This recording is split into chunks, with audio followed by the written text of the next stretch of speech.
Okay, this is a talk on an e-meter, 7 May 1961, to Hazy London technical staff. Now, this instrument is probably the simplest instrument on Earth and is the least known. There's tremendous mysteries connected with this instrument, and nearly everybody using it has developed a whole bunch of technology of his own on it, and a lot of that technology is actually in total avoidance of the purpose of the meter. There's tremendous numbers of things that you could say are this, that, or the other way about this meter, and none of them are right. It is a very simple machine. That's the first thing I've got to tell you. Now, anytime you put a simple machine, a simple piece of data in people's hands, what happens? You enter a simple data and you blow out the confusion, right? Well, after all these years, we're still blowing confusion off of e-meters. Now, the whole fact of clearing today depends on this meter. If you can read this meter well, you can clear people. And if you can't read this meter well, you certainly can't. That's just the long and the short of it. I've seen a veteran auditor do a bad read on a meter, audit somebody for a couple of 100 hours, factually audit somebody for a couple of 100 hours, and wonder why they weren't getting clear. It's just the meter. In SOP goals, a bad assessment, that it looks so good, but it's just not quite right, extends auditing time to 10,000 hours. I mean, simple. You just won't make it, that's all. It's an Aristotelian proposition. It's black or white. The funny part about SOP goals is it can be run on anybody. There's very little preparation actually necessary for it. If you get the right goal, by assessment, by elimination. Once more, there's no judgment here involved. You just shake this meter down for every goal a person has. And when they no longer have any goals, which are withholding, secret goals, childhood goals, antisocial goals, what would you have to have happen to know Scientology worked? You see, all those goals shaken down until they no longer produce a fall on this meter. When you got that complete list, whether it's 70 or 250, this meter goes none. It goes completely null. It no longer registers when you got the list. All right, now having that list, you go down until you washed out all goals but one, just by going over the list and over the list and over the list and over the list and over the list. You find out, oddly enough, and this is almost an accident, and it just plays into our hands as madly, there's only one goal left that will register on the meter. I don't care if it takes you 25 hours to get the assessment right. If the assessment is right, you have saved all the hours of auditing the fellow will now invest without result. You see, it isn't that you waste time by taking a long time to do an assessment. It's you waste time by getting a bad assessment. You get a wrong assessment, you've had it. I mean, the fellow just isn't going to go anyplace. Now, you get a list of all the terminals. And when you finally run this meter completely null on a terminal list for the goal you've now got, you've got the goal. Now you run the thing completely null. You go right down the line, terminal, another terminal. What other terminal would represent that goal? Ah, good. What other terminal would represent that goal? What other terminal would represent that goal? What's another one now? Finally, the needle goes null. It no longer registers. In other words, you get the list of terminals so long as the idea of a terminal for that goal is producing a reaction on the meter. If the meter goes null, you got the terminal list, that's it. Now, you go over this list and over this list and over this list and over this list, and mysteriously and wonderfully, if you go over it enough times, only one terminal. Boy, can you be fooled on this. I've seen an expert fooled on this. Enough times, only one terminal produces a drop. There isn't any single other reaction on the meter except one terminal. Oh, for a while they look juicy. There's one that's going to fall, and oh boy, you say that's it, and then all of a sudden that doesn't do it anymore. But another terminal falls like mad, and then that's gone, and then, oh, what the hell. You just go over them enough, and all of a sudden one terminal starts to fall. And it falls, and it falls, and it doesn't matter how many times you say so, and it doesn't matter whether you kick the PC or drug him or dope him, it still falls. You get the idea? That's the terminal. I don't care how many hours you take to do that. That's well invested time.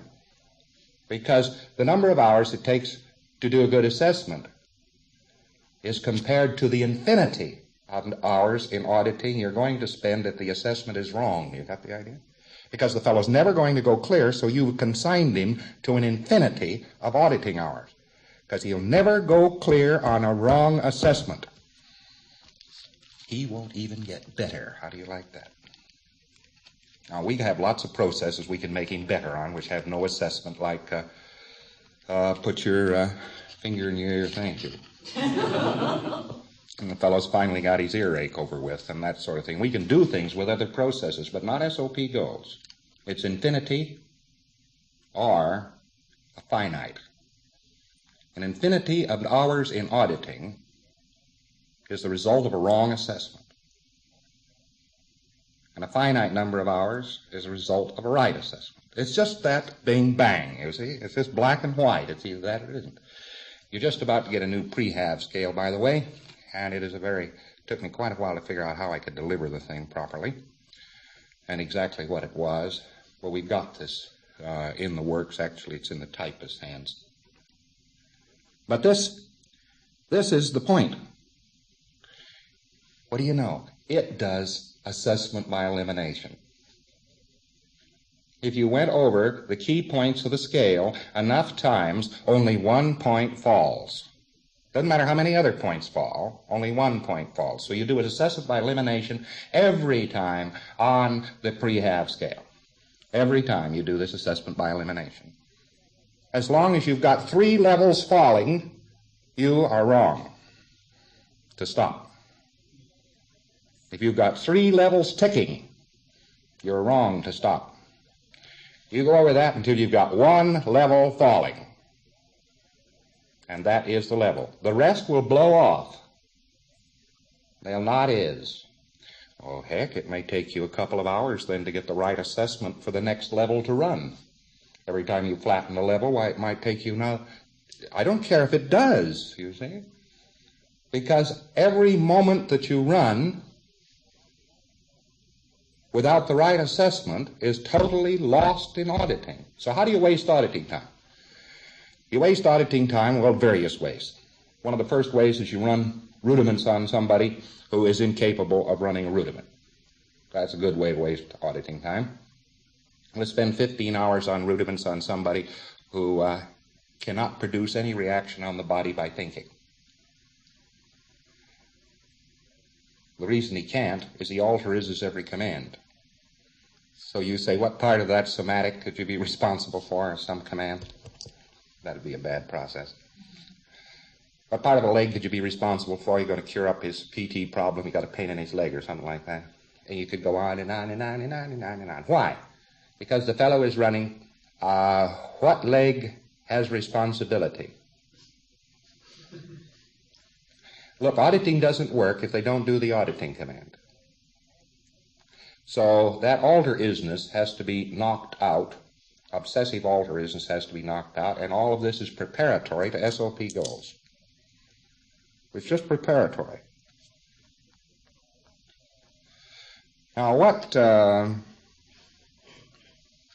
processes do you run to prepare them? Actually, the best-known process is attention. But attention or change or an assessed change scale, or actually the new pre-have scale, which you haven't got in your hands yet, simply run without a terminal. In other words, you can start assessing at the pre-have scale with no terminal and run anything you can get your hands on. And then you loosen up the tone arm. And then you can come back and do an SOP goals assessment on the person if you've got him set up that way. We have had some remarkable recoveries on just running on the pre-half scale, by the way. No terminal, no assessment, no nothing. Quite interesting. But it sets a person up to run. The new pre-half scale will, because it's got all varieties of change and alteration in it. So it'd take out all the obsessive change off of the case, all the alter is of the auditing command. But that's beside the point. This is actually not a lecture on how to set a case up, because that will be too easy. I could say the best way I know of to do it is to take the new pre-half scale and do an assessment directly without a terminal on the PC, and you only do that when his tone arm won't move. He's got a stuck tone arm. And you run the levels that do make it fall in spite of the fact that it's stuck, because those are the automaticity levels. Get the automaticities off the surface of the case, and you immediately have somebody who can be assessed and who will follow an auditing command. And SOP goals grips them so with interest, with the right goal, that they don't alter his auditing commands. They're too interested. They're sitting right in the middle of it. You got it? So we've got this thing made, and it's essentially a very simple regimen. It, fortunately, perhaps for us, is one which requires technical perfection. That's fortunately for us, because it means no screwball outfit. But imagine some outfit like the Grand Temple of Ishtar or the Brothers of the Snake or something suddenly being able to pick up our technology, if it were terribly, terribly simple, and use it to plow everybody in on Earth. This was one of the points that maybe you weren't looking at, but I was. If it came out at the other end too simple, all you had to do was say bligoblog, and the guy was had a terrific mental effect, you see. Or if you said subba hubba hubba hubba boo boo or something, and some terrific mental effect occurred in the individual, it was susceptible to being used as black Dianetics. It was too simple. We come out the other end of the horn, and we get an actual look at what it really is, and it's simply this: perfect adherence to the auditor's code. Oh yeah, but your black operations can't follow the auditor's code. Look, Freudian psychoanalysis is exactly reversed to the auditor's code the whole way. Everything we say in the auditor's code plus, psychoanalysis says minus. If you don't believe it, look it over sometime. They do exact reverse to everything that's in the auditor's code. Well, therefore the auditor's code is not something they'd have any sympathy with, so therefore they'd never follow it, would they? So, all right, that puts a barrier across their track. Perfect TRs. Takes a person in pretty good shape to do a perfect TR. Why perfect TR? Oh, the funny part of it is, if it isn't a perfect TR, your PC, as he comes up through SOP goals, gets new PT problems and new ARC breaks with the greatest of ease, and if you're not administering it with perfect TRs, the individual is thrown offline and you're wasting auditing time like mad, and if your TRs were bad enough, he never would get clear. It's another barrier across the track, isn't it? A total understanding of this meter and a perfect use of model session. Now, a black operation would only use this meter to blackmail. That's the total use they put the meter to. Once more, it'd be booby-trapped. They'd never really learn how to run the meter. And model session. They couldn't learn model session because they can't duplicate. Those are the things that it actually takes to clear somebody, plus a perfect assessment. And we have a new book, E-Meter Essentials, which is quite comprehensive.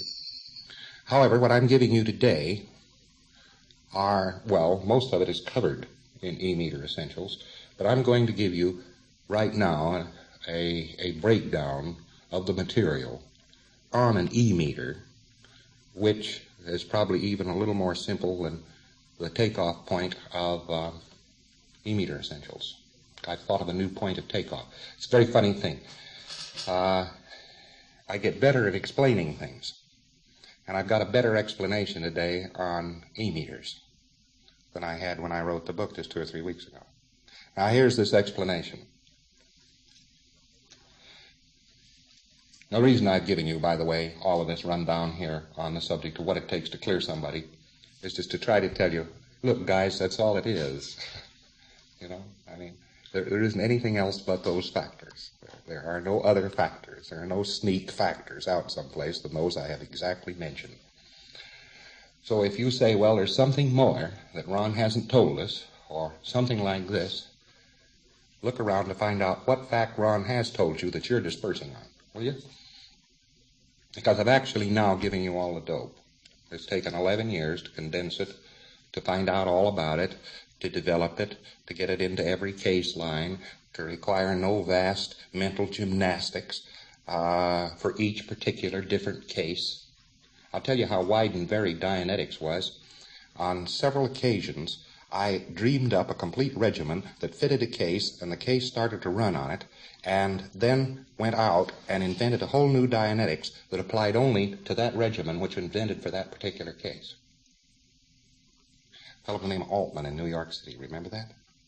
What did they eventually call that? Gestalt therapy or something. It was something real weird. But it was something that was invented for Altman's case, and it only applied to Altman. And he went out and he started a whole school of Dianetics. He might better have called it Altman's case. To get something that embraced all cases, and which you could use, and which wouldn't betray you in your hands, and which you didn't have to suddenly develop an enormous for this particular case, because this case was all different, has been quite a trick, and it's taken 11 years. And that's probably a very long time. But as Dick said the other day, in view of the fact nobody done anything until the 50,000 years preceding, that 11 years doesn't look very much. So don't feel betrayed that I didn't tell you all this yesterday as a favor, huh? It's taken me quite a little while to find out the words to fit the music. Things like this, and I'm going to tell you about an e-meter. Things like this. This is just a communication expression. And the moment I tell you this, I'm sure you're going to say, well, what do you know?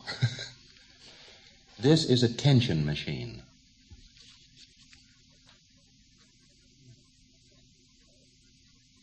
That's all. That's all it measures. If you want to be idiotic and leave the electronics alone, it is a tension machine. Not an attention machine. A tension machine. The more tense is the individual, the more offbeat is the reed. From the meter standpoint, the only thing you're trying to do is take the tension measurements out of this machine. That's the goal of clearing as viewed from an e-meter. Now there's, oddly enough, the lowest zone of tension, which is there is so much tension in the world that there is no sense in doing anything about anything, anyplace. And you've got an ambulant catatonic schiz. You've got a dead thetan who is totally incapable. He thinks of himself as dead, you see. And he's totally incapable of influencing the machine. That's your first stage. But the machine, even on that first stage, although it reads the way a clear should read, it's the lower harmonic mockery of the clear, still detects perfectly. Because he's clear here, male 3 on the tone arm dial, and, or she still detects here, female 2 on the tone arm dial. The needle's tense. You've got your sensitivity up to reading. So the machine still detects this case. And as a cross detection, the machine does not react favorably at all, and the individual cannot answer positively to his own satisfaction or yours any questions about help. That one he can't embrace. If you just ask him, well, how could you help me? Although he's sitting here at 3, and you say, well, he's sitting here at 3. When I ask him things, there's no action on the needle, so therefore he must be a natural clear. You see? Well, look at this needle, and you're going to find out something about Mr. Needle. The needle is going to be in some kind of a state of dish of meal, and it will be almost as stiff as you see that needle floating there with the cans unplugged. The needle isn't going to move off of that. Now, a severe test of it would be to kick him in the shins. The needle is still not going to move off of that. This does not look like a clear. It doesn't even vaguely look like a clear. The difference is the needle and the sensitivity knob. The sensitivity knob will have to be up to get a third of a dial drop, sometimes way up. Otherwise, the individual is at a clear mockery. Do you follow me? That's a mockery. And that's the Thetan who thinks of himself as dead, dead, dead. And actually, there isn't any use to have any tension anyhow, because it's all so tense that if I just stay here nicely dead. And although he's walking and talking on the subject of machinery, you know, he's all machine motivated, you'll find in his normal course of endeavor, if you ask him any questions, that he has all kinds of bad luck, that he doesn't quite groove in, but basically this, he doesn't believe anything can be done. I had the perfect case of this tell me one day. He was actually working here on press, and he told me, well, you can't possibly produce a story about tomatoes feel pain every 6 weeks. He knew a lot about press. That was what he knew. You can't possibly. There's no doingness. So there's no help, there's no doingness, there's no possibility. These are immediately detectable in the individual. They're not a deep searching detection you have to take. You just say, well, let's get busy and sort out these papers, and you'll get the answer you can't do. There isn't any sense in sorting out the papers because. You got the idea? He says it can't do. Well, now, doingness is the common denominator of the pre-havingness scale. And an individual who can't do isn't even on the scale. See, everything is can't do. Now, don't be fooled by this case, because the meter detects it at once. Sensitivity knob down here, look at your sensitivity knob. There is your best case detector. Not your tone arm, not your needle, but the sensitivity knob. Right down here in the lower left-hand corner of the meter. Now, that right there is your case detector. And don't forget it. That's a honey. And if you don't know anything else about the tone arm or the needle as case detection, know the sensitivity knob. On these modern meters, if the sensitivity knob has to come up to 2 to get a read, the case is in bad condition. It's just as simple as that. Much less 3, 4, 8, 16. If you have to wind up this sensitivity knob at all, your case is in bad condition. Got that? That's diagnosis, if you want to call it that. Put the fellow on the machine. If you don't pay any attention whatsoever to the tone arm, if you don't pay any attention over here to the needle at all, you can tell on this sensitivity knob. If you have to crank this sensitivity knob up to get the case to get a 1/3 of a dial drop on the needle for a test, case in bad shape. Otherwise, it should sit down here, way down, way down. Now, your first test, of course, then, is when you hook up the meter, you balance the thing. You say, well, now it's sitting here at 2. Snap in your cable. Fellow's got the cans. And you say, squeeze the cans. Squeeze the cans. And he gets a 1/16 of a dial drop. Bring the sensitivity knob up, and you say, squeeze the cans. And you get an 1/8 of a dial drop, and you bring the sensitivity up, and you say, squeeze the cans. And you finally get exactly 1/3 of a dial drop, and his sensitivity is at 4. Pay any attention to your tone arm, that's it. The case is in lousy condition. That's all you have to know. You don't even have to go psychiatric and say he's a catatonic ambiguosa. He's just in lousy shape. Meaning this, that we'll have to do some preparatory work before we can do an assessment, and that's everything that means to you. We've got to do preparatory work before we do an assessment. Let's find out a little bit more about this case. Now, you actually don't have to bring this sensitivity knob down here to its 0. You don't have to bring it down there for a third of a dial drop to do an assessment. You can still assess these people long before they've recovered on their sensitivity. That's interesting, isn't it? But the probability is you're going to have to do something with this case. Now, if this is in real bad shape, you're probably have to go and do something adventurous just to get him sit in the chair. All right, now let's look this over. Your diagnosis, we have said in the past, is tone arm and needle and sensitivity knob.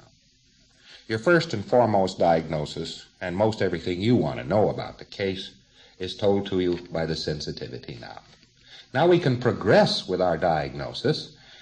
Now this individual, to get a third of a dial drop when he squeezes the cans, which is the cans held in his hands relaxedly, with his fingers not off of them, but just touching them normally as he would in auditing, you say, squeeze the cans.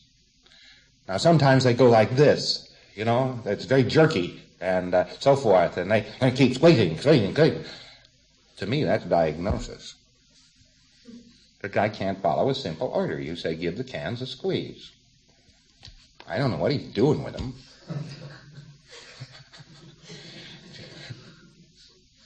But you have to then educate him in how to squeeze the cans. That's not very diagnostic, but he squeezes the cans properly, just one squash, and then back to relaxation, and you get 1/3 of a dial drop with the thing low. All right, that'd be all right.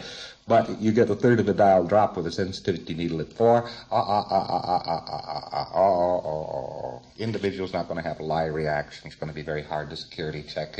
All of these other things follow out. Why? Because the guy is very, very, very surrounded by tensions of all kinds, sorts, and descriptions. I'm using this word tension as just sort of an embracey thing. He's got all kinds of things going on, and he's got all kinds of tightnesses and tautnesses. Now, this coordinates this way. If you were to reach over and squeeze this cord, which comes out of his neck, a fellow who is up here at about 2 or 3 on the sensitivity knob will sometimes scream like a hog with his throat cut. That's painful. But if it is just exactly like a cable, you know, it's as though he had galvanized iron cable, not an upper muscle hair on the upper part of his shoulder, from his neck over to his shoulder pit, and doesn't feel any pain at all, you can expect this thing to have to ride at 16 for 1/3 of a dial drop. You got it? He's very tense and doesn't even know it.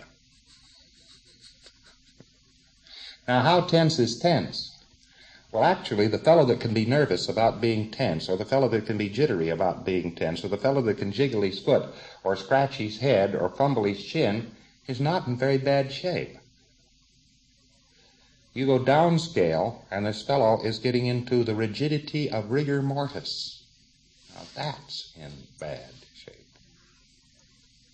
Can't move anything at all, ever.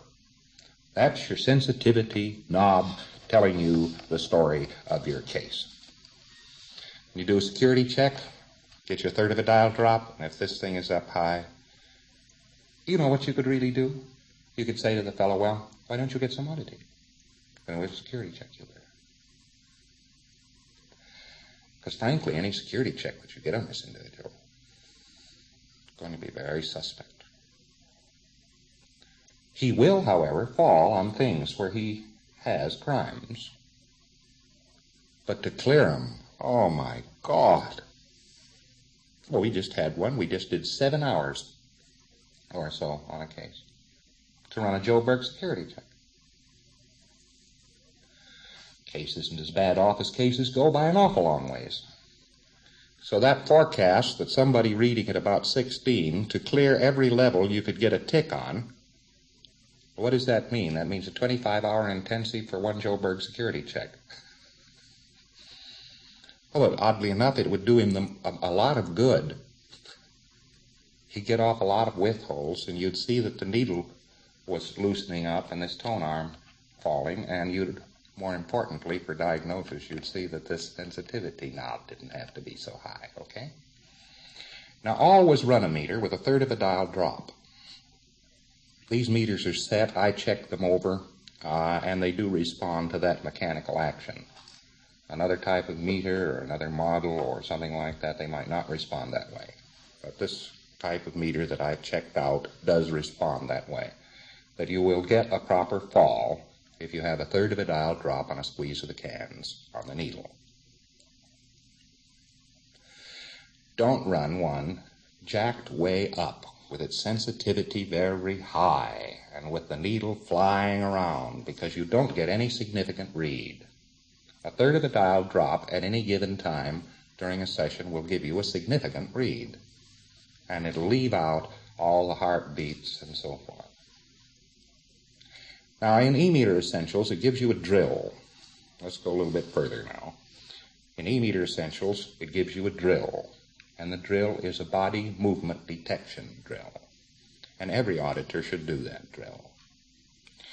Just have somebody sit back and breathe and wheeze and cough and tell him to do these various things and watch the reactions on this needle. And this will teach you, after you've done it, with your meter set up properly, and after you've done it, this will teach you that they are erratic, they are very fast, and that they don't in the least look like reeds. And you will learn rapidly to differentiate between a reed from the bank and a body reaction. The fellow who shifts his thumb on the can sporadically, keeps shifting his thumb or something like this, it doesn't even vaguely look like a reed. You'll see that very soon. You'll see that after a while you don't even have to look up to see if he's doing something odd.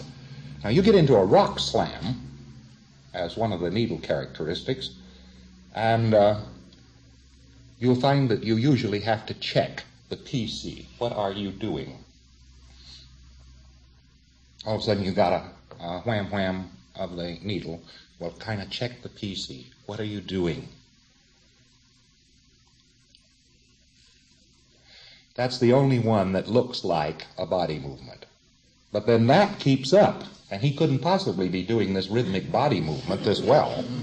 So even that is detectable. Now, it's the body movement that makes the erratic moves, and which the phrenologist that is taught in most universities today, or is it caldiosis, or they read stars, horoscopy, or something like that. These birds are so unaccustomed to a galvanometer that they never learned how to read one. And they think the falls are mostly attributable to body motions.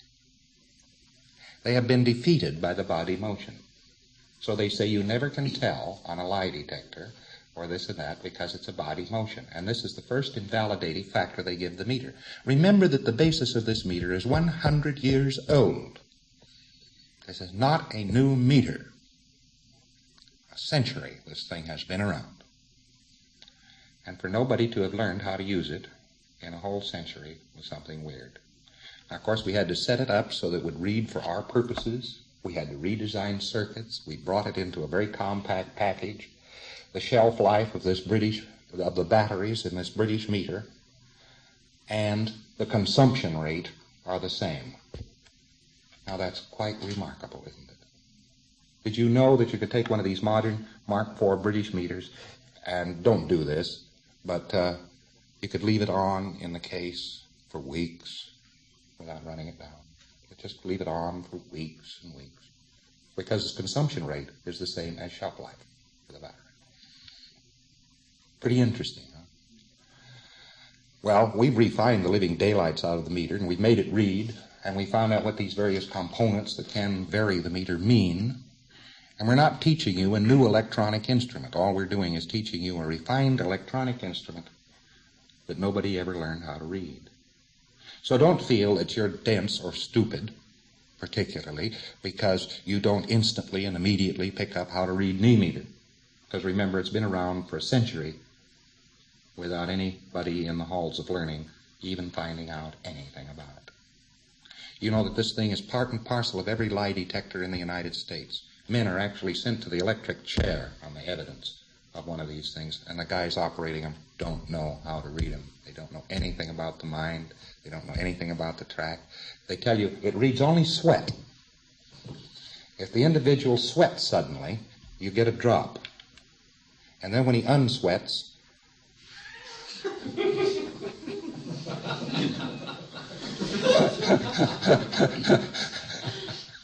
it gets silly, then. Actually, the fellow with soaking wet palms and the fellow with perfectly dry palms can read more or less the same, as far as that's concerned. It has no bearing on it, but that's what they tell you, and it's very amusing. All right. State a case, sensitivity knob. Don't be fooled by it. If it's a high knob, it's just open and shut. If it's a high reading on the sensitivity knob, look out, because you're dealing with somebody who's going to alter his commands. That's all.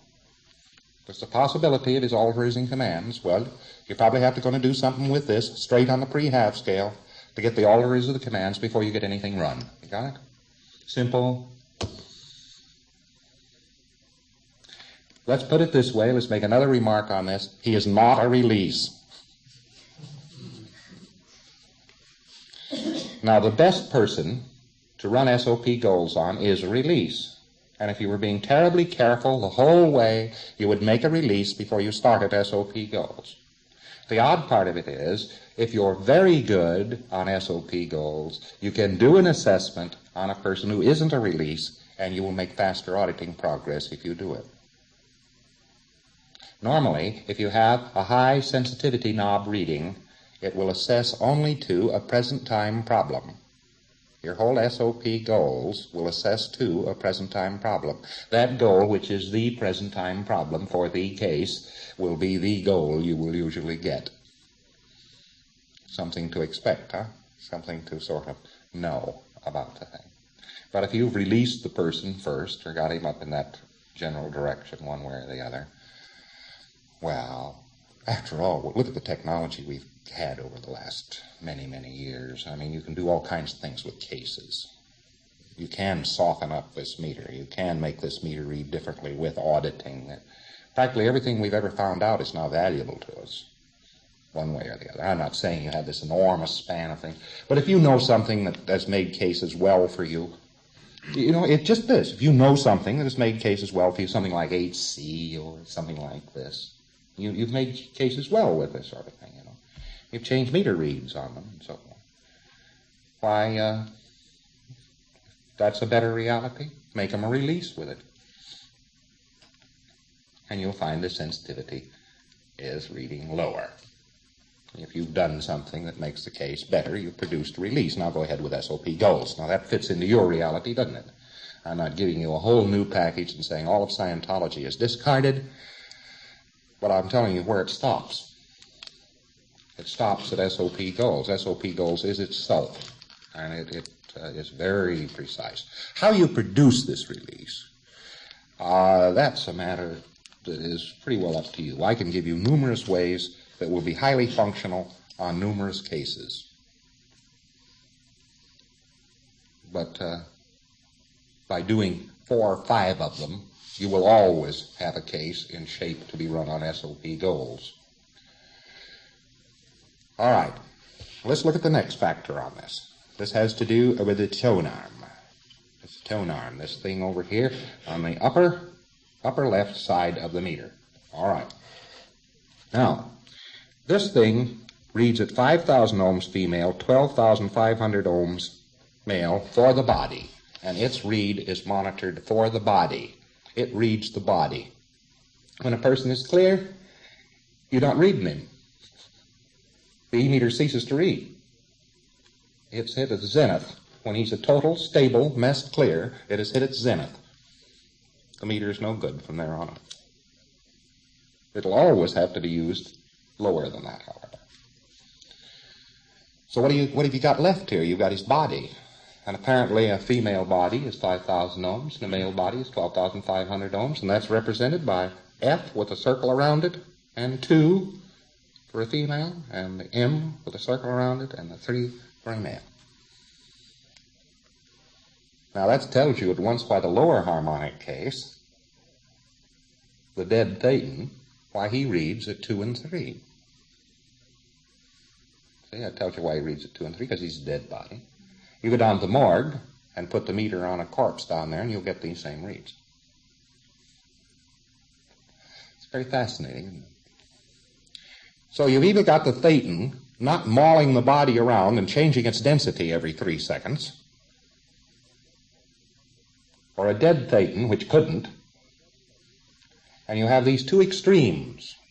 And the worst off case that you'll run into is, of course, the lower mockery harmonic of the clear. Only he's really dead in his head. He's so dead in his head he thinks he's elsewhere while he's there. You ask this person where he is. You just ask this person where he is. He's always someplace else. In between that band, you have innumerable variations of this tone arm. Innumerable variations of the tone arm. But most important, and this is the most recent discovery, did you know there were, these are divisions. And when you hear divisions of the tone arm dial, it's 1 to 2. Look on your dial there. Look on your dial and just move it now from 1 to 2.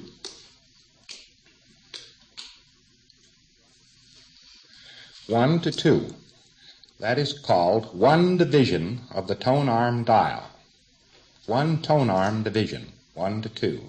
Similarly, 2 to 3. Move it from 2 to 3. From 2 to 3. That is one division of the tone arm dial.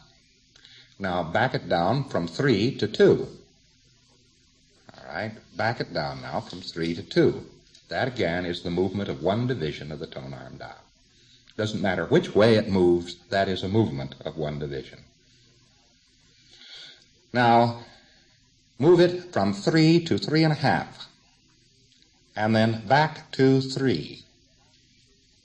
Do that again. Move it from 3 to 3.5, and back to 3.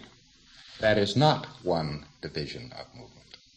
Not one division of movement. That is a half a division of movement, even though it moved up a half and back a half.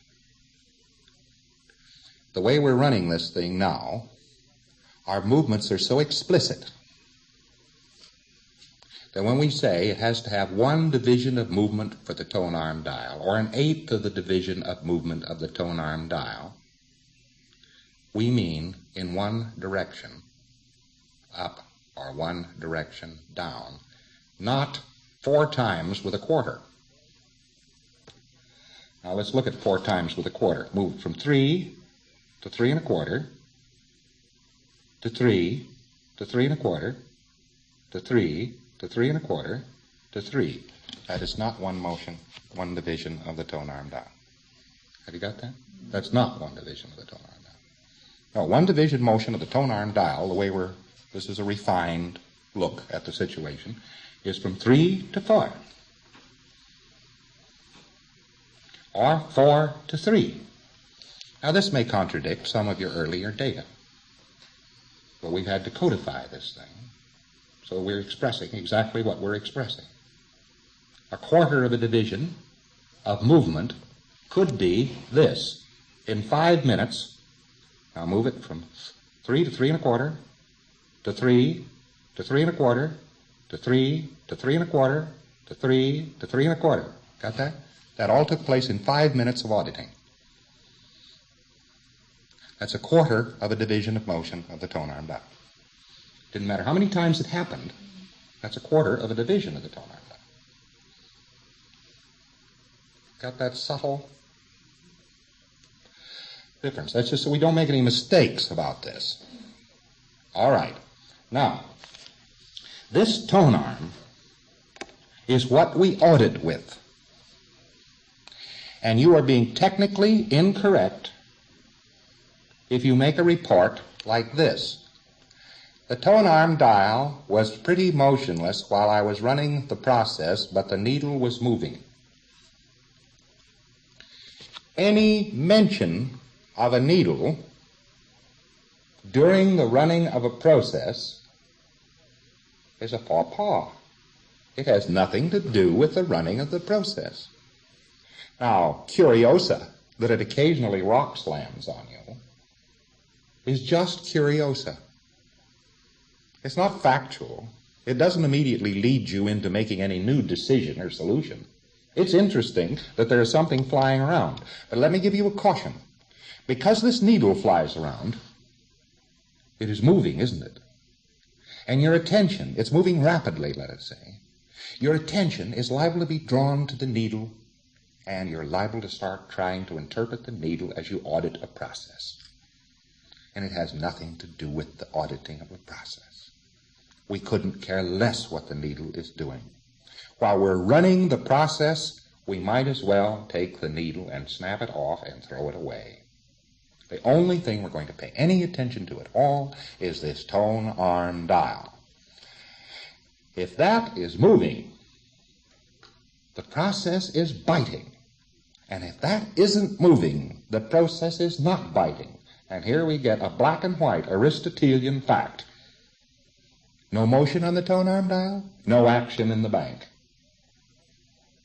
I'm not going to bother to go into the details here today of why this bank action occurs and so forth, but the bank is moving. And the movement of the bank is registered over here on a broad, wide basis on the tone arm dial. Now, we're running processes today which do move the tone arm dial, and which are sufficiently good that they cannot help but move the tone arm dial. If you're running the right process, the tone arm dial is moving. If you're running the wrong process, it is not. If the process is flat, regardless of what this needle's doing over here, if the process is flat, the tone arm dial is not moving. If the case is progressing, the tone arm dial is moving. If the case is not progressing, the tone arm dial is not moving. Simple, very straightforward. In other words, process on the tone arm. Now we take a look at this needle. What is the needle for then? That is for assessment. That is what you use that needle for. It is for assessment. There are several things the needle can do. And only one of those things has any real significance to you. What you're looking for is falls. They're called falls, drops, dips. There are numerous words used, but fall is actually the proper word only because it says fall on the needle dial. It says fall. And that means the fall is in the direction from set to where it is marked fall. In other words, a fall inevitably drops to the right and recovers. But it can go this way. It can fall, recover slightly, fall, recover slightly, fall, recover. It's still fall. All right, we'll take a fall here. And it fell, and then it recovered slightly and fell, and recovered slightly and fell, and recovered slightly and fell, and recovered slightly and fell.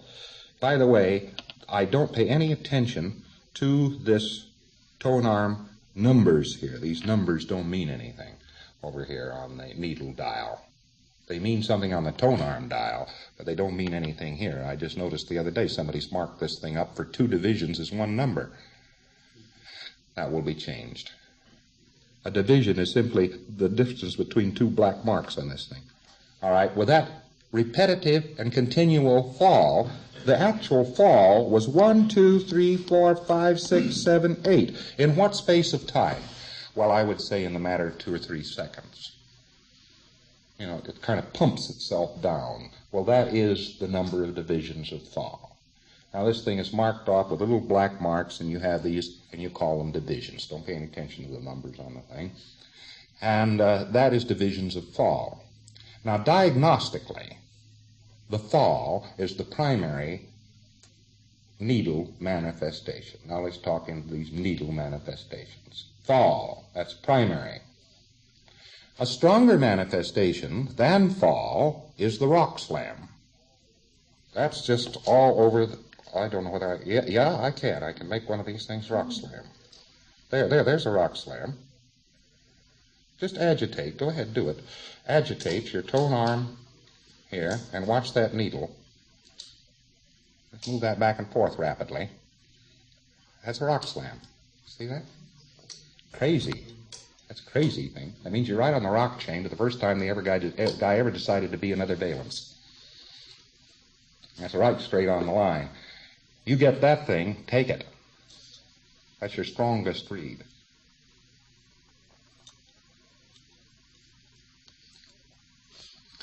Theta bop is a diagnostic read, but when you're really on the button, your theta bop turns into a fall.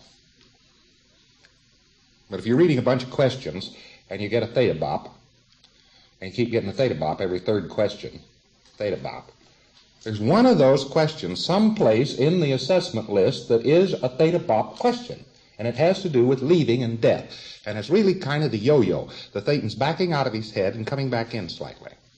Whether he's doing it inside his head or on the next planet, it doesn't matter. But he's going in and out. And he actually is moving in and out. He's moving. Tick, tick, tick, tick, tick, tick. You call it like a yo-yo. The old child's toy.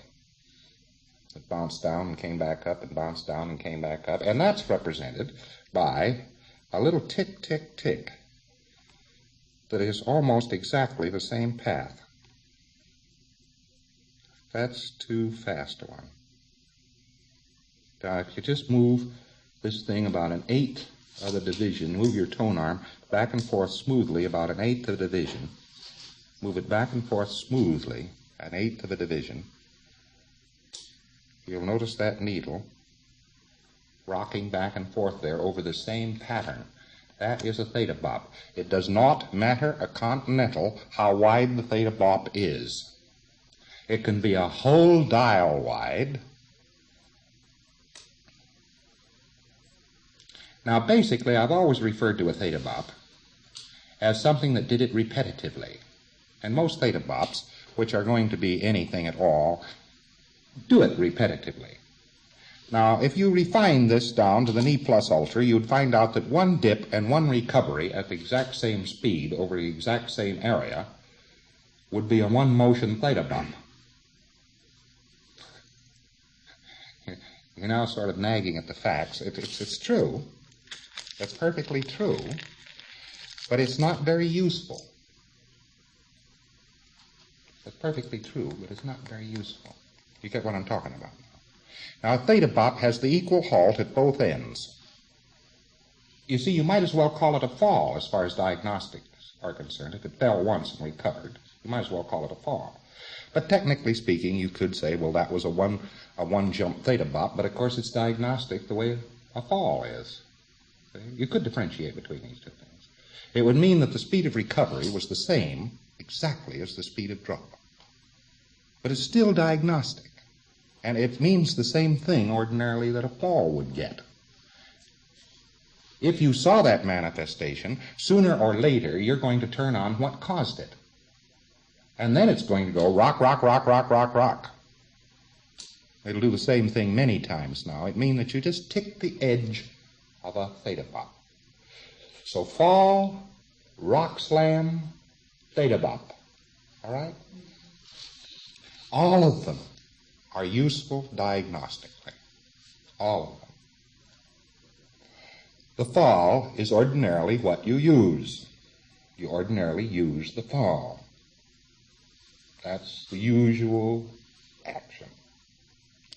The theta bop can be used as an indicator, but never put it down as the needle reacted. Put it down as a theta bop. Make the Greek letter theta and write bop after it. That simply means the guy wants to get out of there. He wants to die. He is stuck in a past death. And oddly enough, he wants to leave the assessment. Or he's got leavingness on his mind. It doesn't matter which of these things is true. You would merely know that some of them are true if he's consistently theta bopping. Theta bop and death are synonymous. Theta bop and leaving are synonymous because death is leaving. guy blows out of his head when he dies, so when he gets the idea of leaving, he also theta bombs. It's very simple. Returning will also give you a theta bomb. Now, what do you use for assessment then? Actually, it's broadly covered by a change of needle pattern. The needle is sitting there quietly. You read question, question, question, question, and nothing is happening at all. And then you read a question, and it goes jiggle-jaggle. Well, we don't care what it did. Read the question again. It goes jiggle-jaggle.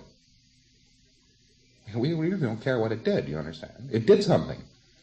The needle responded because we read the question, and that is the fundamental. Whatever the significance of the response are, that is the fundamental. And there's only one exception to this. It rose. I can hear far too much about needles rising.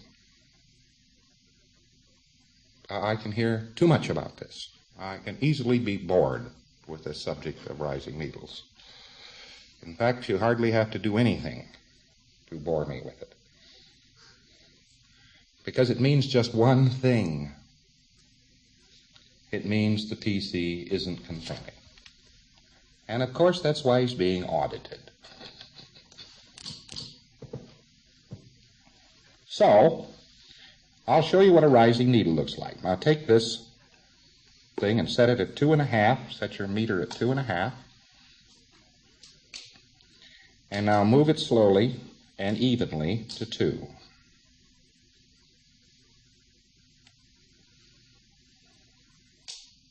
You got that? If your meter is turned on here, it is turned on and balanced and is in the vicinity of 2. You ought to have a read on the needle. The needle ought to be up in the middle of the dial. All right, take it from 2.25. Now very slowly over this period of time, inch it, smoothly, sometimes even with little jerks, inch it smoothly up to 2. And you will get it.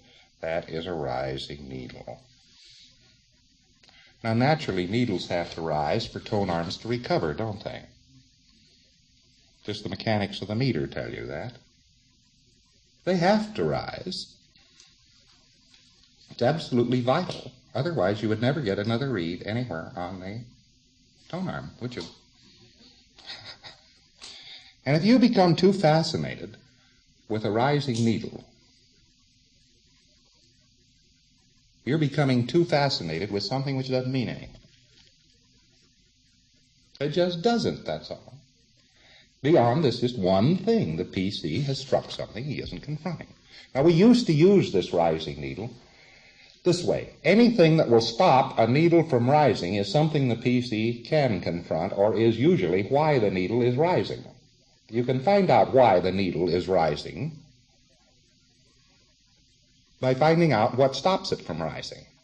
Whatever stops the needle from rising is why it's rising. I studied ASW under a British instructor. I was running British Corvettes during the war, and I was studying ASW, and they have to do with meters too, you know. They have chemical recorders and pings and bops and dials and Lord knows what. And I sat down in the classroom, and he gave me a lecture on the speed of sound, which went down to the particle motion of particles influenced by sound. We were about 100 fathoms under any information we had to have to run a chemical recorder, you understand? I was struck by the tremendous thoroughness of this, and after this particular instructor got through, after a long course of this and that on these things, I was very indebted to him for having given me all this stuff. I really knew about it, you understand? But I'll be a son of a monkey if it had much application to hunting submarines. You know, the physics of speed of sound and that sort of thing. And I got the idea of the thoroughness of this thing, and the thoroughness of this thing was fabulous. Well, I'm only mentioning this particular incident for this reason. Yeah, it'd be a good thing to teach you all about this E-meter on the standpoint of making you learn the circuit. You know, the resistors and capacitors and everything in the circuit and exactly how the balance wheels go on in back of this thing and so forth. That would be a good idea. And probably you couldn't be called a total expert on E-meters unless you could build one out of some old baling wire. You understand? But there is a point. There is a point where that information ceases to be of any value to you because you are not building E-meters. Now, there was some sense in his teaching me about the speed of sound and so forth because I could do a calculation. But how sound existed as sound, I didn't need to know this. Understand? I remember that course because, on the one hand, I resented the living daylights out of it. I had already been using these things in action. And on the other hand, I appreciated it because it seemed so thorough. I'm only bringing this up to tell you, don't think that there aren't things about this meter you could study. You could study its circuit. You could study its manufacture. You could understudy its costing. You could study methods of improvement of it. Well, needle manifestations become an esoteric subject like the construction of the meter. Am I making my point? Now you can really start getting esoteric. I'll give you an example. There's a stage 4 needle. And that stage 4 needle can't be duplicated over here by this tone arm, but if you'll take it up to 2 1/4, now swing it fairly rapidly in a rise by bringing the tone arm to 2, and then pretend the needle's stuck, and then drop it back rapidly to 2 1/4, and then bring it up to 2, and then to 2 1/4, and then bring it up to 2 and pretend it's stuck, and then bring it back to 2 1/4. Got that? You see that motion? Well, you can't get the exact motion by moving the tone arm because it's a distinct stick at the top. Up it goes, up, and sticks. And then it falls. And then it goes up, and it sticks. And then it falls. This is a stage 4 case. You could hit the guy with a belaying pin. You could put him in boiling oil, and I think you'd still get a stage 4 needle. It is just a total no-effect sort of needle. Now, a stage 4 can be very tiny. I've seen them a half a division wide. It's not a theta bop, because a theta bop is back and forth, equal speed. Actually, there's kind of a little flip on the end of it. If your needle was very sensitive, you'd see your flip on both ends of the theta bop. It goes over and flips, and goes back and flips, and goes back. And by a flip, I mean it kind of goes deep, deep, deep, back and forth, tick, tick, tick, tick, tick, tick, tick. On these meters, it simply looks like a little swing. But a stage 4 now, that's up, stick, fall. Now, it's very relaxed at the bottom of it. Up, stick, fall. It simply means a lousy case. You're going to have it already adjudicated down here with a sensitivity knob. You see? Nothing is having any effect on the case at all. Nothing. As long as you've got a stage 4 needle. To that degree, it's useful to know. You won't see them often. So when you do see them, nothing's having any effect on the case. But it's almost impossible for modern auditing not to have any effect on a case, so it'd be very brief that you would see one. We can blow up stage 4 needles now very nicely. I remember 2 famous cases that had stage 4 needles, so that lasted through all of the early processes of Dianetics and Scientology, still with stage 4 needles. It's a no-effect sort of a manifestation. All right, the prehab scale blow up that needle in no time at all, so why should we go into the particulars of it? All right, there's another one. There's a jiggle-jiggle, a vibration. The needle simply vibrates like mad. Well, you've got somebody with an alternating current ridge. Very important. So he's got an alternating current ridge. There's other stuff about meters. 4.5 means a crowd. It's the guy is stuck at 4.5 on the tone arm, he's afraid of people, or he's stuck in people. You ever see travel pictures of the famous monastery in Greece where they haul people up in a basket?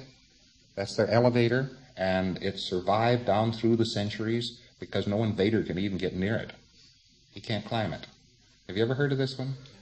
Well, I actually did an E-meter assessment on its the head of that monastery a few months ago. And where was he? He was at 4.5. Naturally, and living in a protected area up in the sky, you almost might say, that nobody could get near or something. He had done such a tremendous avoidance of people that he finally got himself stuck there. Incidentally, the only goal you could get out of this old man was he wanted to go to heaven. He believed his own propaganda. He said he wanted to have something happen with his eyes. He was going blind. That's what he said. But that meter didn't say so. He just wanted to die. He wanted to go to heaven. I tried to find a terminal to heaven, and I'm afraid there were too many people around for me to do a very good job of the assessment because I could only spend about a half an hour on it or something like that. I got him straightened out enough so something could be done about his eyes, and after that I turned it over to a local auditor. It would do something for his eyes. Trying to find a terminal for somebody who wants to go to heaven, who answers you nothing but in total doctrine. You see? Total doctrine. I mean, all your answers are doctrine answers. Have nothing to do with anything. He had no, he didn't even have a goal to be a priest. I gave it pre-session 38 to run the engram of his heartbreak when he was a young man at the age of 18 in the United States when he decided to become a priest. That was the point where his whole life had broken down and he decided to become a priest. And actually he'd been trying to go to heaven since he was 18, in other words. But going to heaven, what is this? It's just a manifestation of a fellow trying to die. So of course he was going blind. He was making nothing out of his own mock-up so fast that what could you do? Well, what could you do? Well, you could find the incident where he decided to become a priest. That's what you could do, and run it. The old man wasn't in bad shape, by the way. And I mentioned people enough to him in the assessment that I kicked him off his 4.5 read on the toner. And obsessively stuck at 2.5 means a machine, a robot, a doll, that sort of thing.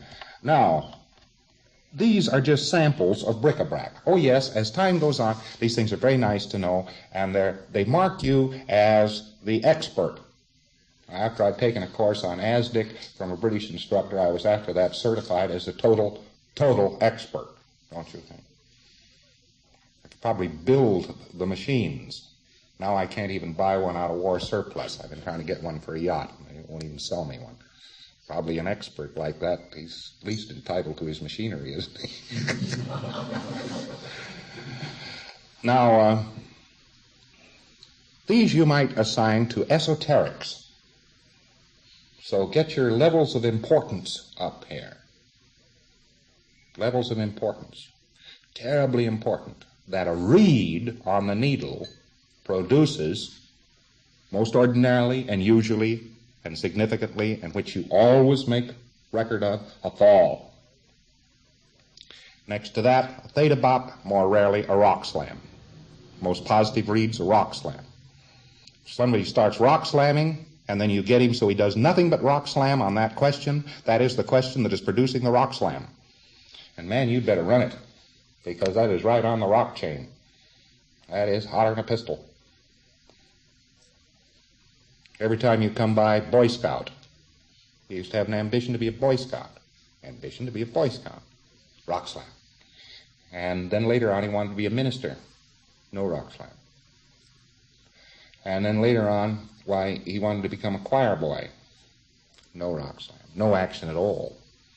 And so on. You go over this list of assessment again, you get it up to Boy Scout, rock slam. And all of a sudden, no rock slam on Boy Scout. That is dropped out. But later on in the questions, he wanted to be a frontiersman. That rock slams. See? In other words, Boy Scout was borrowing its rock slam from frontiersmen. And we keep on asking him about frontiersmen. And the more we ask him about frontiers and the more rock slam we get, that's only valid if this other phenomenon takes place. No other goal on the list produces any fall, any theta bop, or any action on the needle, but frontiersman produces rock slam. Well, then you're saying the same thing as frontiersman produces fall, aren't you? So rock slam you can classify for diagnosis as a very positive fall, that's all. Fall is what you look for. And don't go talking to me about rises, and don't start worrying me about how this PC consistently read at 3 7/8. And what did that mean? I don't know what it means. Who's kidding who? Got it? So what? That's interesting. And those of us that are fooling around with meters will eventually get this thing read down to a point where you could put any man or beast on the face of Earth on an E-meter, and we can probably tell what his name, rank, and serial number is for each life back, you know. That's way beyond what is needed to make SOP goals work or make auditing work. You produce a reaction on this needle that is different than the reaction you had on this needle, and you've got a reaction. But that's not true of fall, because you might have leered at the moment you asked the question, and he couldn't confront a leer, so now he's rising. Rise means nothing.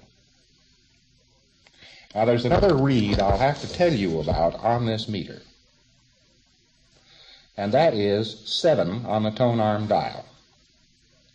The limitations of manufacture of the meter prevent us from having a 7 on the tone arm dial. Very bright a few months ago in South Africa and made this horrendous discovery that there is a 7 on the tone arm dial, but it can't be reached by the tone arm. Put this thing at 2. Got your meter set there at 2, all right. Now, let's say he's a dead body 2. He's a dead Thetan 2. Right? Sticky needle, this, that, the other thing, high sensitivity down here, so on. It doesn't read in these gradients, by the way, because the bank goes click and thud and shifts here and that. But an actual, totally slow read of this thing, of his recovery, will bring him down, this is the dead Thetan case, bring him down to 1.5. Now, if you keep him hanging at 1.5, of course, you're not making any progress with the case. This is not a suppression of the case because it's gone down. Actually, the way it reads is move it down now to 1.5. Now move it down to where it won't go any further. Now twist it all the way up around here to above 6. Now you see between that 1 and between that 6 on the bottom of the dial, there should be a 7 through which this tone arm should move. This is a limitation of the meter. You see, 1.5 is more responsibility than he had at 2. You got that? So to have more responsibility than he had at 1.5, it'd have to go down to 1, right? To take more responsibility for life than he had at 1, he's got to go over here to 6. And that's more responsibility than 1. And then there's more responsibility at 5. See? And then there's more responsibility at 4. And then when he consistently again is reading here at his 3 for clear, why when he is cleared, he will just hang there, and it means he's totally responsible. Now there's the cycle of responsibility on that action. And as you audit, that is the one factor that you can check a PC back against. Is he more responsible? Well, the dead Thetan is more responsible at 1.5 than he was at 2. See, but there is no 7 on your tone arm dial. The limitations of manufacture of the meter prevent this thing from just twisting all the way through and coming back again. Otherwise, actually, it's full circle. So don't think that the case that goes down to 1.5 is a special case. It is not. He's not a special case. He's more responsible than he just was. Only start worrying about this case if he sooner or later doesn't become 6.5. Got it? That means he's hung up. He's not making progress. But that's the way the case goes. Now, on ACCs, we've had this oddity of an auditor trying to read. Ordinarily, he would run one tone arm dial division, you see, between 1 and 6. Or he's really running 2. See? But here's the way he goes. He goes from 1, 6, 1, 6, 1, 6, 1, 6, 1. Got the idea? And actually, the auditor's having to twist his tone arm down. Now, there's a point there, because 7 exists, where the meter doesn't read. There's a point where the meter doesn't read. And at some time or another, very, very rarely, while processing somebody, ordinarily, you'll find somebody who is sitting at 7. And you can't get him on the top of the meter, and you can't get him on the bottom of the meter. And no meter ever manufactured will be able to compensate this because of the tone arm limitations of just having the tone arm on a pot. You got the idea? This is modern electronics. They'll have to change modern electronics before we can get a 7. You got it? You probably could design one that would run this way. But don't be too amazed if you go, for instance, from 6 to 1. 6 to 1. Or if all of a sudden the PC doesn't read any place. You start going this way. He doesn't read any place on the dial. He's not up. He's not down. Sensitivity doesn't do anything. Well, 2 things could happen. Either your meter's out, at which time it is just necessary for you to reach over and take the cans and put yourself on the meter. See? And pull the tone arm down. Oh, the meter's reading. Give them back to the PC. That tells you what all. He's at 7. Your PC's at 7. Just go on and process him on something you figure will work. Or go on processing whatever you were processing that got him on to 7. If you picked him up originally off the street and he was on 7, very rare this is. This is extremely rare. But it could happen to you. What's your final answer? Well, you'll just have to run him on something to improve the case. And he'll read on the E-meter. This is a bug in the construction of the meter. Okay? All right. Now, change of characteristic means that the meter on a certain question has its needle shift into a different action than it was in. It resumes its old action when you no longer ask the question. When you ask the question, it takes on any different reaction. You got the idea? A change of characteristic, that's all that means. For instance, it was theta bopping, and you asked him about donuts, and you started to get a fall. But you ask him about anything else, and he theta bops again. That's a change of characteristic. Now, reverse-wise, you were getting a fall, everything you say to the PC, you see. You say, well, did you eat breakfast this morning? Do you like Egyptian cotton? What color is a piece of tin? You ask him anything, and you get a fall. Well, that is the needle pattern of that PC.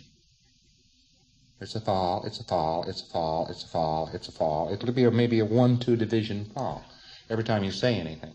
Ordinarily, you'd get this if your sensitivity was just a little high.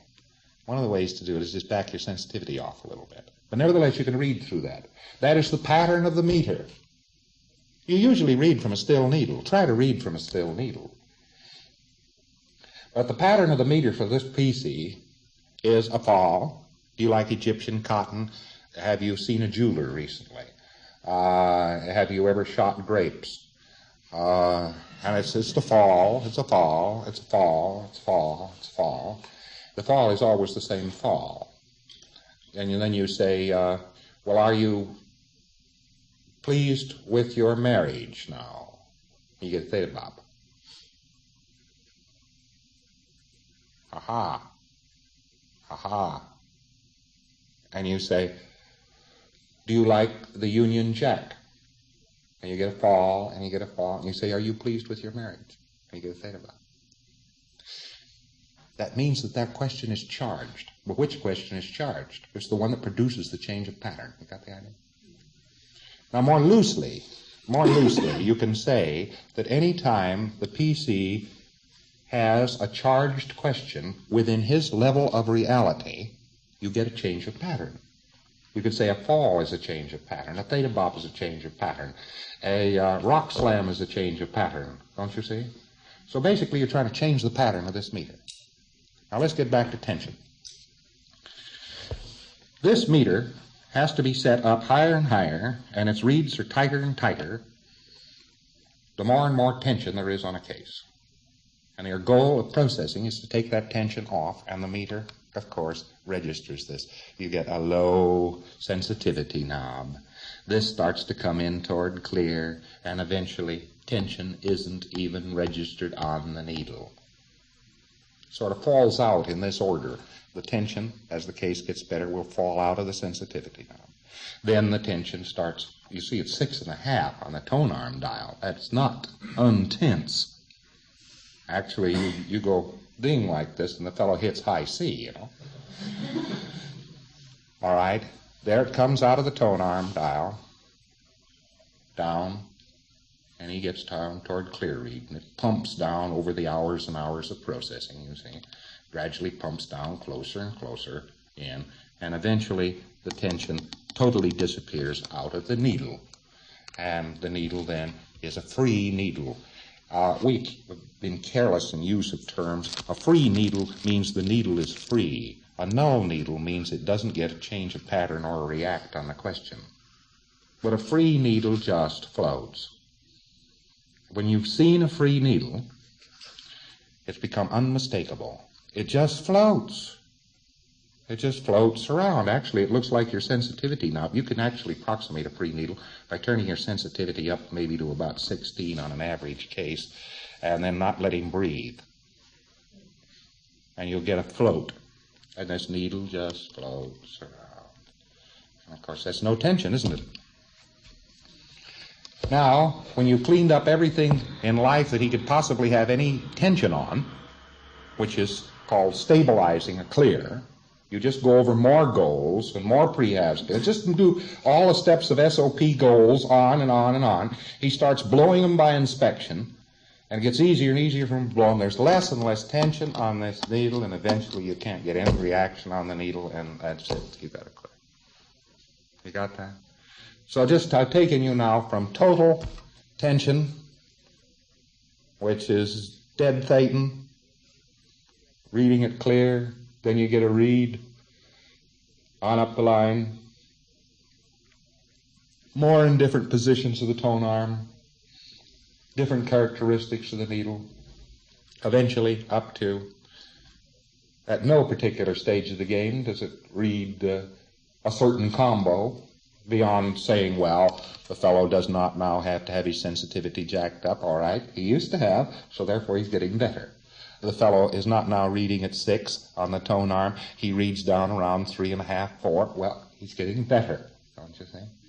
And his needle doesn't get sticky and unstick and do jerky things and so forth. And he's getting better, don't you think?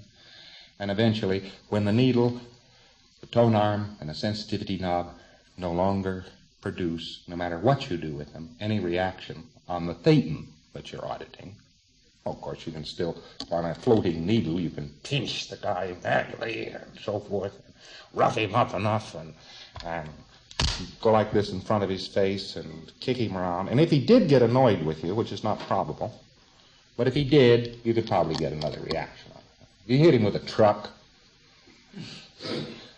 something. But now we're getting up to theta clear. Now this requires an entirely different meter. I'll talk to you in just a moment about the future of meters. This meter will always be necessary, just as it is, because it tells us everything we need to know in order to clear a person. Okay? We needn't know any more than this. We could know all about its design and how many pounds of weight the thing has. You could probably be flunked on an E-meter examination. So, what is the exact weight in grams of, we could get pedantic, you know, of a Mark IV British meter. Oh, you don't know? Well, you don't know how to run an E-meter. You get the idea. We could go goofy like this. As a matter of fact, they do in the Army. Private try to make a lance corporal. Why, they ask him how many pounds does whatever the current issue rifle weigh, and all of this kind of thing. And what is the exact muzzle velocity of a Stokes mortar? And he isn't supposed to know the exact muzzle velocity. He's supposed to be able to fire them accurately. The next meter above this is not a meter you would care to use on a person up to clearing, because it's an oscilloscope meter.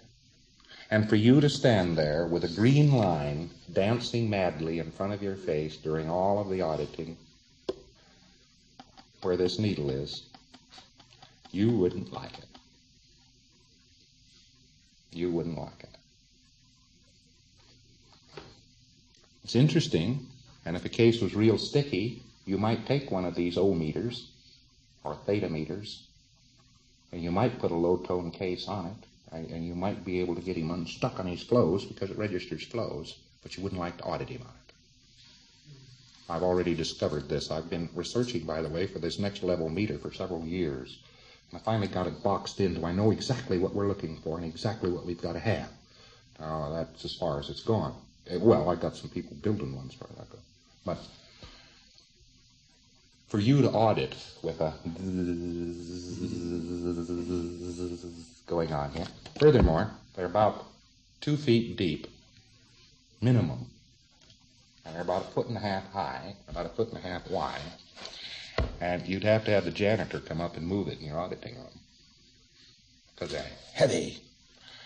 Now, a big one, which it may eventually have to be, is so big that it took Peter and myself, and we were very happy when we set it down, to carry in the last experimental model into this office. It took the two of us, staggering. So it's not practical from that standpoint. But it is practical from the point that if you're going to audit somebody up from clear, you have to have something that reads in microvolts. You have to have something which is so sensitive that there's the body and there's the thetan. Now, if the thetan is still in connection with his body in any way, shape, or form, it'll read on the meter. You see? So you'd be able to tell what he's thinking and what he can't confront electrically, you see. And you'd be able to sort him out, even though he was off the top of this meter with this new theta meter. You see? He'd think, I hate cops, you know. He's clear as far as Earth body is concerned and that sort of thing, but he's still got bugs. Because, look, I'll point something out to you. He cannot, well, he builds houses. That's kind of remarkable when you come to think about it. He builds houses. He builds them. You know, he puts planks together and puts up windows. Why doesn't he say, house? There's a house. So there must be something wrong with him. Obvious, isn't it? This actually doesn't read any higher than about 20 on the tone scale. This goes up to about 20 on the tone scale. From 20 to 40 on the tone scale, you need another piece of equipment. Why? Because this measures games conditions called physical universe, and you need something that shades the tiniest things to read the next level up. But this will take you to clear. Now, the funny part of it is that everything you need to know about this meter I have given you in this talk. Isn't anything else you need to know about this meter? Assess on the needle, process on the tone arm, diagnose on the sensitivity. The thing represents tension. The higher these things have to be set up, the more tension is in the PC.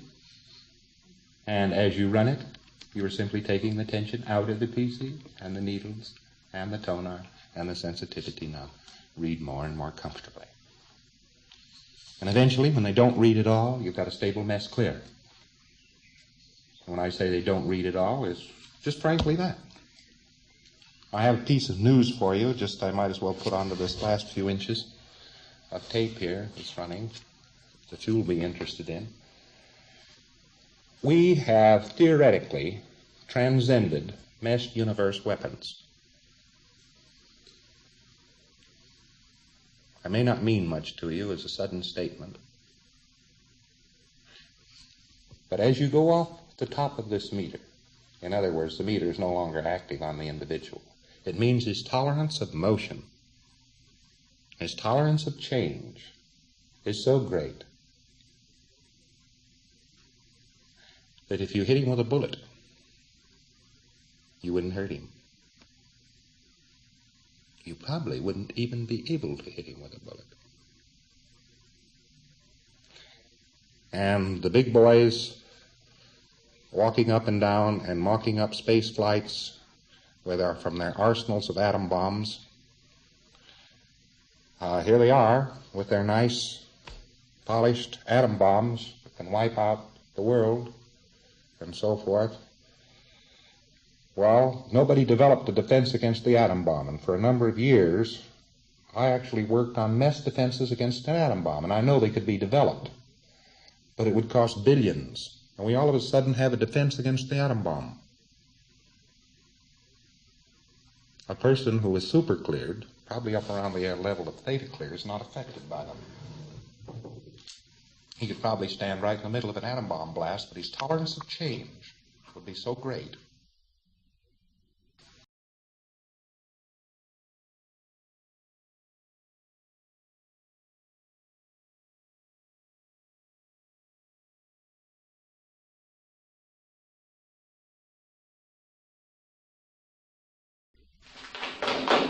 Thank you. Looks like an ACC. This is May the 12th, 1961. Somebody hand me an e-meter, would you? It's all right. Now, I don't want you to get the idea that this course consists basically of formal lectures. Of course, in most ACCs, I back up the instructors and I give them all the information I can, but I actually seldom go over individual cases. In this particular course, I'm going over individual cases with a fine-toothed rod. I see your auditors' reports every day and try to keep it on the wheels. But what can happen here is that you go around in a fog of some kind or another, and you got some kind of a burning question or a big withhold or a dissatisfaction or something like that, and I don't hear about it. All right, if that takes place, why, the obvious thing to do is to write me a dispatch or grab hold of me when you see me. I try to get down here every afternoon. Dispatch will get to me very easily. It has hardly any distance to go at all, because you're in the middle of HCO's worldwide communications, and we really keep them whirring around here. We don't know how well they do in London, but here we do fine. All right. Matter of fact, they're doing all right in London now. Now, I've got to talk to you about assessment. And that's what this is all about, assessment. Boy, I tell you, there seems to be an awful lot to know about assessment that I considered was a lead-pipe cinch. Don't get the idea that what you're doing is experimental. It is not experimental. But I'll tell you that trying to find out what you do wrong with it and how to communicate how to do it right is a complex drill all of itself. If there's anything that's being worked with, it is that. But that is always worked with. That always has to be worked with. How do you communicate this information so that people can do it without additives or alteratives? I'll give you some simple rundown. I say, well, you look at the PC fixedly and sneeze, and that fixes it all up, you see? That's all dandy. And then what do I hear? Will you sneeze in E-flat minor?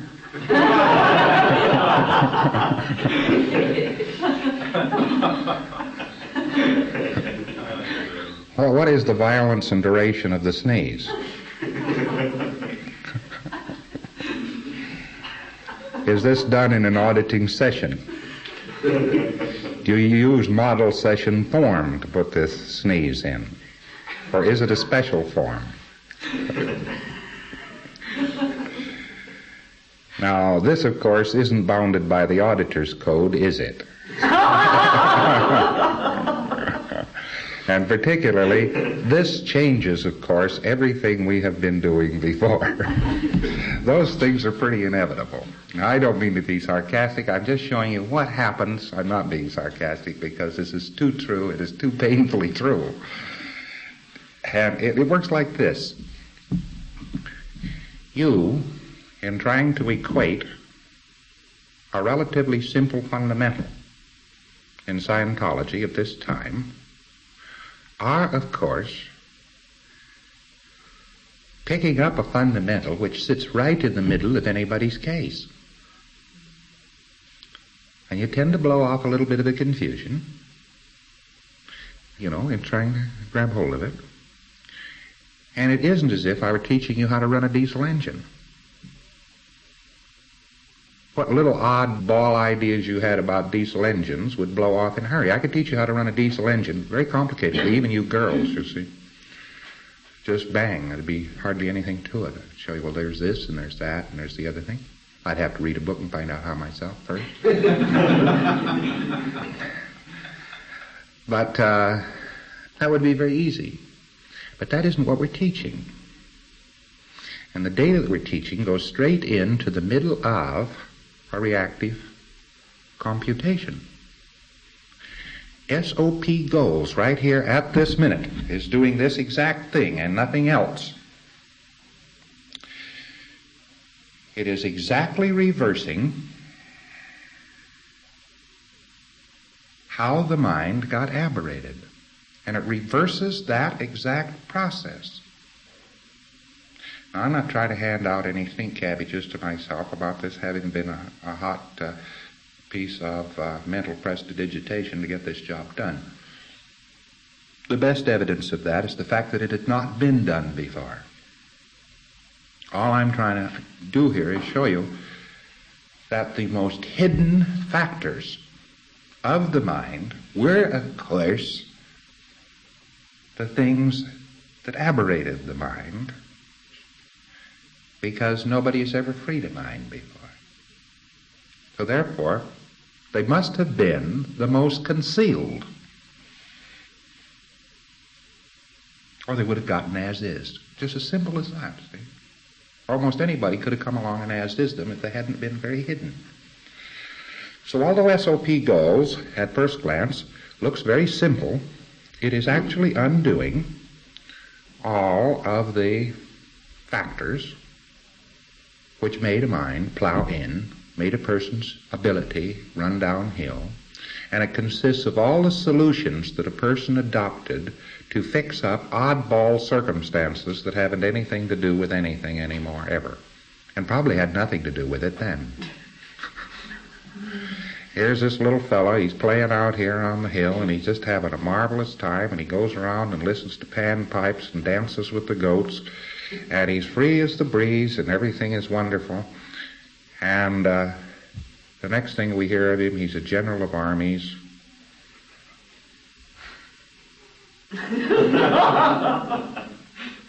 And he's miserable, and he's upset, and he's eventually assassinated.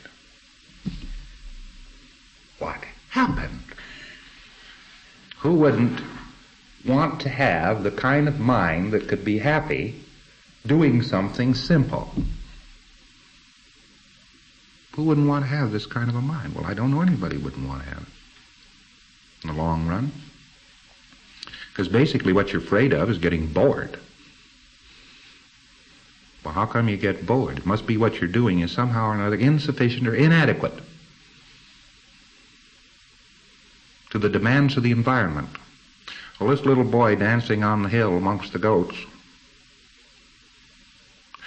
boy, he must have been invalidated within an inch of his life. It must have been proven to him conclusively that the game of playing with goats was no game to be played.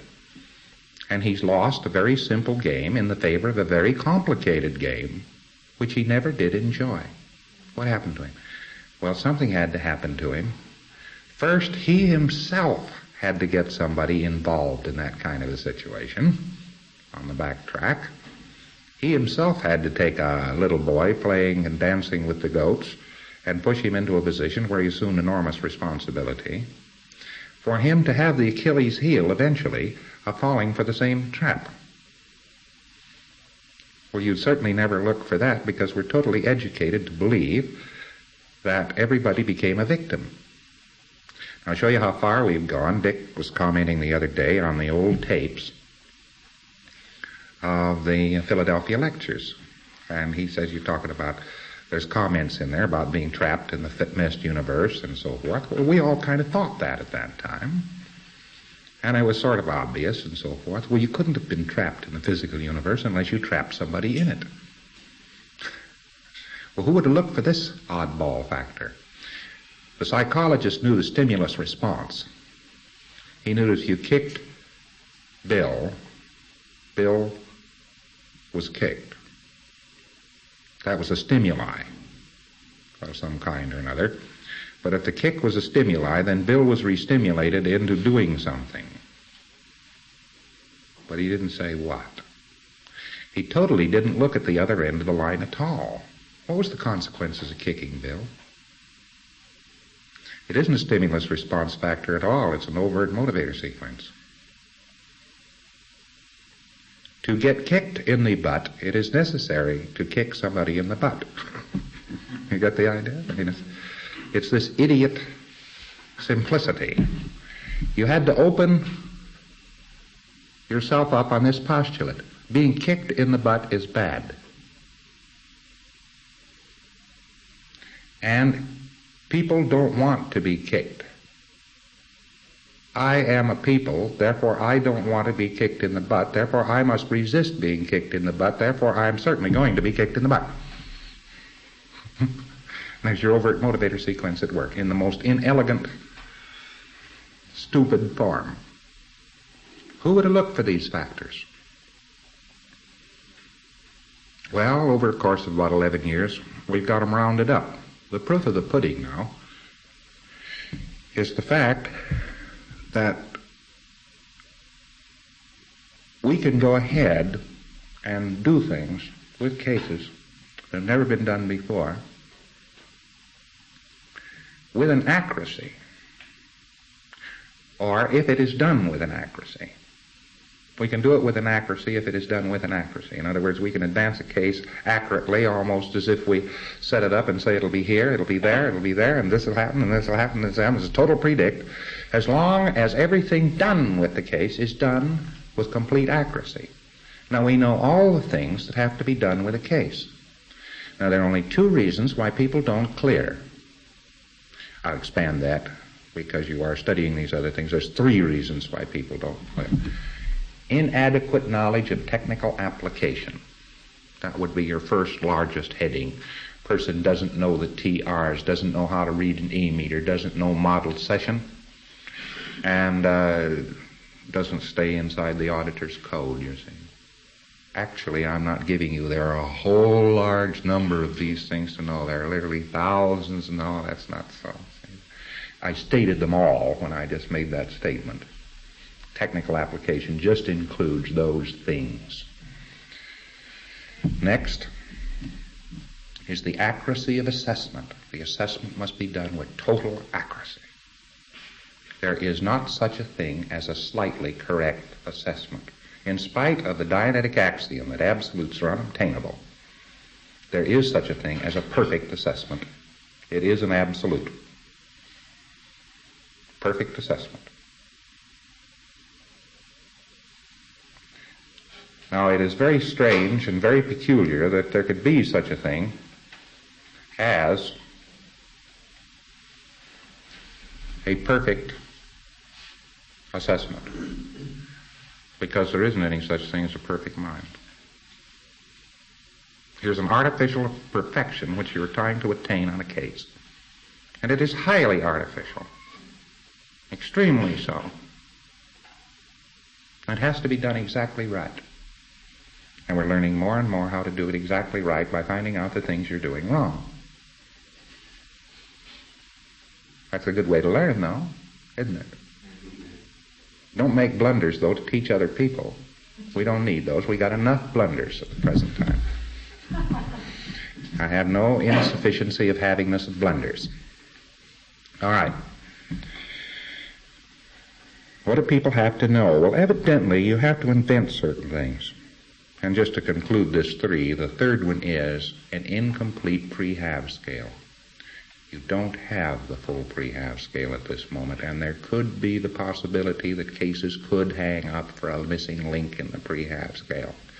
But that is not very serious, because if you have a perfect assessment in the case hung up in clearing when you did get the big full-dress pre-halve scale, all it would be necessary to do is level those levels on the pre-halve scale that have not been flattened because they weren't there, and the case will blow through to clear. I mean, it's as easy as that.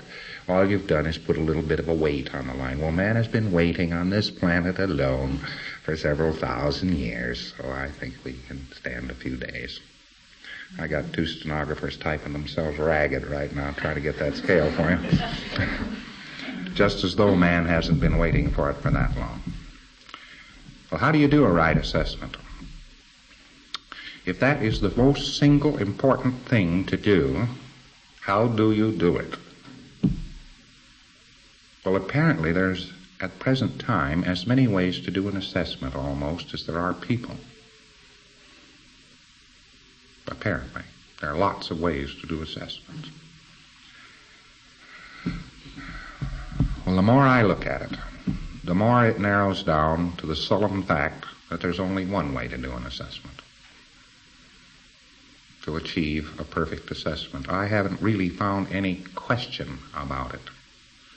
It isn't, well, you could do this or you could do that. That isn't the case. Every time you look over 2 things you could do with an assessment, one inevitably emerges as infinitely superior to the other. It sorts itself out. We might not know at this instant everything there is to know that we have to tell you so that you will never make a mistake on an assessment. See, you might still be able to invent one. There might be something there that never quite gets through. I'm being sarcastic. There's a distinct possibility this case. Therefore, we have to take every precaution that this doesn't happen. Now, the first thing, then, you must know is that in SOP goals, there is no such thing as a nearly correct assessment. There is only one correct assessment. It is an absolute. Now, we said absolutes were unobtainable, but remember, we're only attaining an absolute upon an aberration. And that's very easy to do. There's one assessment for one case, and that is it. Now, what's odd is, in the first few days of running of a case, I'd say in the first few hours of run, anything up to 30, 40 hours of run, do you know that you can reassess at any time and get the same assessment? You know that you can always reassess.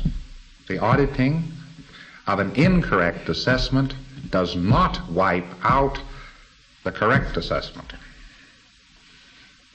That's another lead pipe fact. You can just wrap around that and hug it to your bosom, because it's a very fortunate fact for you. It is extremely fortunate.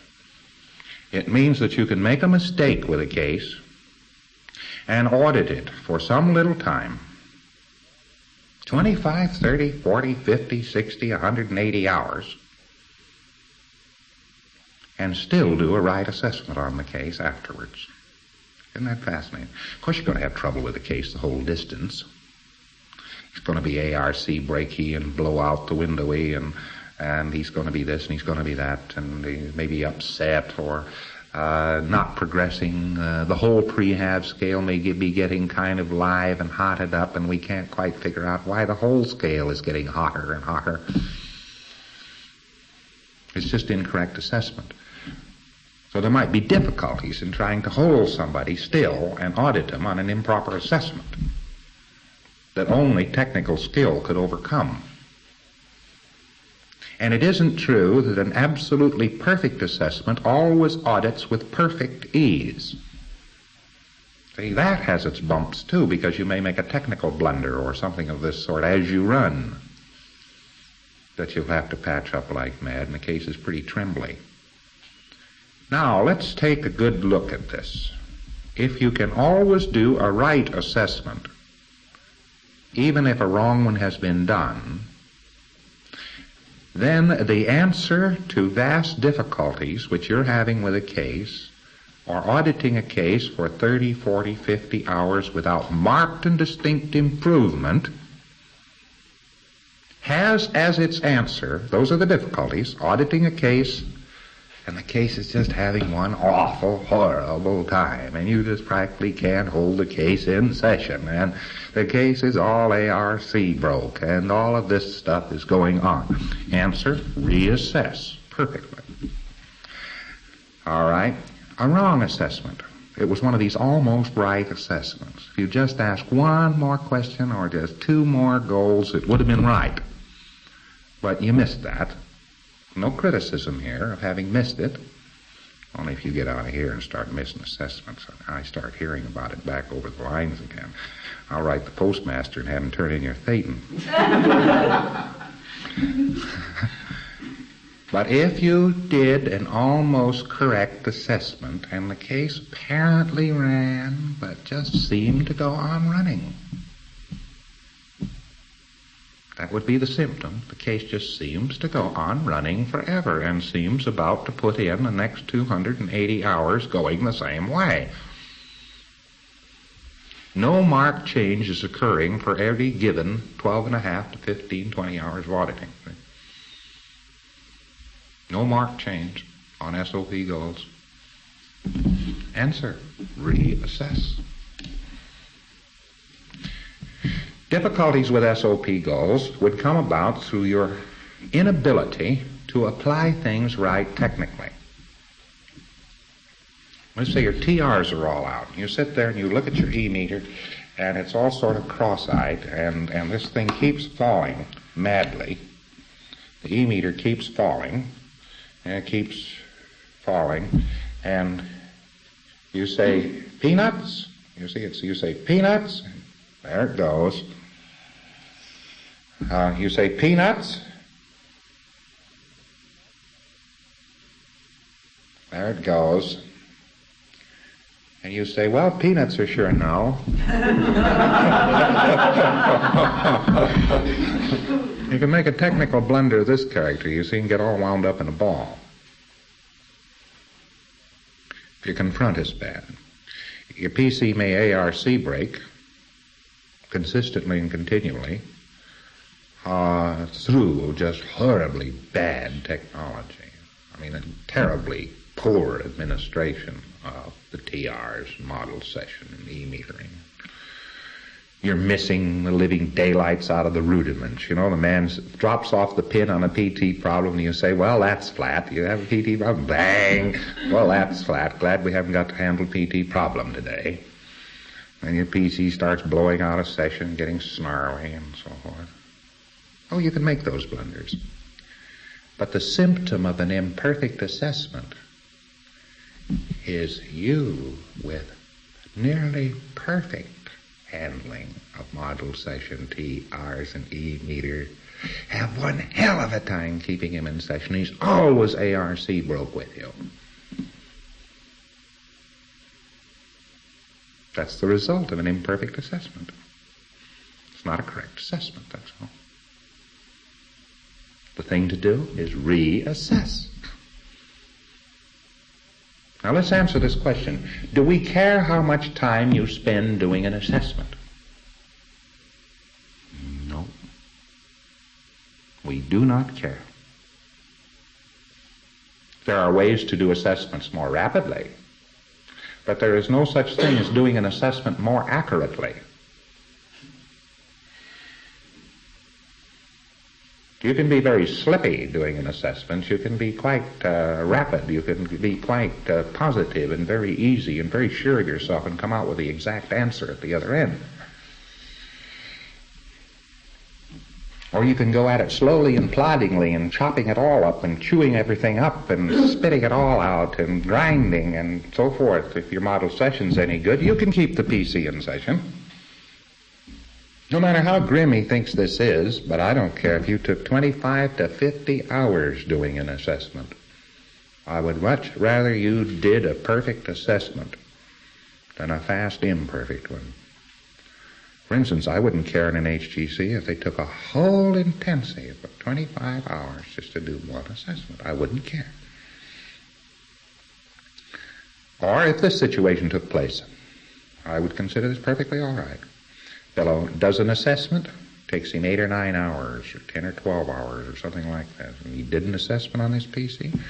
He runs the PC for 5 or 6 hours, and there's no change, and there's no gain on the PC. I wouldn't take it amiss at all if he just scrapped that original assessment, and neither should even a paying PC. Scrapped that original assessment and did another assessment from scratch. Doing assessments saves time because the accuracy of the assessment, if perfect, prevents an infinity of auditing hours without clearing. So you have, well, look, you'd have 1,000 hours of an assessment would at least be a finite number of hours of processing. And if an assessment took 1,000 hours to do a perfect assessment, that's utterly ridiculous. But if it did, it would still be better than doing a sloppy, fast one. 1,000-hour assessment would probably clear the fellow in 100 or 2, you see. So you would have the totality of time in auditing, a finite period of 1,200 hours. But an imperfect assessment would give you an infinity of auditing hours, and that would be that. And this is the arithmetic that has to do with an assessment. He just never would get clear. So there's no finite auditing period to an imperfect assessment. It will go on forever. And that is that. And it'll be very rough auditing, too. And it'll just go on forever. Now, there is the advantage, then, of a perfect assessment. How long should an assessment take? Well, when you're learning how, it's going to take a lot longer than when you don't have so many doubts and questions in your mind. Naturally, I wouldn't even criticize you for a moment if it took you 15 hours to assess somebody. I wouldn't criticize you. It wouldn't even occur to me to criticize you.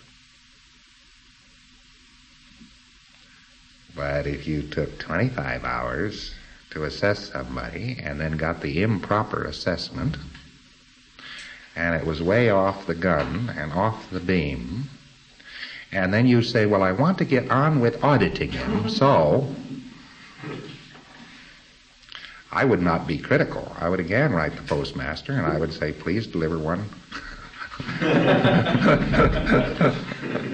There's your situation. Do you see the order of magnitude and how this thing sets up? Do you see how this is? Well, please, if you don't learn anything else, learn that.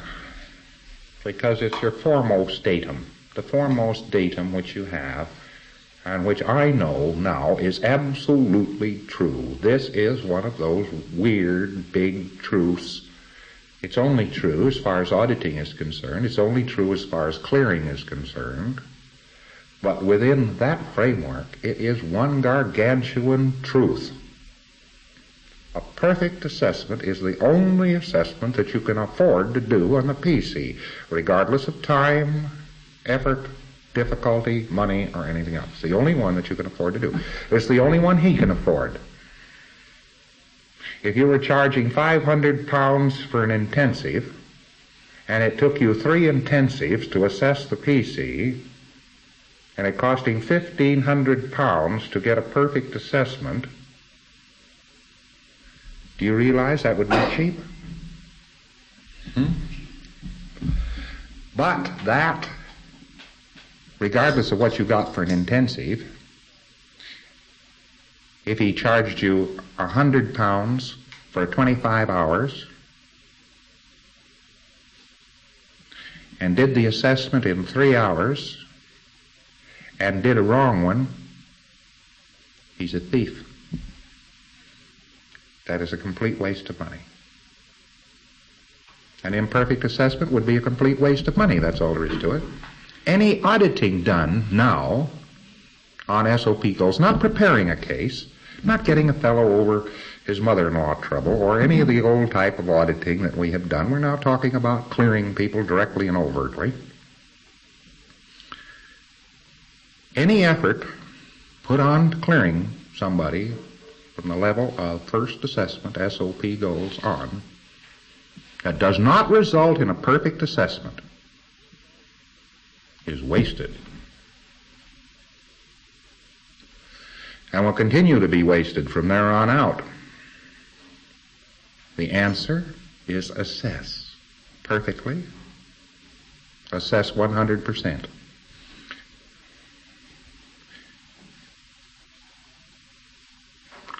Now, is there a way to assess? Is there an actual routine which is so precise that somebody could sit and look at you for 10 minutes and tell whether or not you were doing a correct assessment or not? Yes, such a system exists. It's not down on paper. There's a high probability that it can be stated on paper, that actually could be followed, stated on paper. But that gives you a high probability that it would probably never be followed. Because we're dealing with the basic stuff of which the reactive mind is composed. And that on this subject, more than any other subject, you are going to find more confusion, more silly questions. Well, don't get mad at them. You realize that you're trying to lay into somebody a datum which re-stimulates the whole confounded reactive bank. Boom. Just like that. I mean, you know, if you're right there in the middle of it. Now, he went down the track this way. I'll tell you now how to do one. The PC went down the track. So he was out there one day walking down a road, and he saw a little boy playing with the goats, and the little boy appeared to be very happy, and he was very grumpy that day, or just for the hell of it, he zapped the little boy. And he went on for a few centuries. And one day he was out there playing on the hill with the goats, and the king's men came along and wiped out all the goats and beat him and threw him amongst the dead. And he came to himself and decided that the thing to do was to rule king's men. Or maybe he decided the thing to do was to be a very rich merchant, so that you could buy all the goats and that the soldiers could just slaughter the goats ad nauseum and you still wouldn't run out of goats.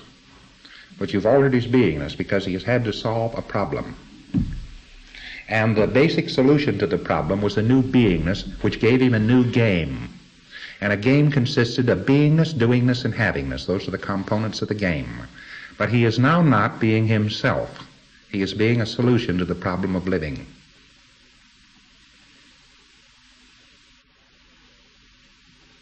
And then one day, he became a merchant, let us say. Pirates jumped upon all his cargoes as they were on the high seas and wiped him out and pauperized him utterly and completely, so that he went around whining, starving. Children were sold into slavery, or anything else happened to him. And he decides then that he knows how to be a merchant. The way you should be a merchant is to be a naval captain. Now, what an oddball situation this is. You have a fellow who wanted to be a merchant who actually is being a naval captain. Well, actually, most military lines, or naval lines, get into it in more or less this groove. And you'll find them then getting very close to commercial lines, but then they begin to despise and have enormous contempt for commercial lines, and they won't have anything at all to do with commercial lines, don't you see? So what do we see?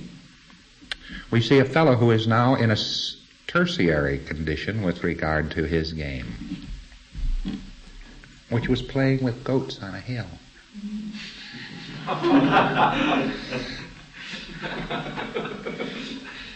Here he is stomping up and down his quarterdeck saying, "Flog 'em."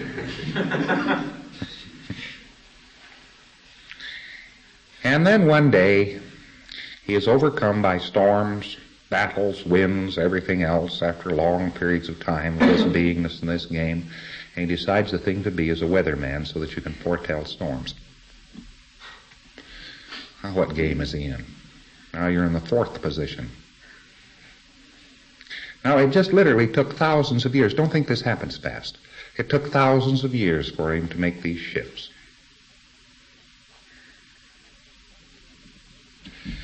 What beingness is real to this PC? What does he now consider a game? What does he think he has to do to have a good, safe, secure game? Well, as a result of all these beingnesses, it's the game somebody will permit him to play.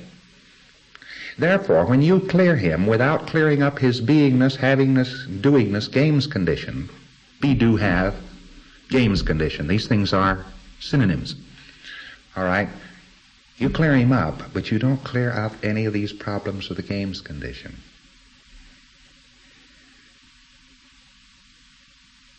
No, he's going to maybe go clear, and then he's going to realize he has no game, because he knows what he has to do in order to have a game. He's got to be able to foretell weather. And although you've got him very clear on the subject of foretelling weather, he actually kind of moved out of foretelling weather, and he knows you have to be pretty aberrated and worried to really be interested in foretelling weather, and he knows it's dangerous not to be able to foretell weather and not to foretell it. So he starts putting the thumb screws on himself, which is to say, a naval captain gets overwhelmed by storms. See? So he brings up this engram and forces himself again to tell weather, and even though you got him up to clear read, he will now be bored or upset, but he's really not bored. He's worried. He's got to get back there and foretell weather. And the thing to do to foretell weather is put the thumb screws on himself, realizing what would happen to a naval captain. See, very simple. And he goes unclear. He just dives overboard just like that. Boom. And again, he comes in, he's reading stickily on the meter. Well, what has he done? To state it very simply, because it can be stated mechanically too, he knew that the only game that you could play would be that game of foretelling weather, and he knows you have to be aberrated to do it. So it's less dangerous, he thinks, the jerk, to be aberrated than to fail to play the game of foretelling weather. That's what it amounts to. It's less dangerous to be aberrated, to have no friends, to get every kind of a domestic or business scene messed up, anything that you could think of, see, that is less dangerous than not to be in the game of foretelling weather. That's the way he's thinking this goes. So he goes unclear. So therefore you could use just plain processes on and on and on and on. You eventually get this fellow up so he's reading on a free needle. And then he stays clear for a little while, and then he walks out, and then he's all of a sudden, clank, reading something else. And you say, this is the most mysterious thing I ever saw in my life. And we explained it one time by saying he could postulate himself now. He could postulate, and he can postulate himself unclear. And that was perfectly true, and is exactly how he does it. But why? Why did he do it? Well, that's the games condition. Unless you have cleared up his games conditions clear across the boards, he will continue to restore himself into an aberrated condition. Now, here's the funny thing. He really can't foretell weather.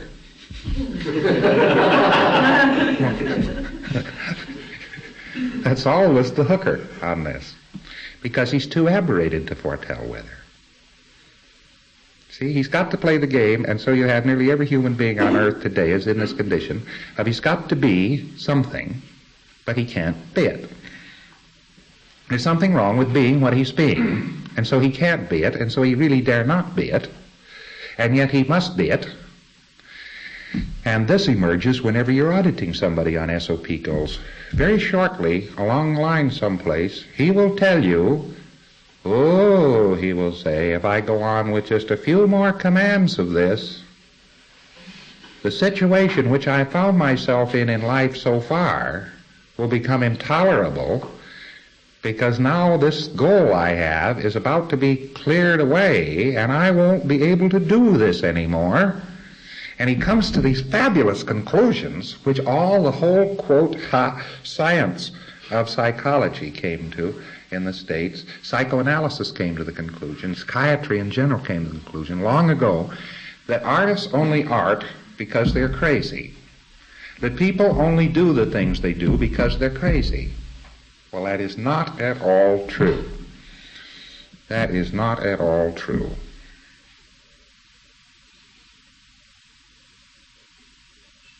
People who are in a very good state of beingness, given the educational data, are not going to not do it anymore. They will actually be able to do it and have some fun. And do it well. I'll give you an idea. I used to have grave qualms about docking ships. I can handle practically anything in the way of ships. But I start getting them around docks or around shallow ground. It's quite visible what this is. A ship isn't supposed to touch anything. It's not supposed to run aground, you know. It's not supposed to ram things. It's not supposed to go into cliffs, you see. So most of the time you're skippering a ship, you're preventing it from running into things. In other words, you're preventing a ship from communicating. That's about all it amounts to, you see. And I thought, well, this is a very necessary thing, obviously. And I was thinking about ships and monkeying around with yachts and so forth, and I was thinking about ships. Got a few cognitions on this thing. It became very obvious to me, and I started to laugh at myself. You know? Because, well, you have to be very worried about ships in order to run ships. And I'd actually stopped running ships because I was worried about it. Because I liked ships, because I wanted to run ships. You get the idea?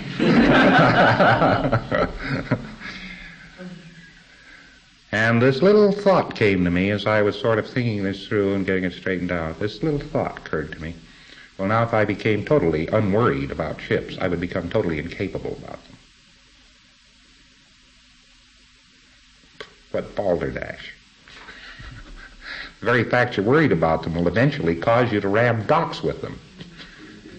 So therefore you've got to withhold yourself from ships because you know you're going to damage them. So therefore you've got to run ships because you can't run ships. See? So here's a whole zone of now I'm supposed to's which wouldn't work out at all. Got the idea? Well, I got this cleaned up and all of a sudden I realized that, I don't know. I can dock ships and handle ships and do things with ships and run ships and navigate ships. And all of a sudden it looked very weird to me. Why have I been worrying about ships? And I'm getting one.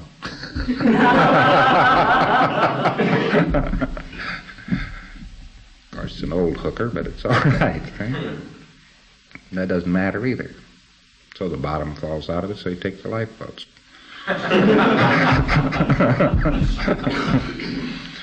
Now, here's the essence of all these beingnesses, and now I'm supposed to's, which is doingness, in order to have something. They get into a can't have, must have, jammed up situation, and a fellow has to abandon them because they've been invalidated too many times, and he's gotten invalidated in too many ways. There's this whole parade of these things. Here's a game, the fellow's fairly happy with the game, and something invalidated. So he now goes into this new valence and plays this new game in order to keep the old game, which now he can't have. And now he's got this new game, and he's got all the beingness, doingness, and havingness of this new game, but something invalidates that. So he takes over on the winning valence on a new game, and he goes into this new game, and the beingness, doingness, and havingness of this new game, and then so forth. And he's becoming unhappy in life by this time, you see. But that invalidates the old game. Now something comes along and invalidates this new game, and now he's, for some reason or other, he isn't himself anymore. He's See, he's just departed from it. His communication with the world has become very poor. Now, in assessment, you're backtracking that exact put on the new valence with the new doingness and havingness, you see? Put on the new valence with the doingness and havingness. Only people express these things as goals. That's what they express them. And you've got to have a game that is real to the PC. And what falls or reacts on the meter is what is real to the PC. So that is the first game you audit. And there's only one of them that is attainable or reachable. Now that's the oddity. If there's anything peculiar about this, that's the oddity. How come there's only one? Because obviously there are thousands of these things lying behind him. Well, there's only one at a time. One at a time. And as these valences go up, the PC goes down. And here he is in the nowhere of the minus tone scale, and the valence may be clear up to serenity. Therefore, he operates in a totally psychotic way while being totally serene. We know this case, the Thiti-Weeti case. Totally serene, totally bad. What's this all about? Well, the valence is all the way up at tone 40, and the PC is all the way down below -8. Now, as you audit, the valence that you're auditing out comes down, and the PC starts taking over the control of that environment and that game, and he'll find out that he can play it with this reservation, that he doesn't have to if he doesn't want to. But before that, he had to play this game. He had no choice. So you're restoring the power of choice of the PC over games. And as the PC gets out of these fixed games, he can now look around the environment and find out that he can not only play that game, but that he can play other games. Now he's got more games. And if he's got more games, he'll stay clear. And if he's got less games that he really can play, he will go aberrated on you again. So the total stability of clearing works out to be how much horizon you lift for the PC in these given zones of beingness, doingness, and havingness. And if you lift them all so that he's no longer aberrated along these lines, you have a stable nest clear. And he'll stay that way. The very act of finishing off clearing stabilizes the clear, because it's just more SOP goals. More SOP goals and more SOP goals and more SOP goals and more SOP goals, you see? More goals, more beingness, doingness, and havingnesses that are plowed in. And they start running out faster and faster and faster and faster and faster. And the plight of this poor girl in the 3rd South African, who made the first clear down there, was terrible toward the end. The auditor was in this terrible state. And she became very, very worried and finally went and saw the instructors. For 2 days, she had found a goal. She had done a complete assessment on the case and had found a goal, and it was the right goal, and she'd found the right terminal, and she'd got it all set, and she'd asked the PC, and it had disappeared off the meter. What was happening? They were blowing by inspection. And they'd gotten to a state of blowing by inspection, and that was all there was to it.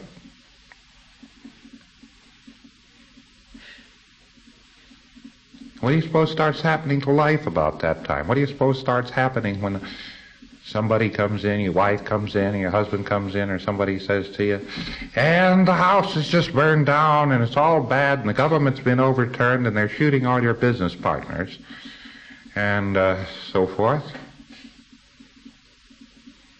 If that much bad luck would happen to you, which is doubtful, it wouldn't become an engram. You would probably do something effective about it, and none of it would become an engram. And that would be an interesting thing to have happen, wouldn't it? Supposing you got up even a little higher than stable nest clear, and an automobile ran into you. If it did, it'd almost have to be by your intention, but if it did run into you, what do you suppose would happen? You know, it's obvious that the only thing that keeps an injury there is the engram you make of it. We've got a lot of interesting things here to find out. When you throw a body off of a wall or drop it off of a cliff, what does it do? Bounce? And then what do? Pick it up and dust it off? Or will dust stick to it? Can it retain an injury?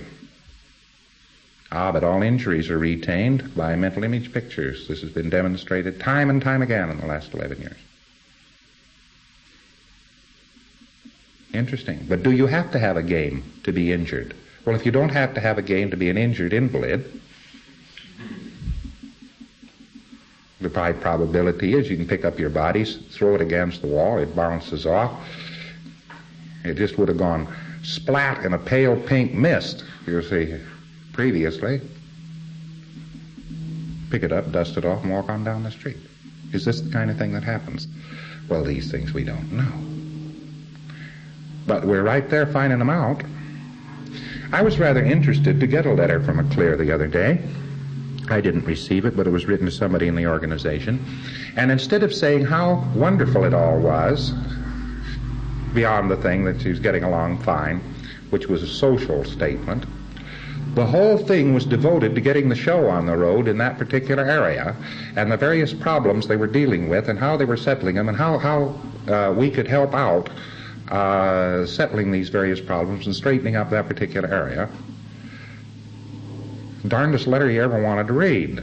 See, it's just all, well, we're being effective, we want to be effective, now here we go, and we're doing this and that, and you can do so and so and so and so. And there wasn't a single mention of her case.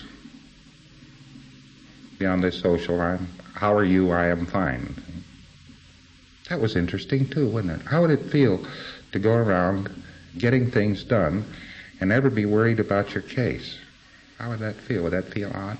Never worried about your own reaction, never worried about your consequences, never be even vaguely upset by whether you were going to get tired or confused or not. Well, this is obviously from a person who, if you'd said, "Are you tired?" she would have probably laughed at you. Who, me? Tired? No, not tired. Well, you've been working for 48 hours. I thought you might be tired of this. Oh, have I? Oh, yes. Yeah, well, there's a lot of things to do, now I'll tell you. So a Claire apparently doesn't go up and sit on cloud 9. Having to play the game is what prevents one from playing the game, and evidently one can play the game as long as one doesn't have to play the game. So that's the status which is reached, which is a very interesting thing. The perfect assessment is the first step in for a case. If you've done a perfect assessment, the case all of a sudden feels much better. If you've done an imperfect assessment, the case feels not so good. There's that indicator too. It starts in with the perfect assessment. That's the first foot on the pathway. And the first thing you run into as a possibility that the fellow is not going to make the grade is an imperfect assessment, and then that will haunt it all the way through. After that, you're in trouble from there on out. So it's a good thing to know how to do an assessment. Be able to read an e-meter, do an assessment, carry it on. I don't care how long it takes you to learn one. That is immaterial. I couldn't care less. But what do you know? I can show you how to do a rather rapid assessment. You've been doing assessments which bid fair to be going on for 15 or 20 hours. Well, you can do them faster than that and still have them that accurate. But if I show you how to do such an assessment, I don't want you to get the idea that I am trying to speed you up in doing assessments, because I don't care how long it takes you to do an assessment. But I can show you how to make it a little easier on the PC and how to make it a little faster for you and so forth. And there are exact ways to go about this in order to do this. Now, I'll give you an example of that. In reading repeater technique, which you use on goals and terminals assessing, but not on free-half scale assessing, you don't use repeater technique to find out the level of a free-half scale. I think I'd better put that on practically every tape we release.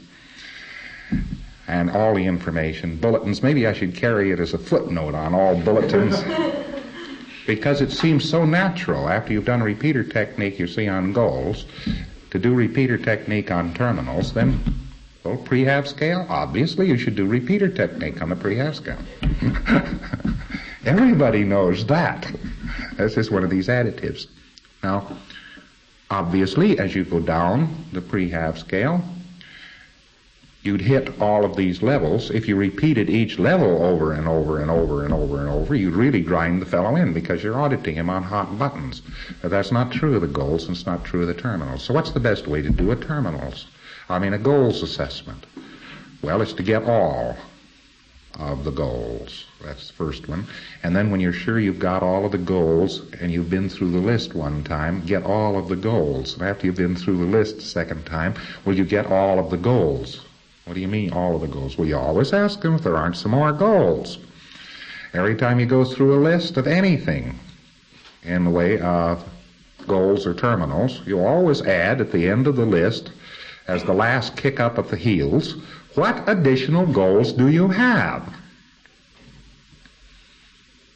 And you run it against the meter, and if the question produces the slightest change of characteristic on your E-meter, you say, what goal is that? Until you get it. And you flatten the meter every time you read a goals list. And you flatten the meter for new terminals every time you read a terminals list. You always add the new goals, because he's always got new goals, until you get the right one. And after that, your meter is null on new goals. And it'll stay pretty null on it. But after you've run him for a while on, you've got the goals, you've got the terminal, you've got everything, and you then now get the prehab, and you audit him for a while. When you come back to do a new terminal, you'd better do a new terminal assessment and get the new terminals, because they are now tremendous numbers of terminals which add themselves to this goal you're trying to flatten. And when you're finally finished up with terminals for that goal is going to be flat. Now for your new goal, add goals. Find all of the goals. In other words, it is quantitative. Find all of the goals. Every opportunity you get, find more goals. On terminals, every opportunity you get, find more terminals. Quantity, quantity, quantity. I don't care if you have a list of 1,295 goals and 15,000 terminals. I just couldn't care less. You won't achieve that. You'll probably cool off at the absolute top of about 350. That's probably the extreme. The most I've seen right now is about 280 or something like that. But I did hear the case just this morning that had some vast number of goals, and it was all assessed out, and finally was assessed out wrong, and the question, do you have some more goals, produced the goal of the PC. Coo. So quantity hasn't a single thing to do with it. That is to say, how many you get. It's quantitative. You just go on, you get more. You see? It doesn't matter how many. It doesn't matter how long it takes, and it doesn't matter how many you get. Just make sure that you get it all. And just make sure that when you do it so that you come out with a perfect result. And what is a perfect result? One goal falls and one terminal falls, and you can't even get another goal, and you can't get another terminal, and that is it. Actually, the assessment has to be as perfect as it mechanically works out to be. It's quite mysterious that it works out so wonderfully and so mechanically to be just that. It'll turn out to be one goal that won't go flat unless you audit it. And of course, if you've got this one goal, and then you go over the list again and it disappears, you didn't have all the goals. That's all that means. And if you had your list of terminals, and you finally had one terminal, and there it was, and that's that one terminal, and you really got it all done, and you say, well, just as an afterthought, well, how do you feel about janitors? And it goes, no. What did that mean? It means you didn't have all the terminals, that's all. You've got to now make a new additional terminals list. And find the terminal. All you've got are null. Well, then you haven't got the right one, that's all. Now, in addition to that, you have to find the terminal at both ends of the goal. Now, what do I mean by that? The terminal at both ends of the goal? The fellow has a goal to shoot sparrows, and this turns out to be the idiotic goal that he comes up with. We don't care how sensible it is or how insensible. That's what he comes up with. His ambition, and the thing to do is to shoot sparrows. That is it. Well, it defies your reality that anybody wants to dedicate his entire existence shooting sparrows. But as a matter of fact, you probably are not aware of the fact that for centuries, for actually thousands of years, every time he marries a beautiful wife or something of that sort, sparrows turn up in some peculiar way and ruin his marriage. And we never can figure out how this is, see? Well, that's his aberration. Don't you try to make it reasonable. That's why he's crazy. Got the idea? All right, so that's the way it is. So you got this goal to shoot sparrows.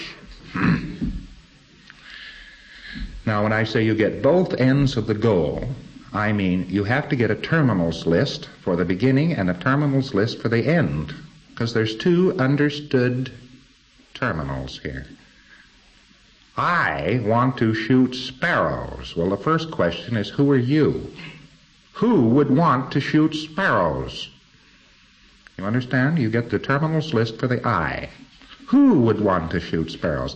Now, it's better if you can get that than to get the sparrows, because this thing is the cause over the sparrows, don't you see? But you might not get that. It might not be at the I end of this goal. It might be at the receiving end of the goal. The effect line here to shoot sparrows is, of course, sparrows. All right, what's a sparrow? Give me another word for sparrows. Well, he says they're birds, they're tweety-weeties, they're our feathered friends. You got the idea? And you take that whole list of synonyms for the end. Now, but who would shoot sparrows? Gamekeepers would shoot sparrows. And then there's cats. You get this picture of Puss in Boots, you know. And you say cats would shoot sparrows. Yes, cats would shoot sparrows. Yes, definitely. All right. Well, after all, this is his terminals list, not yours. So you put down cats. Well, now that's the way it goes. You get both ends of the terminal. Okay? Both ends of the goal is converted into a terminal. In other words, there's really two terminal lists, but they all add up to just one terminal list. So you can ask two questions about a terminal. Who does this, and what is it done to? Cause, distance, effect. And you get the terminals that cause and all the terminals that affect, and you'll find out they're both present in any goal. Fellow says, I want to have oysters. That is the goal that finally came up. I want to have oysters. You have to get all the synonyms in the English language, and if he was born a Hungarian, in the Hungarian language too, for oysters. And you have to find out who would have to have oysters. Well, he says oystermen, fishmongers, princes, fishermen, people who tend oyster beds, little old ladies with green bonnets who sit on pedestals, and now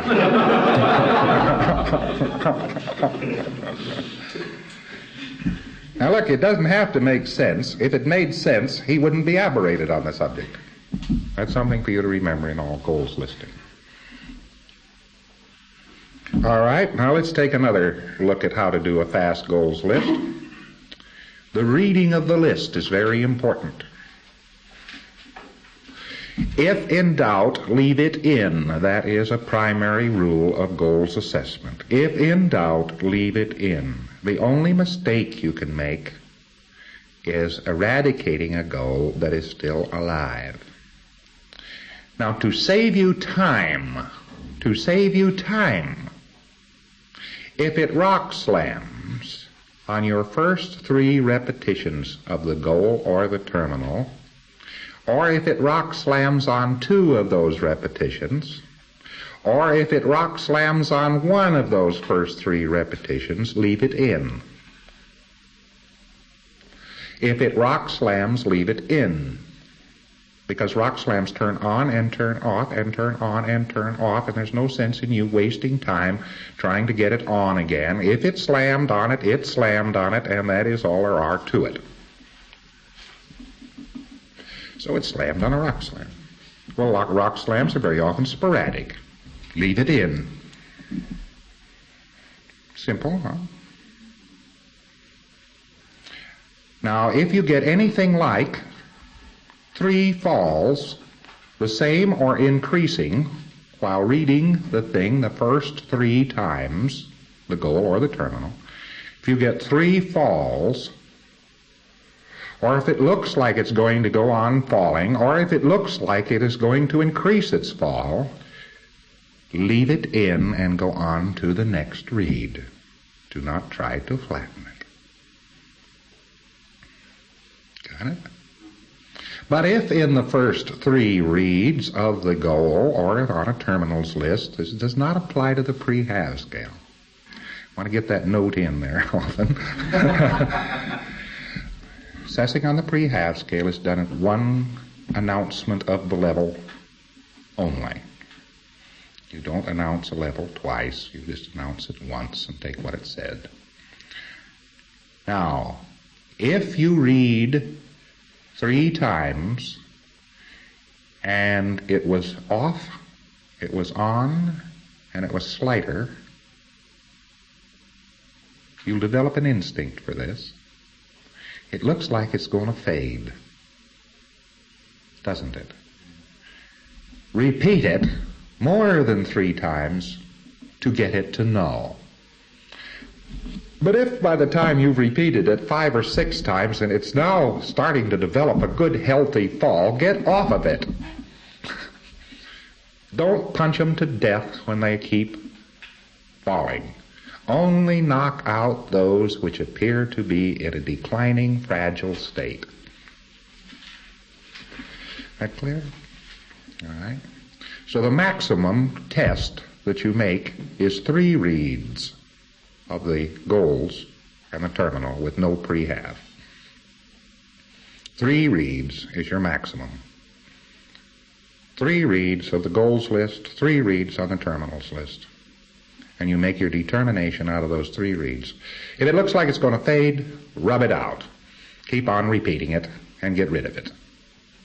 And if it looks like it's going to stay there, get off of it. And you make your adjudication on your first 3 reads. Got it?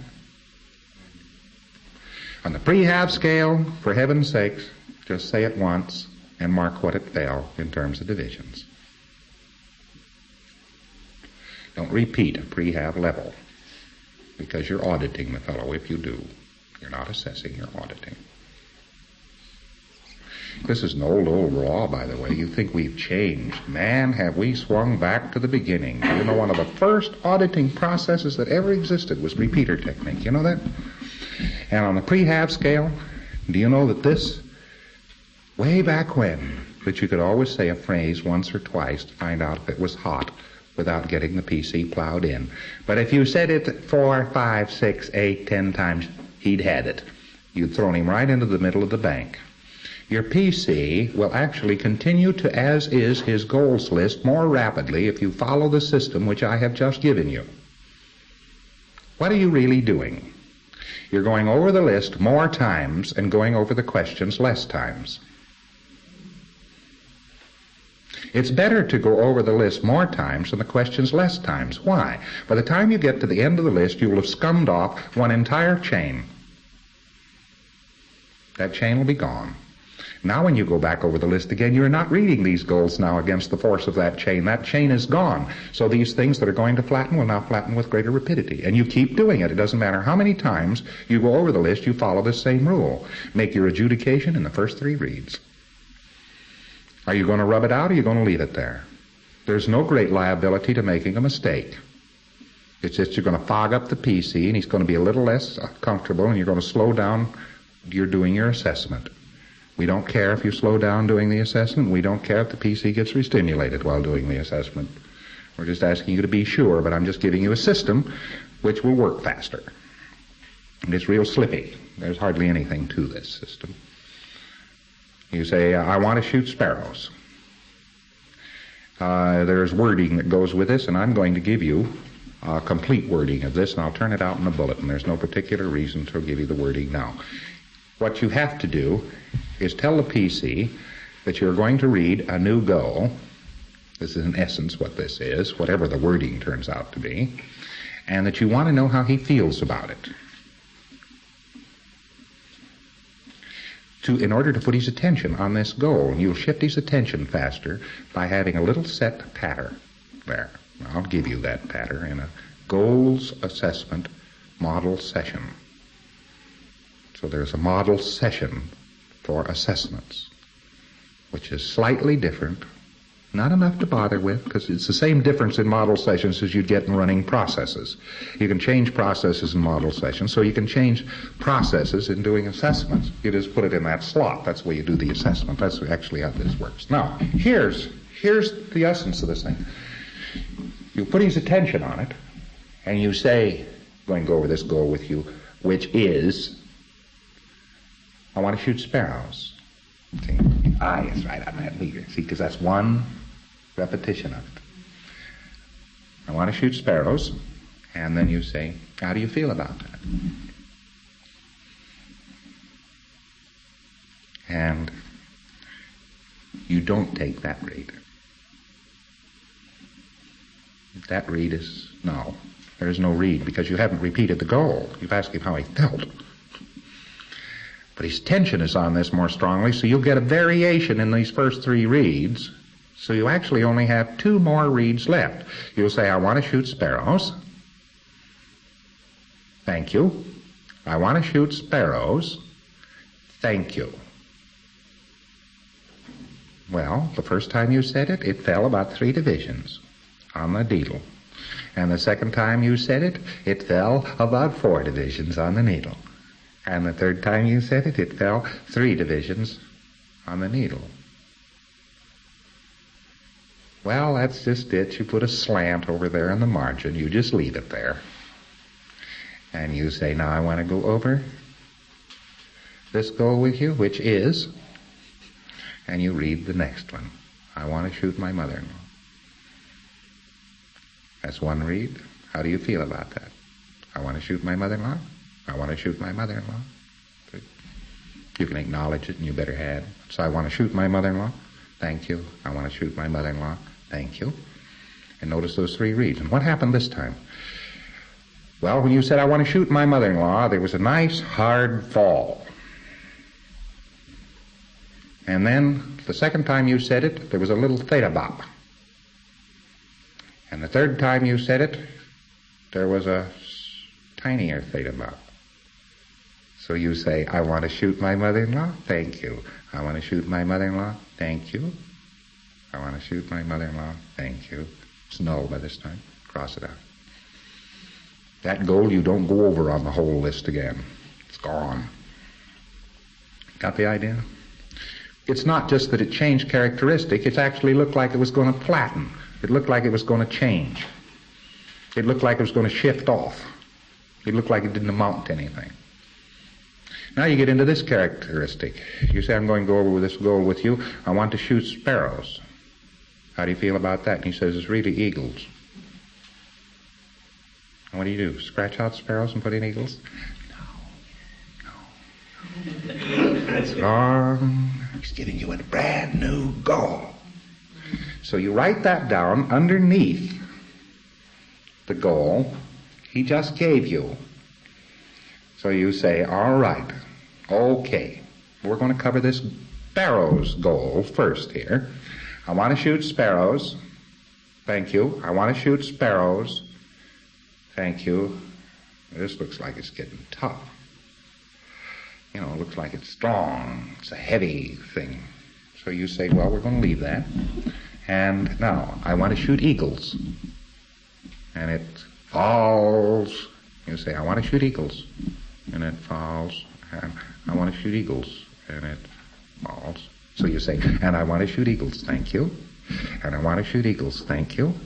And I want to shoot eagles, thank you. All right, we'll take that one off. It's scrubbed. This is quite ordinary, that you'll get a sudden alter-is in the middle of a bull's run, okay? Now, reading the list over more times and spending a little less time grinding on it will actually speed up your assessment.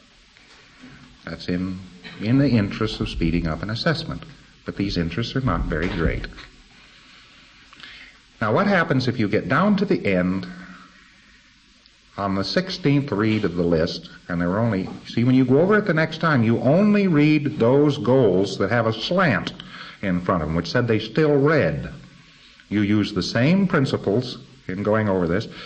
He had 120. They have now boiled down to 40. On maybe 3 reads, he's only got 40 left. Go over these 40, and they all go, no, no, no, no. Oh, there's one. Okay, that one stayed. No, no, stayed. Oh, they say, that's fine, that's dandy. You get down to the end of this thing, you ask him, do you have any more goals that you haven't mentioned before?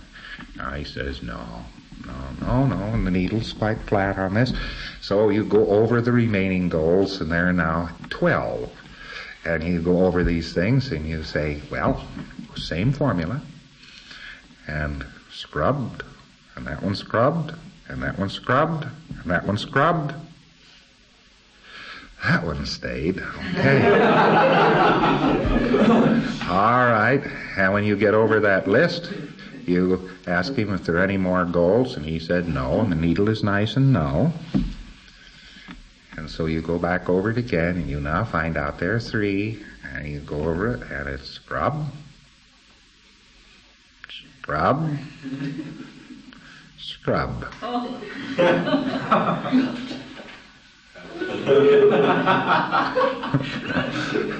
Now, this is the kind of a problem you'll get into. That'll happen less ordinarily than you will have one left. But when you get into that, the proper thing to do is say, what other goals are you withholding that you haven't told me about? Oh, that I haven't told you about. Oh, that's different. Some reason or other, this is all different now. Well, what you actually did was pull the goals chains off the line, and you've simply been taking the overburden off of his goals. And not until it was all gone did you find you had some new goals sitting there staring you in the face. So you can add this rules to assessment. That when you've got the goal, and you know exactly what it is, and you've got it in a total box, and that is it, you could set it up in bright lights, neon signs, put huge Siemens floodlights on it. You're absolutely certain now. You've got it absolutely set. You have done everything you have been told to do, that you've learned to do, that you've dreamed up. And you know that's it. Ask for some more goals. Ask for some more terminals. And put them down and assess them. First goals list, then terminals. Assess them against the one you had. Because I'll tell you this little rule. Any goal which is to put up a mock-up because of the pre-half scale is liable to be a false one and is a dangerous one to audit. And it is perishable, because the result of failure is to create a mock-up one's own self. That is the result of failure. So that you get into an arts goals, this is particularly true. And just as a broad category, this most succinctly and desperately, for some reason or other, applies to arts goals. You learn a lot of this bric-a-brac about how to judge these things, but this is a very important one, because you should always be suspicious of an arts goal. The guy isn't even putting up a mass mock-up, don't you see? He's putting up a figure, sort of a think. He's going to write music. I wouldn't ever leave anybody with a goal of writing music. He's going to sing. I wouldn't leave a guy with a goal of singing. I would just start beating that goals list to pieces. This is what experience has taught me. Why? Because there's always the thing you can do when all else fails. And that's usually the arts. Now, isn't that a hell of a thing? That's an awful commentary on the arts, but I don't intend it to be a commentary on the arts. The Renaissance in Italy takes place after it's beaten by France. Nobody can now make machinery or masses or really put up this or get a society on the road, but they go paint pictures. Got the idea? So they're going to start to overwhelm with aesthetic masses. Actual masses didn't work, so they're going to go into aesthetic masses. And those are closer to the thought band. I don't say that a pre-clear will never, in the history of SOP goals, turn out to have an arts goal, because that's not justified. I just say it's something to regard with grave suspicion, not in life, but on an assessment. If you go just a little further, you'll find you've improved the case enough with an assessment that he gets into a better goal channel. That's what it amounts to. Got the idea? So that all arts goals, as one single whole category, should, if encountered, demand additional assessment. Just beat it to pieces without invalidating the piecing. Asking for some more goals. There's all kinds of ways to ask for goals. I won't go into those today. But what did you want to do before you started to sing?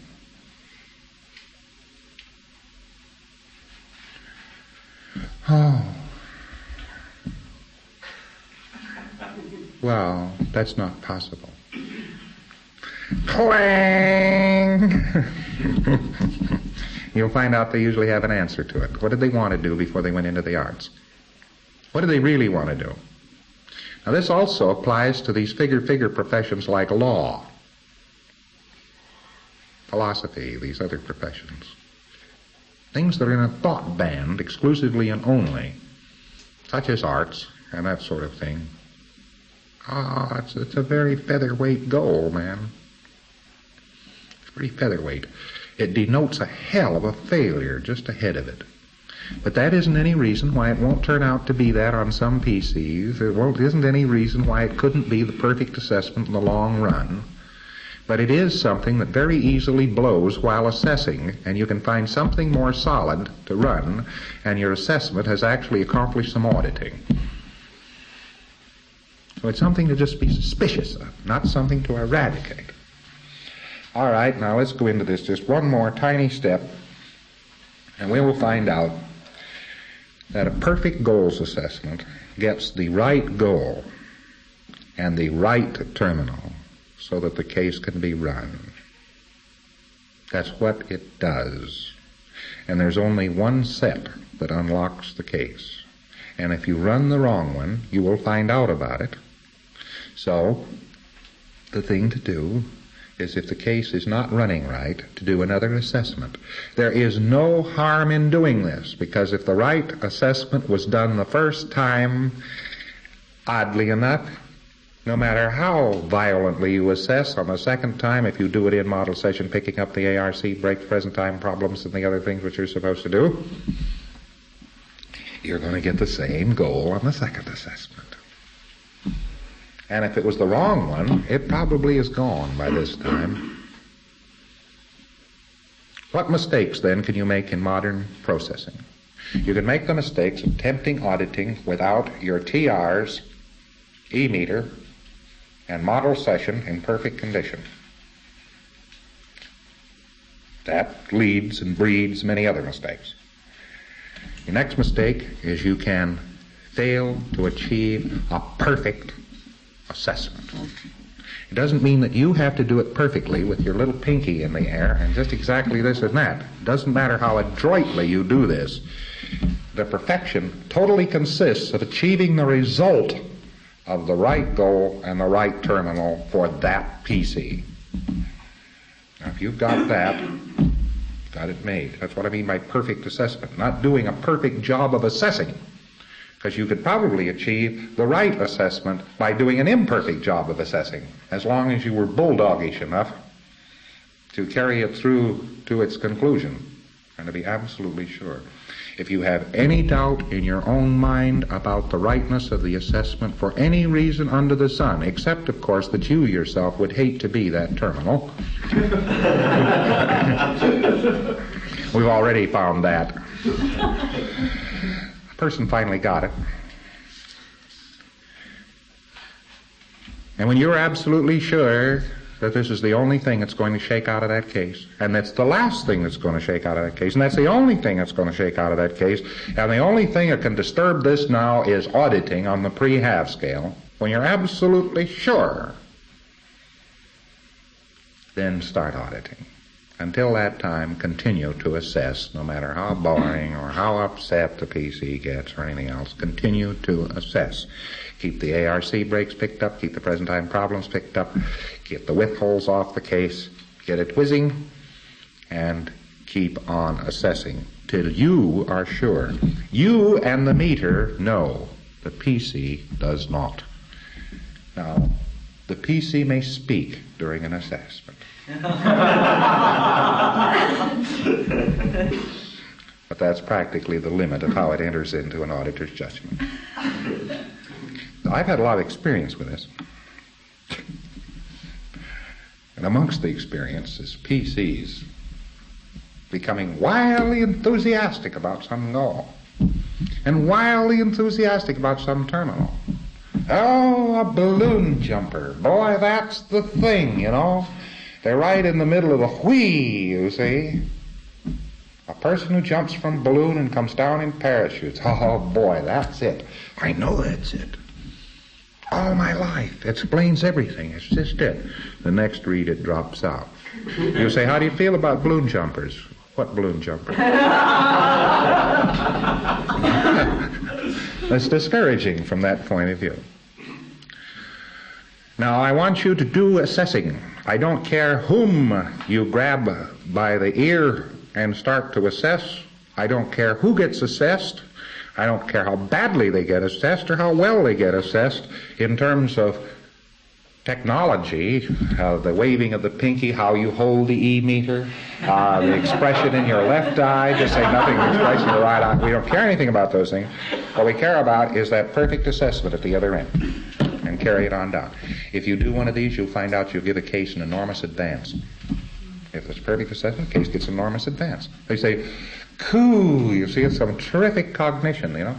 This is what I am doing. Well, what do you know? Sometimes it's the first what do you know you had off the case. Maybe he's been audited 500 hours before and he never said, what do you know? He just said, yes, no. And he gets up to a state where he really has some idea of where he's going and what he's doing.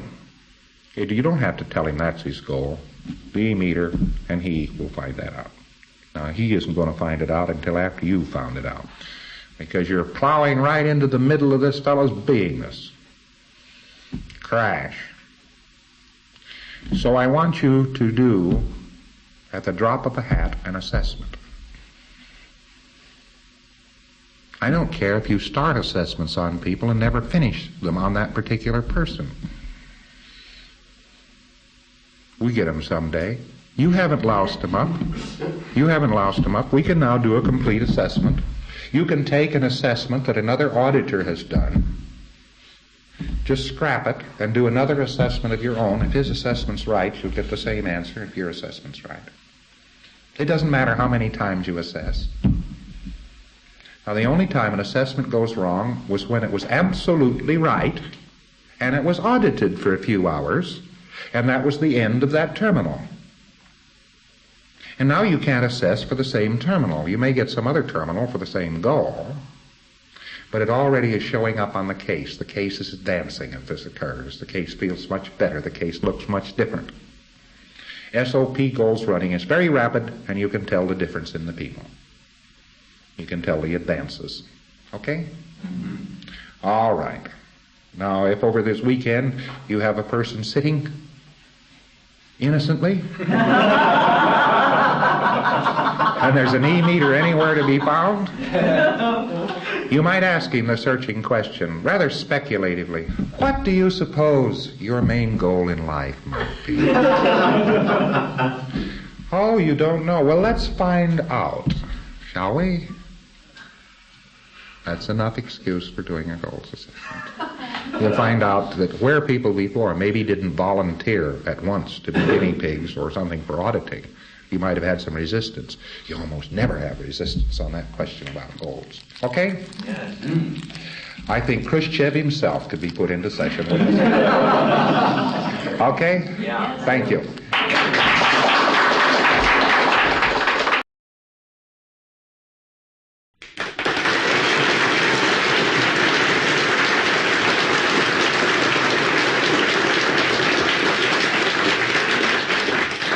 Thank you.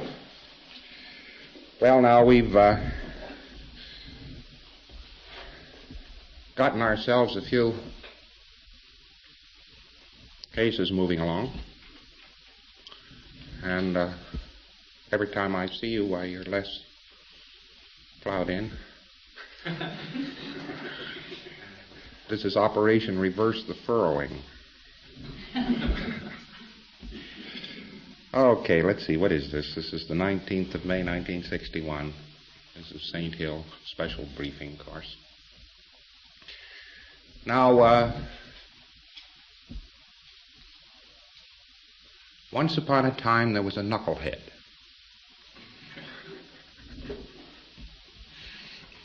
Once upon a time. And he kept doing things to people. Kept doing things to people. And then a few trillion years later, he said they'd all been done to him. I'll give you an example of this.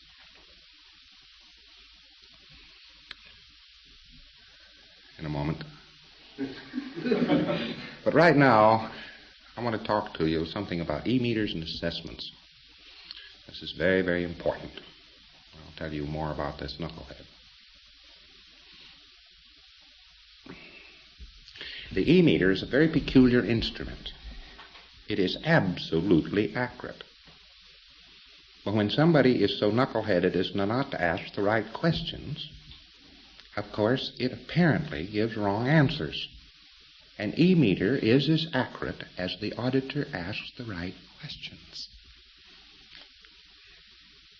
It itself is totally accurate. But you have to find out what it is talking about.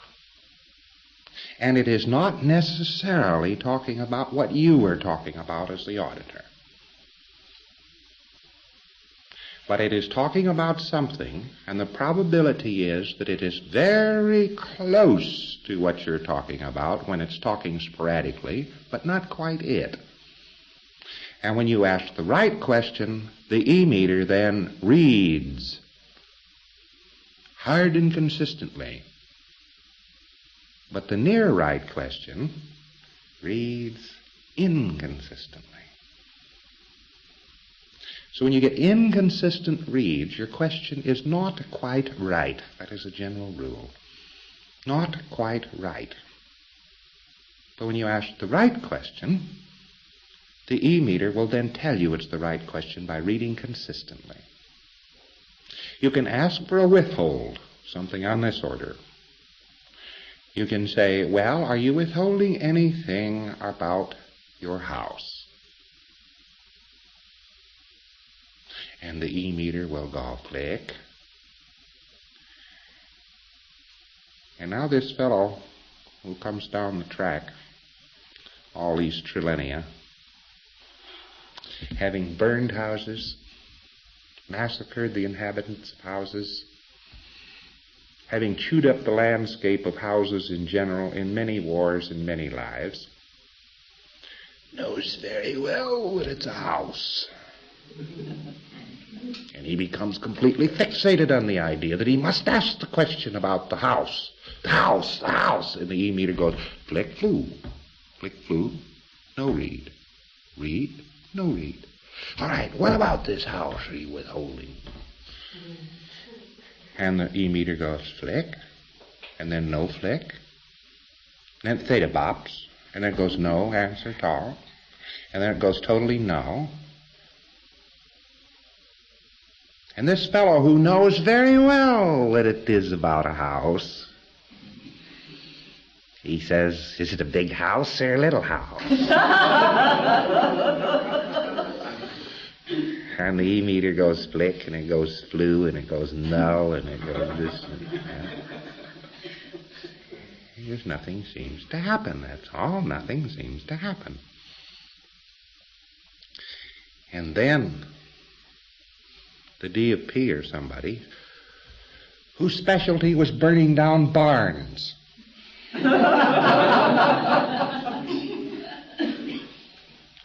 gets the PC in and says, well, now you seem to have a withhold here. We don't seem to find out what it is. Is it about barns? And there's a flick and a flew and a no. And the DFP says, you see now, you knuckle-headed auditor, you missed it. It's about barns.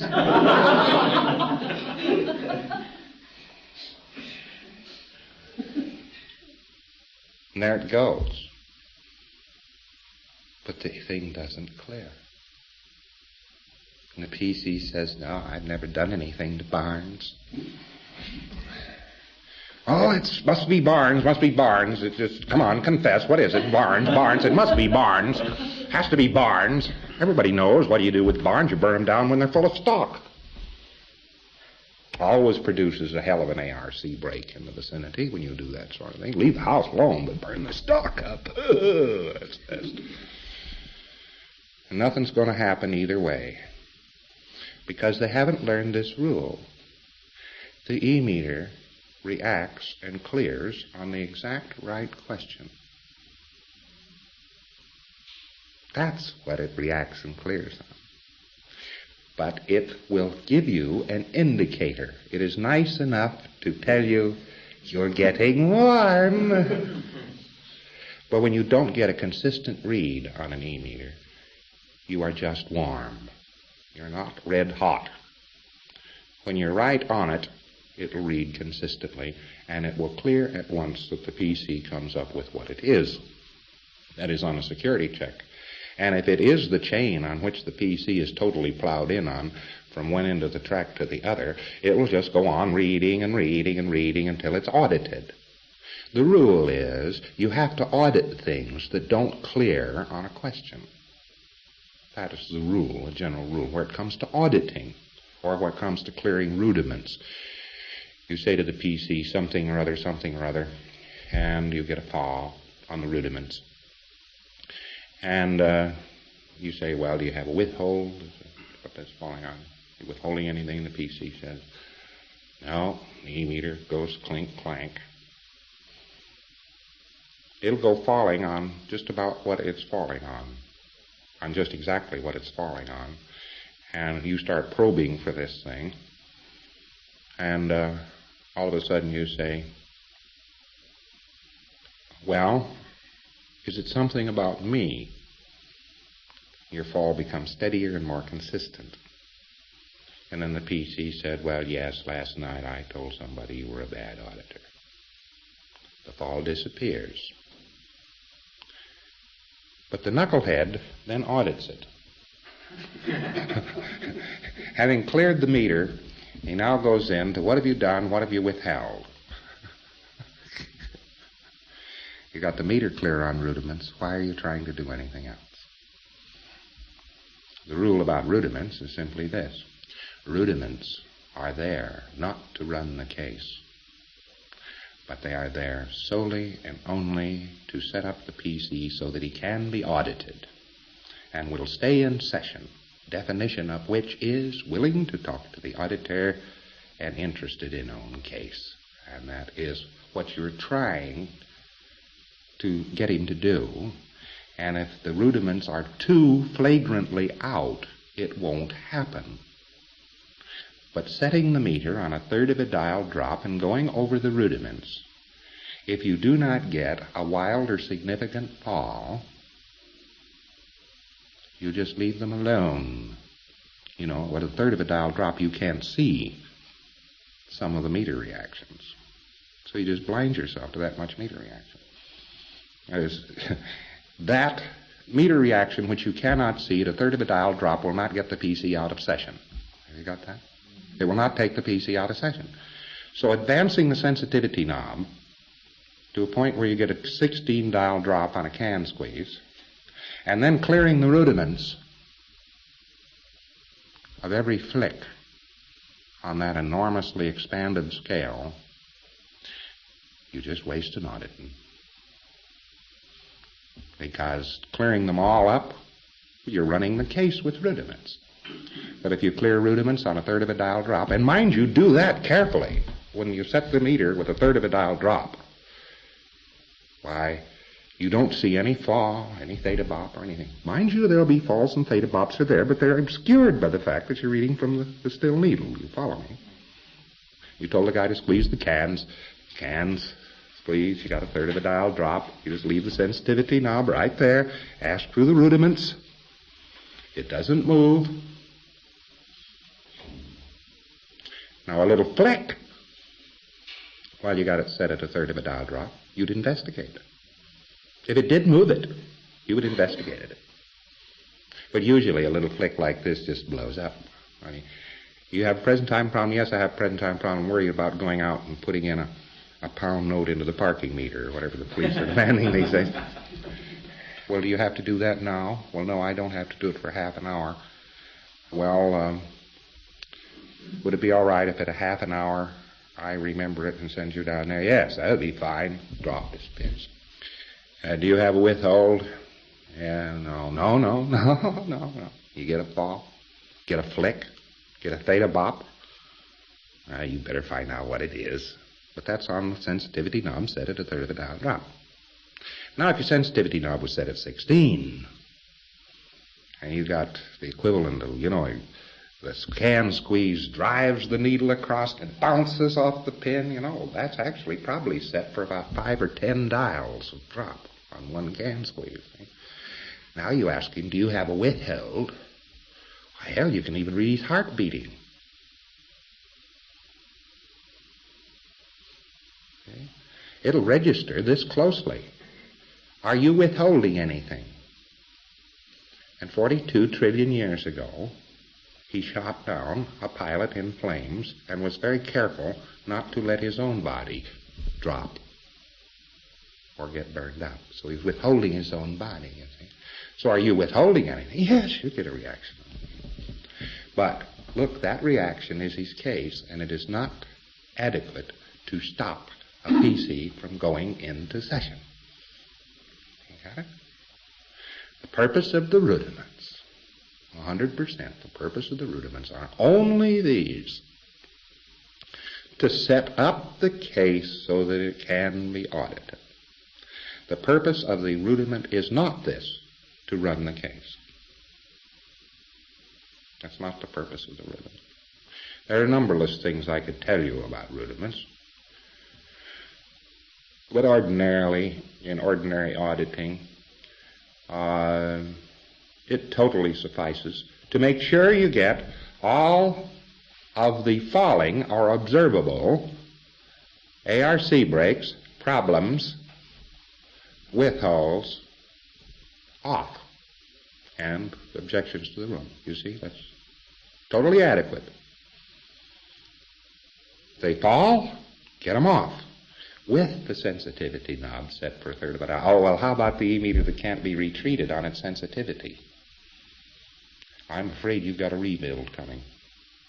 There isn't anything you can do to the meter. Apparently, I was experimenting with it last night, but put a new sensitivity rheostat in it. That can be done rather cheaply. HCO will do it for you. But after a person gets about halfway clear, a can squeeze on old meters at 0, old British meters is what it mainly is. When the sensitivity knob is set way down, all as low as it can be set, you get a dial drop. And you're running somebody like that? Now what are you going to do? Now what are you going to do? This rule no longer is observable. What you're going to do is get a new rheostat put in the E-meter that can be turned down to a third of a dial drop, okay? Simple, huh? And meanwhile, before you do that, if it falls on a rudiment, sigh and clean it up, because you're not going to be sure whether it needs cleaning up or not. So you have to use judgment as to whether or not it needs much cleaning up. In the first place, people who fall well on a can squeeze, they aren't bothered as much as some other people by ARC brakes, unless they're being audited by some auditor on whom they have a lot of charge. Then they'll ARC brake. But the usual cotton-picking ARC brakes that don't amount to anything, they don't really terribly disturb them. The better off a case gets, the less it's disturbed by the environment. Definition of a clear is he can handle the environment and isn't disturbed by it. So, of course, as you start progressing toward clear, the can squeeze gives you a greater and greater fall for the test. And the nearer a person gets to clear, or the more drop you will see on a can squeeze with the sensitivity knob set as it used to be. Originally, the fellow comes in, you turn the sensitivity knob up to 16, you put the cans in his hands, and he gives the can squeeze, and it falls a 32nd of a dial. Well, this fellow's going to endure. He's obviously built out of solid oak.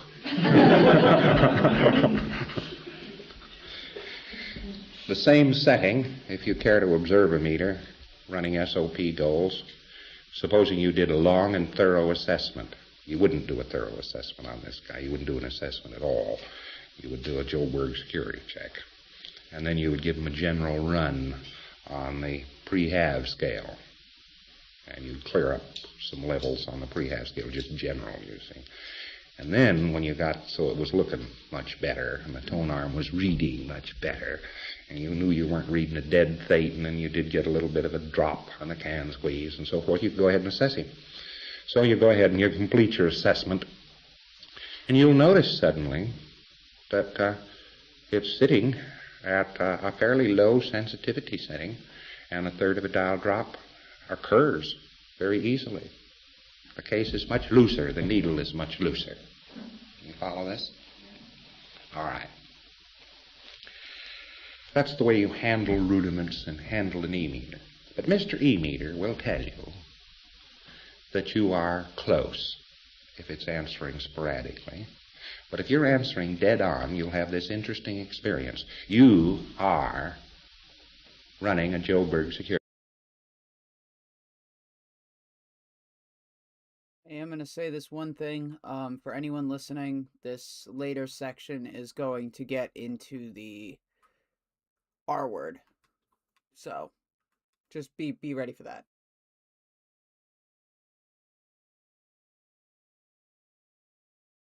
Check.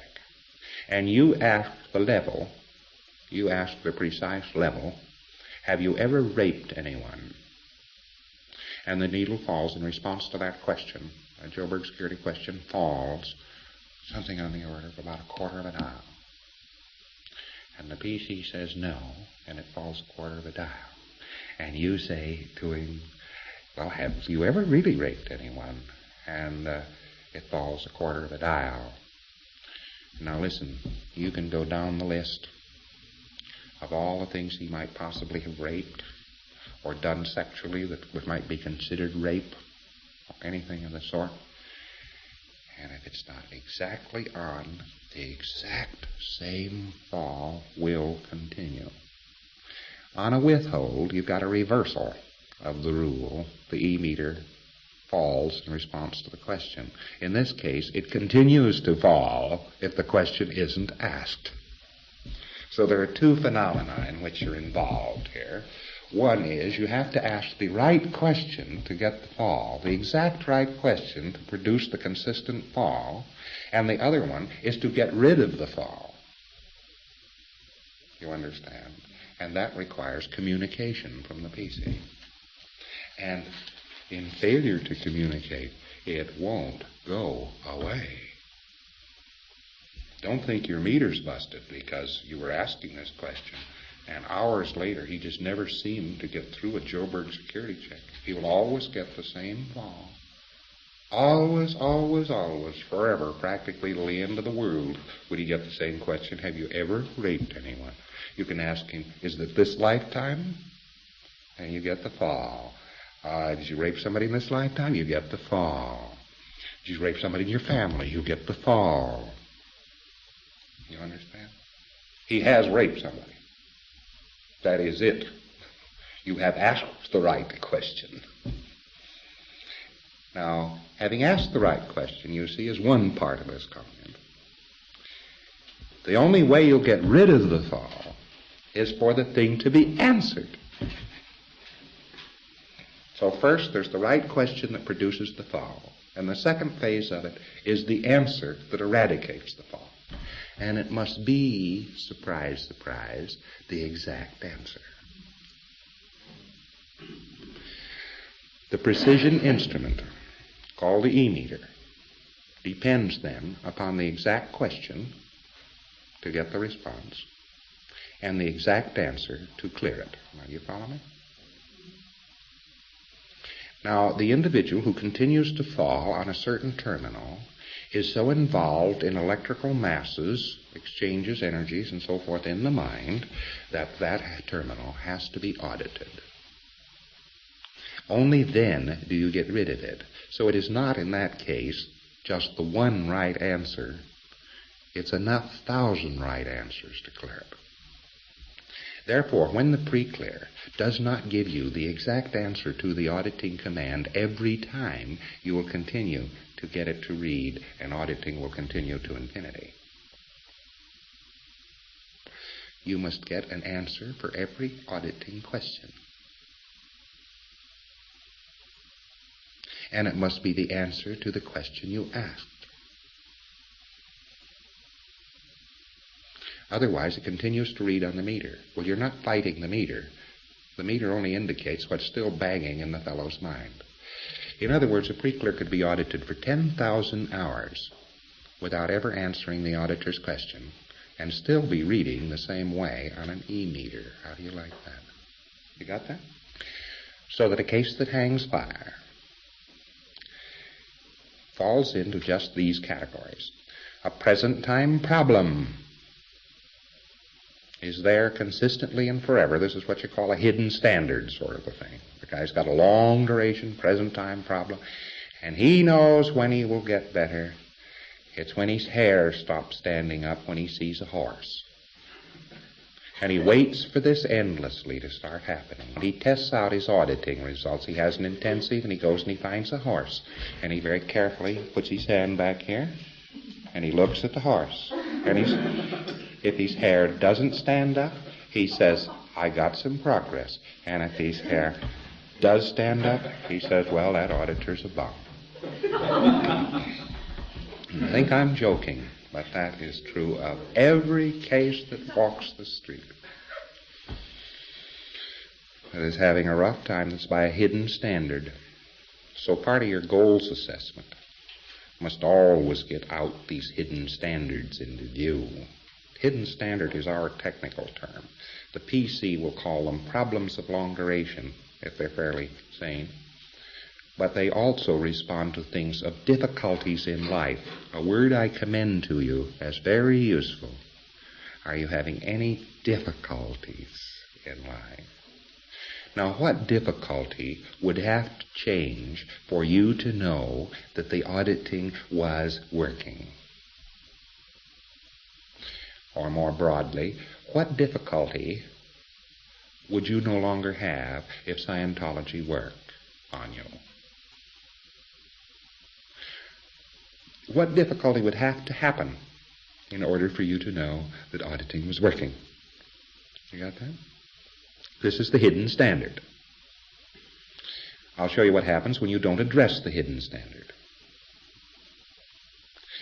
The individual, very nicely, goes through a whole auditing session, gets along just dandy through the auditing session, gets along splendiferously, seems to be making progress, and at the end of the session said, I didn't make any part of my goals. Well, maybe the goal that he gave you at the beginning of session was just to sit there throughout the session. And you look at this in utter amazement. He did sit there throughout the session. He must have made his goal for the session, but he tells you he didn't make any part of his goals. Well, you're an utter knucklehead if you don't consult your e-meter and say, do you have any particular gains that you will have to make or establish in order to know that auditing is working? And if so, what would they be? Oh, yeah, if you ask me that, yes, as a matter of fact, yes, I do that. You see, every time I look at a horse, my hair stands up on end. And I feel right now, actually, that if I did look at a horse, my hair would still be standing up on end when I looked at the horse. He's got every single auditing command you have given him circuited this way. He audits women so that he will correct his relationship with horses. He puts a via on every command answer. One man we found had actually, for something on the order of 500 or 600 hours at least of auditing, he addressed every auditing command through this electronic engram in the firm and utter and complete belief that it would change him from being a man to a woman. And what was the answer to this question? What would have to happen in order for auditing to work? This fellow's answer was, I would have to become a woman. Now that's what you're going up against when you ask the PC, are you making any progress? And don't let me catch any of you going out of here and auditing anybody after this up against a bunch of hidden standards that are utterly unknown to you. Just don't let that happen, because that is silly. It means that the PC violates this e-meter thing. He is not giving an answer to the auditing command. He is taking the auditing command, fitting it to something else, and then answering his impressions. Of course, your needle doesn't clear. Not only does your needle doesn't clear, your tone arm doesn't move. The case does not progress. The dead Thetan reading at 2 never reads anyplace else than 2. Your e-meter characteristics don't change. Your needle does not get looser. Your sensitivity knob does not have to be set lower. If your e-meter isn't shifting during the course of auditing, the first thing to suspect is that you yourself have got the wrong curve on this. See, there's something wrong. You goofed somehow. You did a prehab assessment, said, well, the fellow is obviously resisting everything, so the obvious level is resist, and you just went on by, knew it was Barnes, and you went right on by and ran resist, and the tone arm didn't change, and nothing changed, and wrong level. Bum assessment. You get the idea? Bum assessment will give you that. You aren't asking the right questions. Or the individual has one of these hidden standards of long duration and so forth, and he addresses everything around it. A PC will not improve if he has a present time problem of long or short duration, which is absorbing all of his attention. He will not improve in auditing. So you might as well take care of it and get it out of the way right now. He will not improve if he has withholds. Poetically, God help him, he will not, exclamation point, improve if he has overts on his auditor he is not disclosing. If he has overts on Scientology, he's not disclosing. If he has overts on the principles of Scientology. For some reason, Not because we dreamed it up, because it happens to be true. I scouted this out the first time many, many years ago, about 1954. Most of the returns were in for the people who had attacked Dianetics. There were about 21 of them in the United States who had, well, a lot of them had actually taken money to do us in, and were still with us, with the exception of 17 who were either in jail or dead. And as they made up a primary death list for that particular time and a primary difficulty list, I looked for some common denominator amongst them to find out what this was all about. And there was only one common denominator. Some of them had literally had, in the period of 4 years, hundreds and hundreds of hours of auditing. In the case of Joe Winter, over 1,000 hours, I'm sure. Maybe even 2,000 hours of auditing. And the common denominator of all those people is they never made a single case gain in all their auditing. That was the first time this one showed up. It's a grim and ghastly thing. It's a built-in automatic protective mechanism in Dianetics and Scientology. The fellow who accepts money or goes out of his way to injure auditors, organizations, the subject, principles in it, has just plain condemned himself to eternity.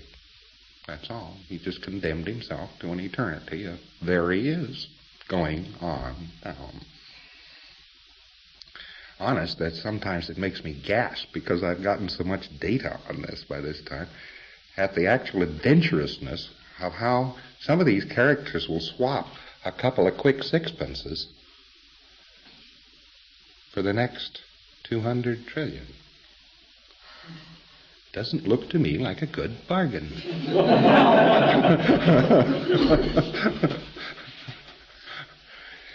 Now, oddly enough, strangely enough, a primary fault I have is honesty. I will tell you what I know, or what I think I know, when I know it. And if I find out it isn't true, I will tell you it isn't true. And if it happens to be discreditable along the line, I'm afraid I will tell you. Along with that goes the necessity, I would say better, has gone the necessity to keep enough hope going to get the job rounded up. That has been part of the responsibility. To have not done so would have been an overt act. Now, I frankly tell you, I would not tell you that there was a self-protective mechanism in Dianetics and Scientology out of an anxiety to protect Scientologists, organizations, and the principles of Scientology, and the people at the top of it. I just wouldn't tell you that, that's all. In the first place, I don't believe I'm so weak that I would need such a mechanism to protect it, or to protect you see. And for this other thing to be built up as an inside, built up, completely arranged, booby-trap mechanism is always filling me with a little surprise. I think if you listen to a lot of tapes, you'll hear me being surprised about this in other lectures. It's the darndest thing I ever saw. It's just horrible. It's utterly horrible. Gracie Zilch goes out and does in an auditor. Busts up his marriage and spoils his repute. And for the next 1,000 hours of auditing, Gracie Zilch is right where she is, or worse. And nobody seems to be able to do a single thing for Gracie Zilch. Isn't that remarkable? It is just fantastic. Now, religious organizations have tried desperately to protect themselves with things like blasphemy, and protect themselves with other you must nots and thou shalt nots. You know, everybody talks about the 10 Commandments. Have you ever counted them? In an actual original Old Testament, there aren't 10 Commandments. Columns of them. Thou shalt not eat pork that has been uncleanly raised, or something of the sort. Thou shalt sell it to a traveler instead.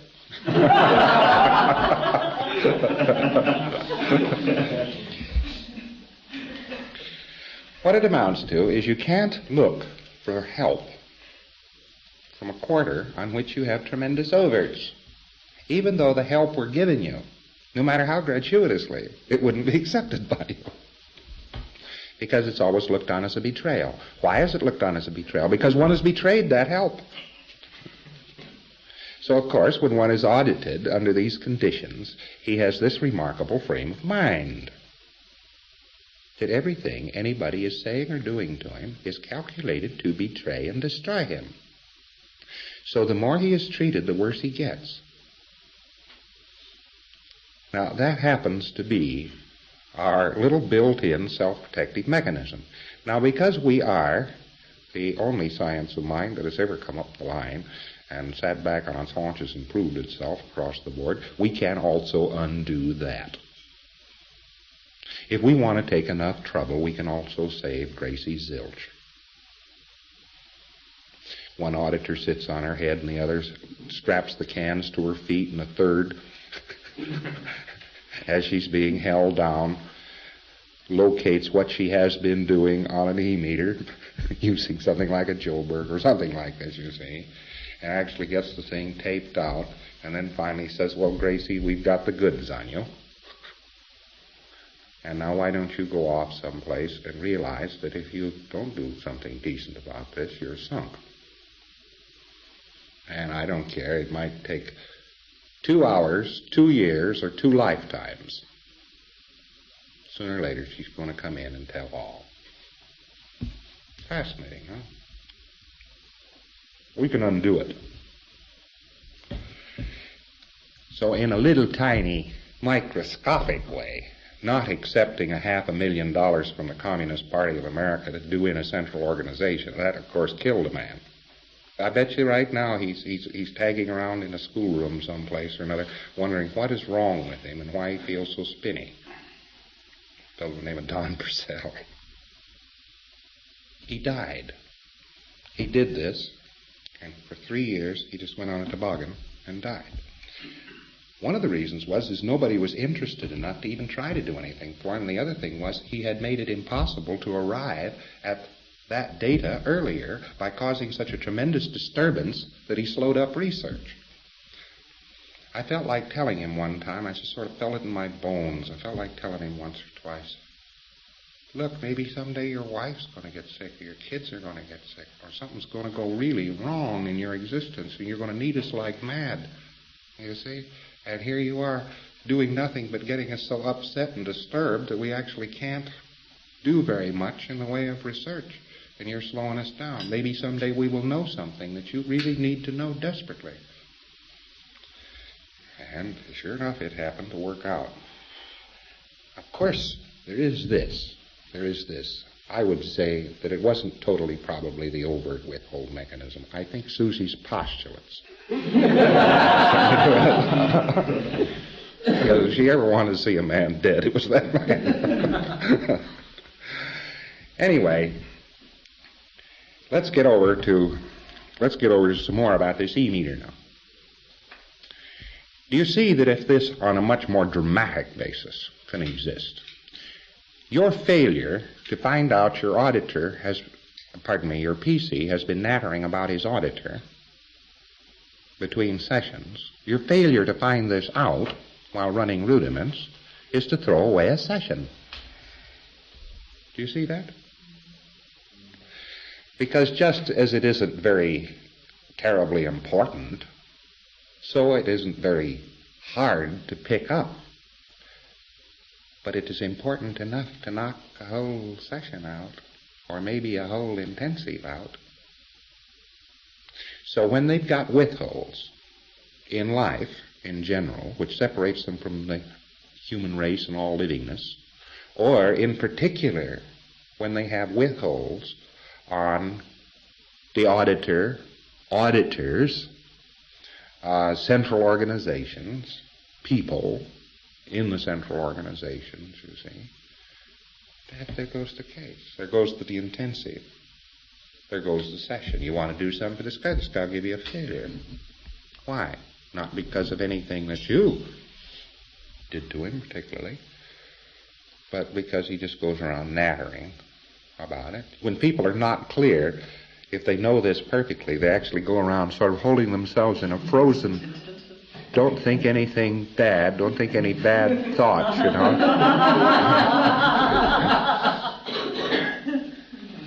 And then when they get a little bit better, they relax and they think real vicious thoughts.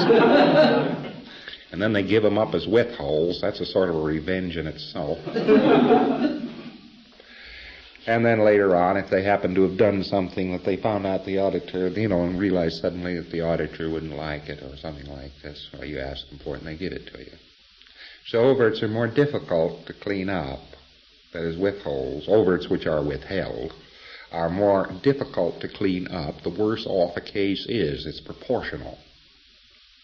They go down into not realizing what an overt is, and they will go out and do some of the wildest things, the psycho band.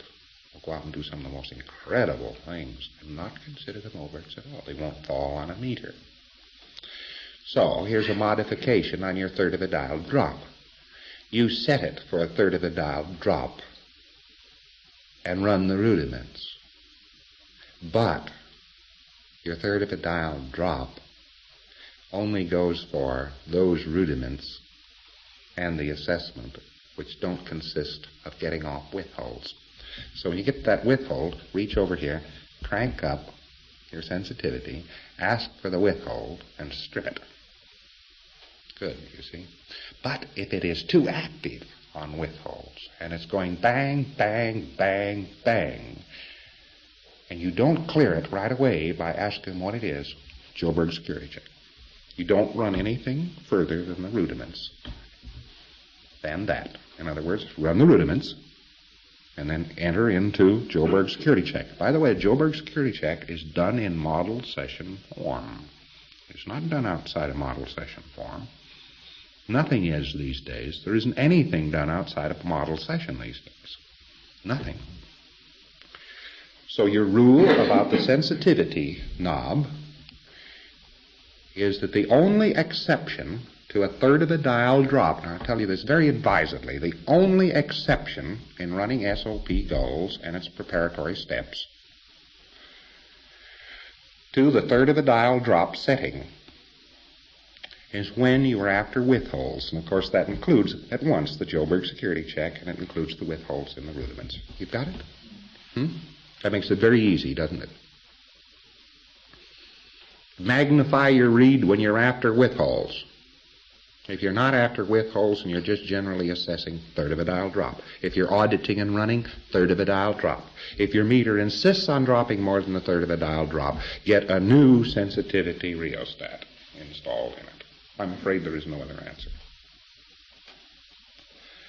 I'm going to be in very, very hot communication with our manufacturers, making sure that it can be cut down to where it would almost read in reverse on a bad off case. You know, it just read in reverse. You know, by the way, it's because you can't get your sensitivity up high enough that you get the reverse can squeezes. That is the usual action. Reads backwards. Did you ever see a guy rise when you squeeze the can?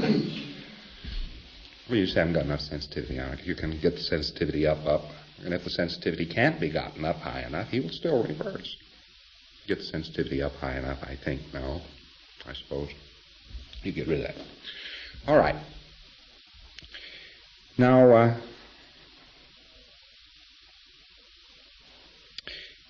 in assessing for goals, assessment by elimination, you, of course, then set the meter for a third of a dial drop. Why is this? If it is set for more than a third of a dial drop, you are auditing the case, not assessing them. You are auditing a process known as erasing goals by repeater technique. You see that? It would be erasing goals by repeater technique, and it's not a very good process. It isn't necessarily harmful. As a matter of fact, it'll benefit a case, but it's very lengthy. And it can go on for a very long time. Now, what you're trying to do in assessment by elimination is get them so they don't read with the meter set for a third of a dial. Once more, if your meter can't be retarded, far enough on the sensitivity knob, why, you'll just have to get your meter fixed. So it will. Because an assessment by elimination is not a process by which you seek to reduce the goal to no electronic reaction in the mind. It is only this. It seeks to null the goal so that it only does not act on an E-meter which is set for a third of the dial drop. You got it? And it permits you then to get the goal which will fall and continue to fall and go on and fall, that has to be addressed by auditing. The only thing you're trying to do is that. Now, we have proved out this fact that if you erase all of a person's goals, the person still has a goal which falls, still one goal that falls. If it's erased, you see, that's a valuable datum. Let's not lose it. If you erased by repeater technique every goal the person came up with, the person would still have one goal. That's interesting, isn't it? All right. You don't have to erase them all to have just one goal. You have to null them on a meter set with a third of a dial drop, and if you do, you will still have the goal. The one goal. You understand? See, it's different. It isn't actually erasing them. It is actually erasing them as far as the meter is concerned. You see, just take the edge off so they don't fall. Well, that's it, and it gives you a fast assessment. Rapid assessment. This is mainly in the interest of speed. That's all it's in the interest of. I imagine if this were 1325, when people had a great deal more time or something like this, or on some planets like Jupiter, we'd probably be trying to find out how could assessment take more time. If the psychoanalysts were doing this, of course, at 60 pounds the hour or something like that, they'd try to figure out how to stretch the assessment. Well, the way you stretch the assessment is very simple. All you have to do is turn up your sensitivity knob to about 16, and every time the person comes up with a goal, or every time you ask for any more goals, you, of course, get a read. See? You go over the goal, and with the thing set up very high, why, you say, all right, you wanted a set of paper dolls. And the thing falls quite well. But if you turn the sensitivity knob down for a third of a dial drop, you're reading from a still needle. And the impact in the mind on the subject of acquiring paper dolls is inadequate to move that from a still needle. So for your assessment purposes, it is null. Got it? So you can go over, in that wise, you can go over literally dozens and dozens and dozens and dozens and dozens of goals. Now in one session, well, you get lots of them. And you get down to the end, and because your sensitivity set is low, you say, do you have any more goals? Well, obviously, for God's sakes, the person has any more goals. Realize that it's a limited question. It's limited in its application. It's not a true question. Do you have any more goals? Well, now, look. This person's been around for the trillennia. Every life they had several hundred goals. Well, all right, what are you going to do? Multiply 500 times 200 trillion. And what is that? That's your goals list. All you're after is a no fall at the end of the list with the sensitivity knob set for a third of a dial drop. That's the only thing you're after. You can go over the various kinds of goals. You say, got any childhood goals?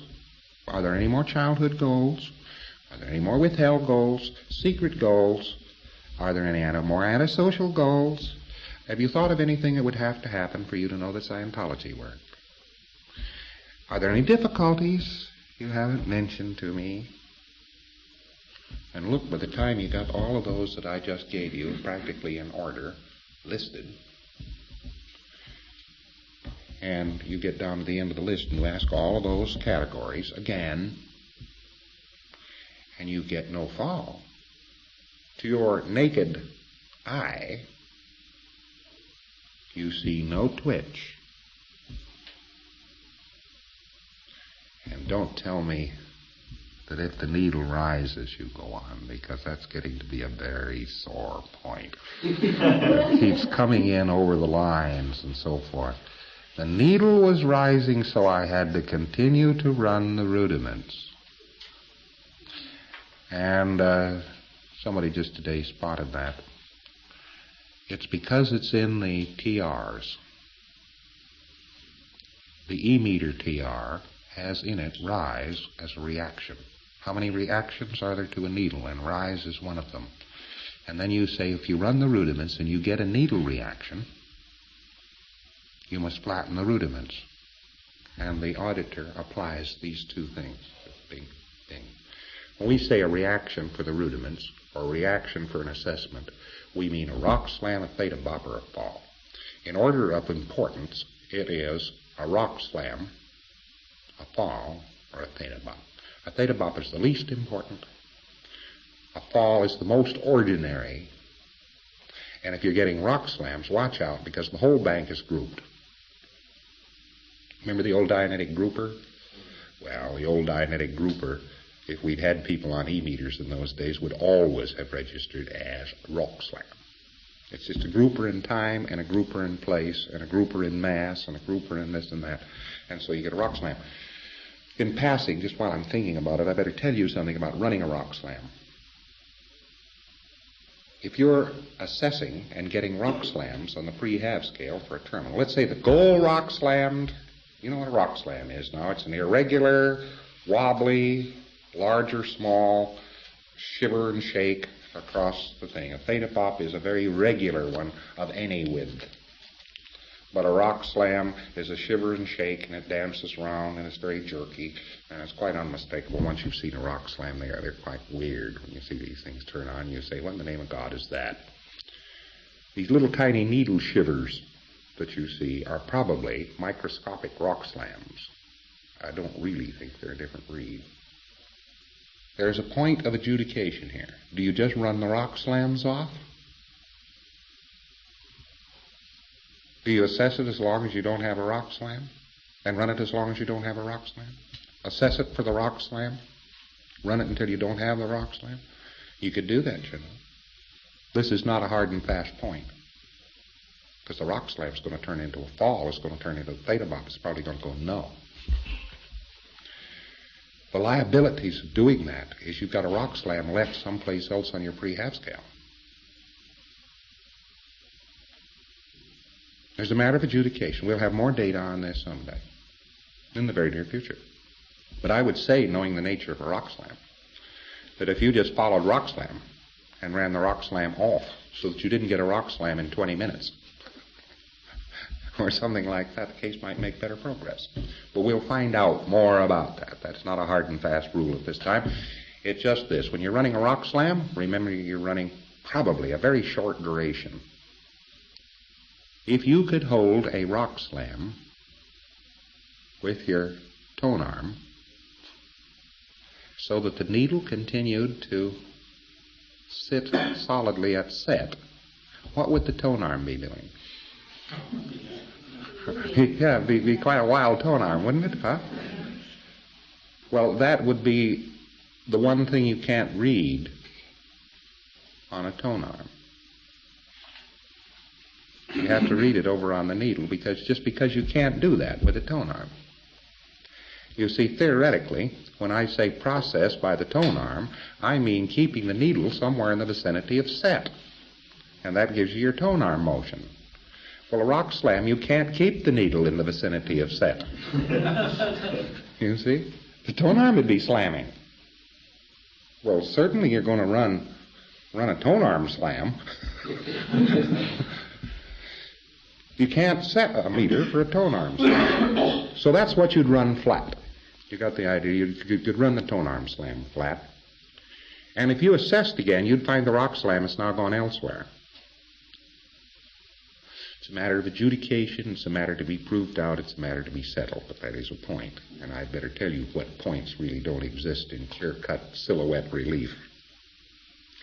Now, what do we get into here when we ask the wrong question on an E-meter? We're asking the fellow for goals and it's the wrong goal. Well, therefore, it's the wrong question. And you get a sporadic read and the goal seems to peel off and disappear. A meter actually will react only as long as things are bunched up.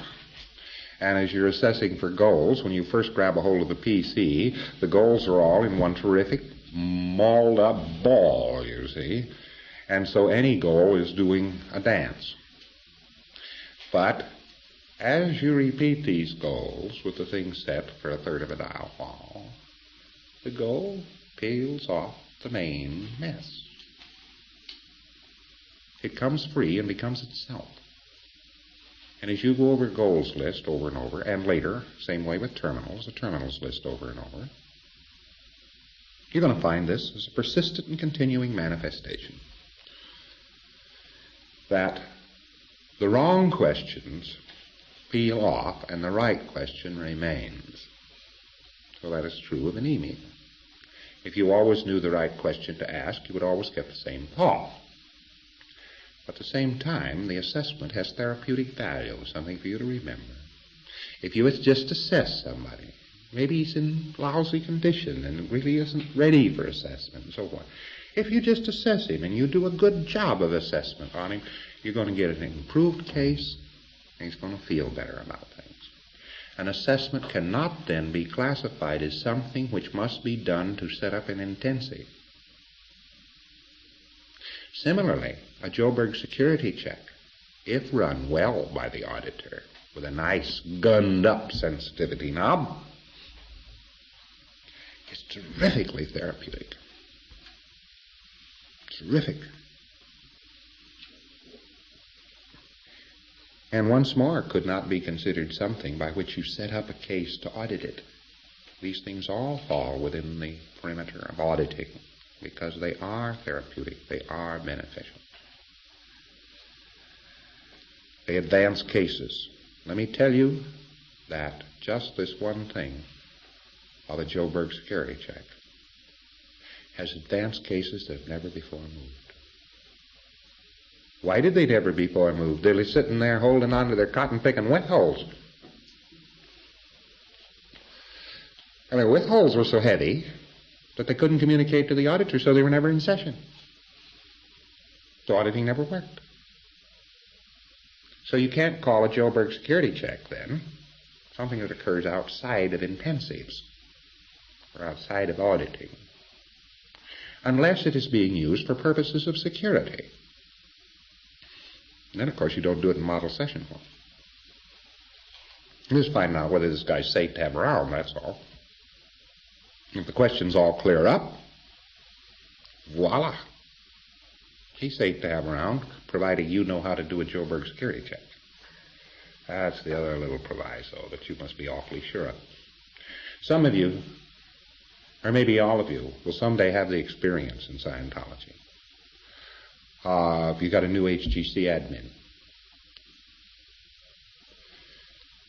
or you've got a clerk, or something like that.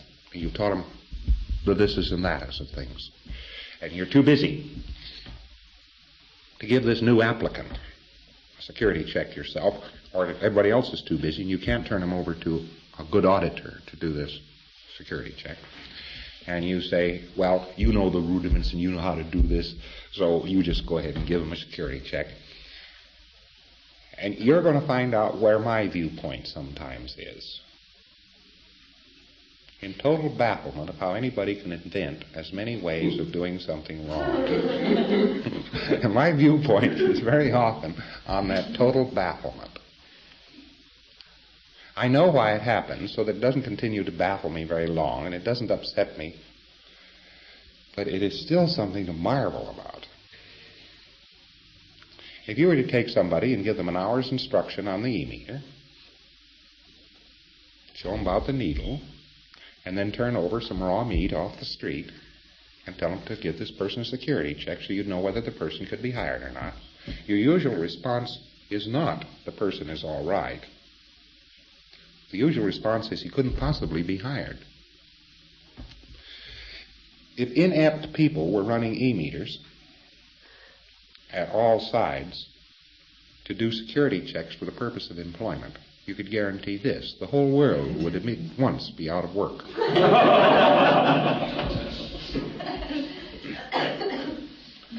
Various things happen, but the category of them are utterly in the thousands.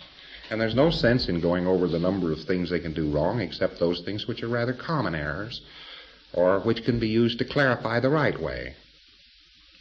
Then you can go over things that are wrong. But otherwise, if you list all the things that are wrong or could be done wrong with an e-meter, you'd probably be up around 10,000, 15,000 items. It's colossal. For instance, simple error like this: the person they're checking breathes. This is rather strange and peculiar amongst the human race, particularly people in London. They know better. But they breathe. So every time they take a breath, the meter isn't set right probably, and every time they take a breath or a deep breath, or even if the meter is set right, every time they sigh, you're going to get a fall.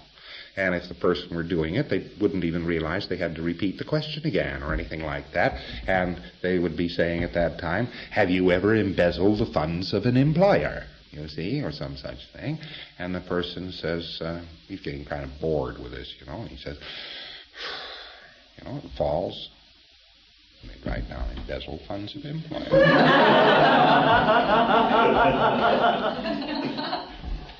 And go on to the next question. Now, an idiocy of this character, let me tell you some more about this instrument. An idiocy of this character is going on in the United States at this moment. If it weren't so sad and tragic, one could laugh about it. And you will laugh too.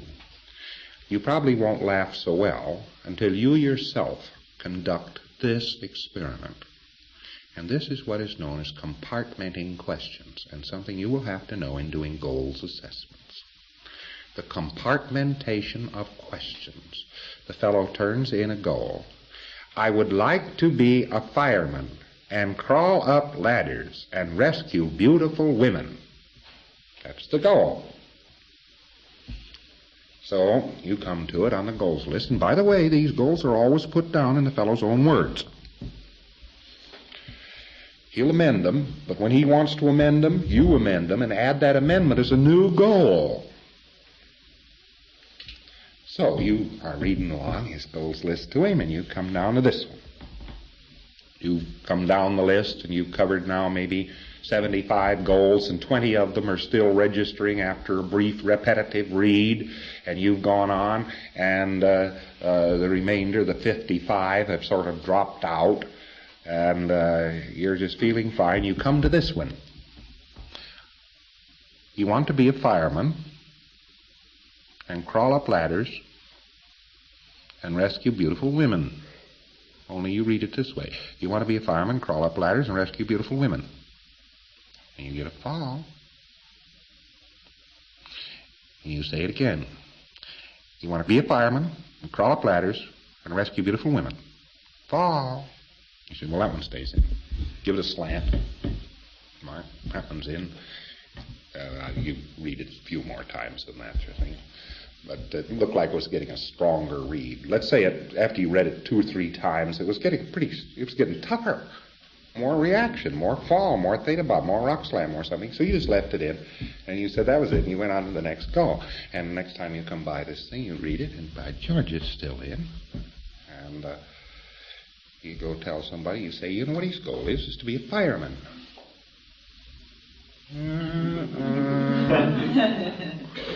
The way you handle these categoried goals is you pull them apart and you go over them like this. You've read the whole goal, you see. You do read that whole goal a couple, 3 times.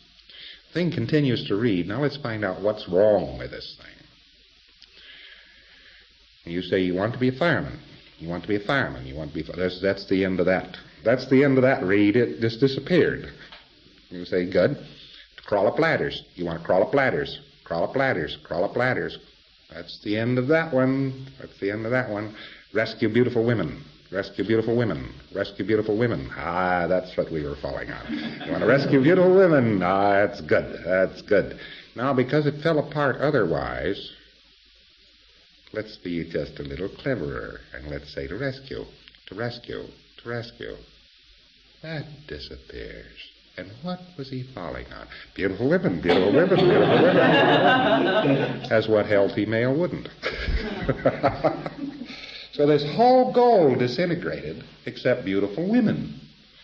Now, usually the PC will now volunteer. Yes, I'd sure like to know some beautiful women. You put that down as a new goal. Got it? That's getting rid of them by compartmentation. Got it? Now, some real, I wouldn't even dignify them by calling them knuckleheads, wogs, drifting around in various places, have been let loose with an e-meter over in the United States, and they've got it all figured out now that everybody has been PDH'd, and that everybody has PDH'd everybody, and they're spreading it all over the place and telling everybody that everybody has been PDH'd, and they prove it this way. They put the person on a meter, and they say, have you ever been a victim of PDH? And the person says, what's that? Well, have you ever been a victim of pain drug hypnosis? Oh, they get a nice fall. Oh, here we go. Well, who did it? Who did it? Who did it? Was it Ron? Was it Diego? Was it Dick Halpern? Peter Henry do it? All of a sudden, they say, Frank Sullivan do it? Get a big fall! Ah, we've got a PDH here by Frank Sullivan. Well, believe me, we might have.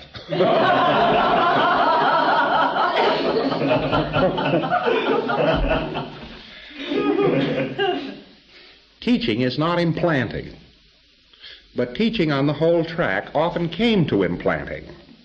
You never had time to teach somebody where all the leads were in a tube room of a spaceship.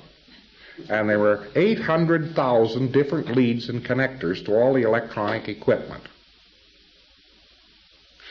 So you said zip with the needle, and you turned on the super tape recorders, and it went off at a high whine, and you played it over to them hard, and after you'd done it a few times, what do you know? They'd be able to go up and hit lead this and lead that, and maybe throw and fix up this and put it in that.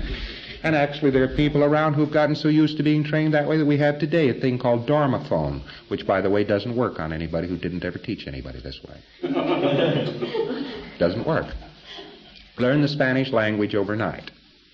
Well, now, if I know all about this, why don't I sock some sodium pentothal in my arm, or something of the sort, or take a couple of Nimbutol sleeping tablets and put a pair of earphones on and turn on a record that repeats how to speak the Spanish language. I do this. It happens right now because there's a ship down in Las Palmas I'll have to repair using the Spanish language that I picked up some linguaphone records and I happen to be listening to them wide awake. I'm brushing up my Spanish. When I first listened to the records, they were a terrible blur. I couldn't tell one word from another. Now it's getting so that I actually can differentiate the difference between the alumno and the professor. Trouble with me in Spanish is I have enough overts against the Spanish people that I have a hard time hearing them. That's true. Any young Roman officer back in the old days had a hard time listening. Anyhow, I don't mean to re-stimulate anybody. All right, well, why don't I use this type of education? Well, I just never got used to it. Why don't we use this type of education in Scientology? Well, nobody. Scientology is an education of reason, not an education of location. Auditing is a practice of understanding, judgment, and application. It is not a practice of locating and repairing a bunch of leads. You understand? It isn't teaching some soldier the gun parts.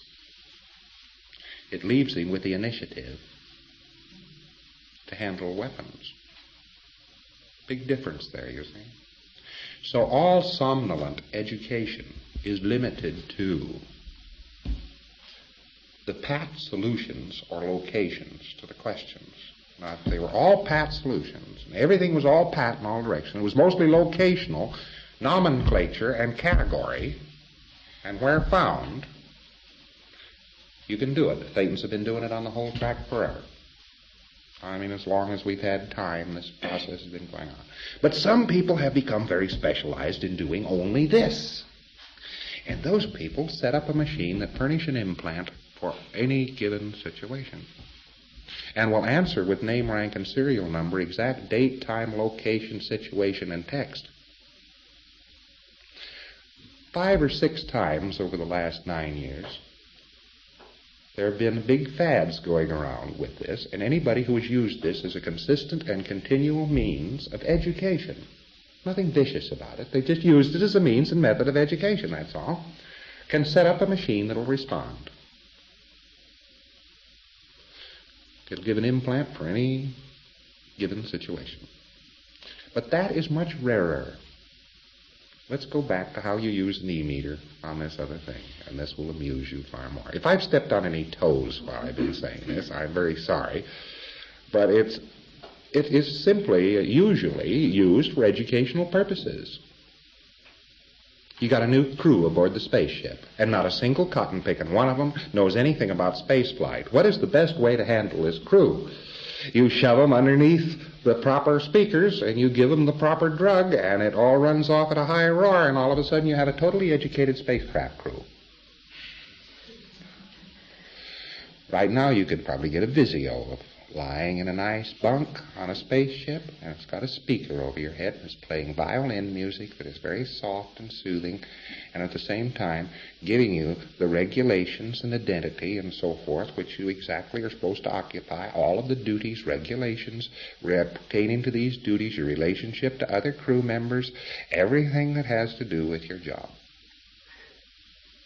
And finally you get lazy enough, you say, well, that's a good thing, and you get up out of there and say, I'm the first mate.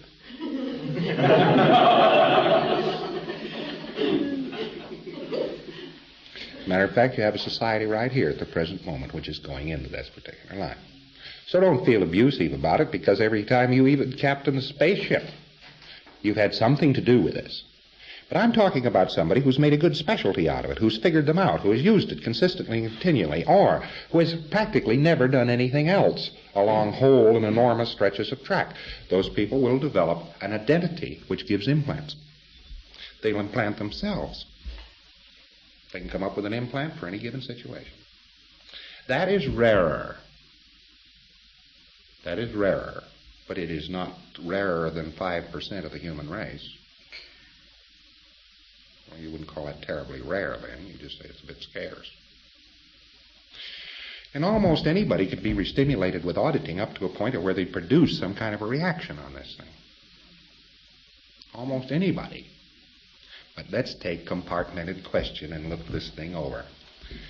Have you ever been a victim of pain drug hypnosis? Fall. Who did it to you? Frank Sullivan. Oh, that's our proof. That's all you'd have to do, isn't it? Now, actually, it'd clear up and get kind of mucky, and it's awfully hard to read. And if you really don't know an e-meter very well, you don't notice the sporadic falls that you get on this repeated question. Have you ever been a victim of pain drug hypnosis? Who gave it to you? Frank Sullivan. Did Frank Sullivan give you this? If you're not used to an e-meter, you don't notice that the thing reads kind of weirdly.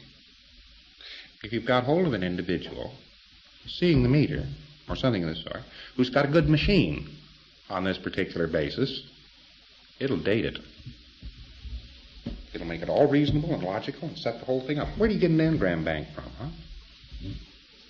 Actually, you yourself are making the engram bank. But you wouldn't have to erase it if it wasn't being made on a via. If it was being made directly and created directly by you, it'd just blow, blow, blow, blow, blow. You'd never have to erase an engram, would you? Factually, it's produced by a machine. There are machines that produce pictures.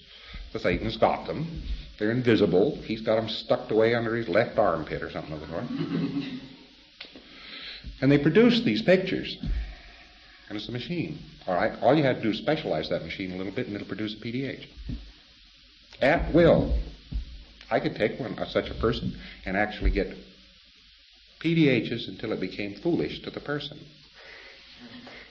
Okay? And one of the cures of it is to date other people and other PDHs until we find out that their mother and father both PDH'd them and everybody else has PDH'd them all the way up the line. You could rework this machine until you made the machine practically go goofy, giving you new PDHs. You got it? In other words, it dubs in a PDH. That's all.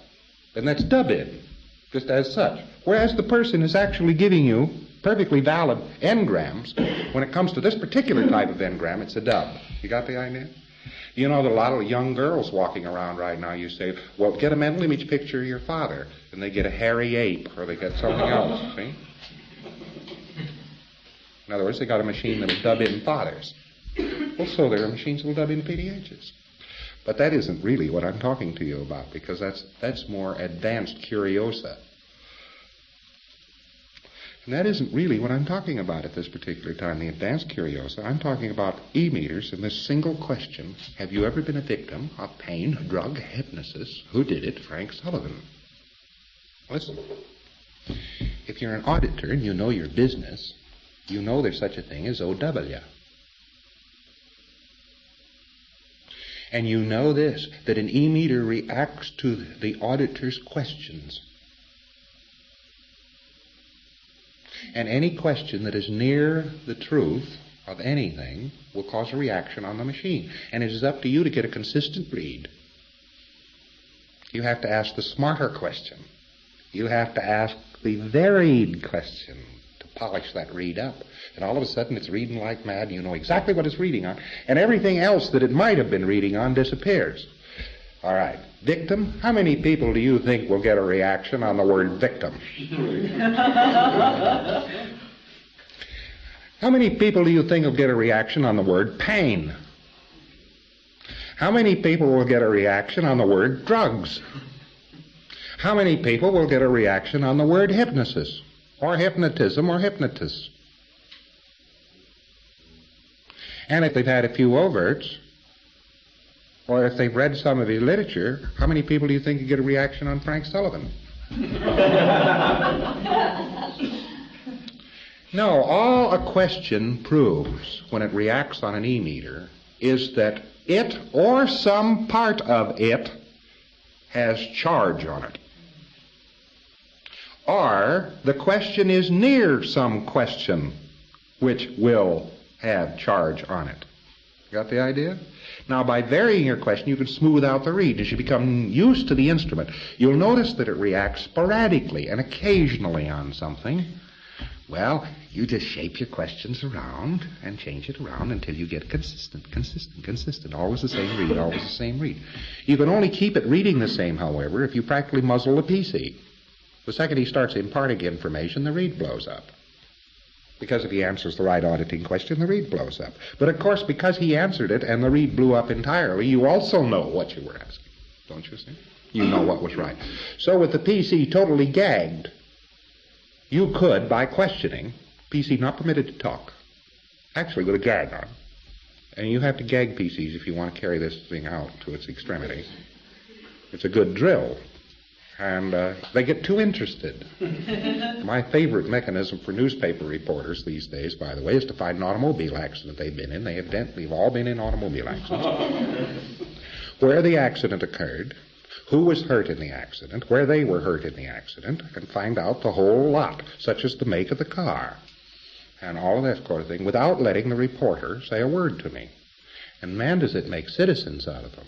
The somatics turn on and everything turns on, and they say, well, how did you know? But actually, you can't get much further than them being hurt or somebody in the car being hurt. then they all of a sudden start going off like small firecrackers, you know. And they say, well, yes, well, how did you know that? Well, you haven't actually had a chance to prove that you were a total wizard. They're now convinced of it. How did you prove that?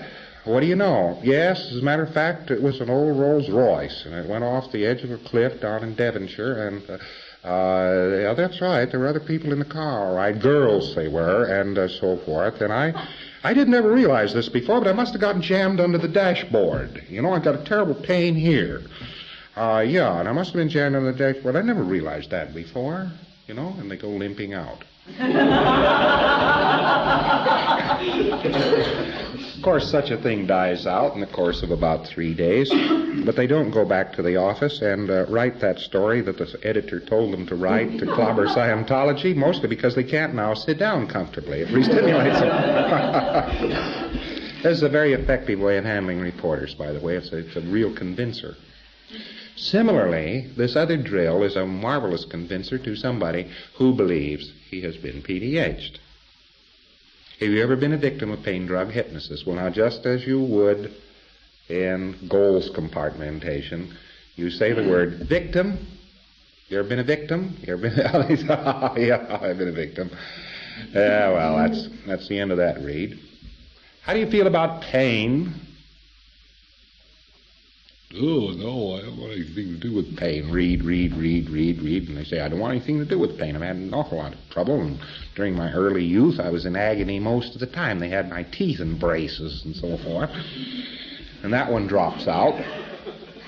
And then say, well, how do you feel about drugs? Oh, God. Good. Every time you see a medico, they never treat anything. They just shoot you full of drugs and you stagger around. And if they'd only have gone away in the first place, you'd never call them. Why, you probably could have died peaceably or gotten well or something of the sort. Yeah, I don't care much for drugs. That's gone. All right. Hypnotism. You ever been hypnotized? There wasn't any charge on it in the first place, and it's dead. Now, say the question, have you ever been a victim of pain drug hypnosis? The needle is totally no sense. Now you say Frank Sullivan. And false. You say, have you ever had any overts on Frank Sullivan? You ever thought any unkind thoughts? They say, well, who wouldn't? Yes, I have. Because, as a matter of fact, Frank Sullivan has been talking about being PDH'd from the first ACC. He's telling me all about PDHs, and he goes around and talks to people about PDHs, and it upsets people, and they don't like to get their own PDHs terribly re-stimulated, only he's so convincing about it. His message is, you have been PDH'd. You have been. The reason you are being self-determined right this minute is because you have been PDH'd.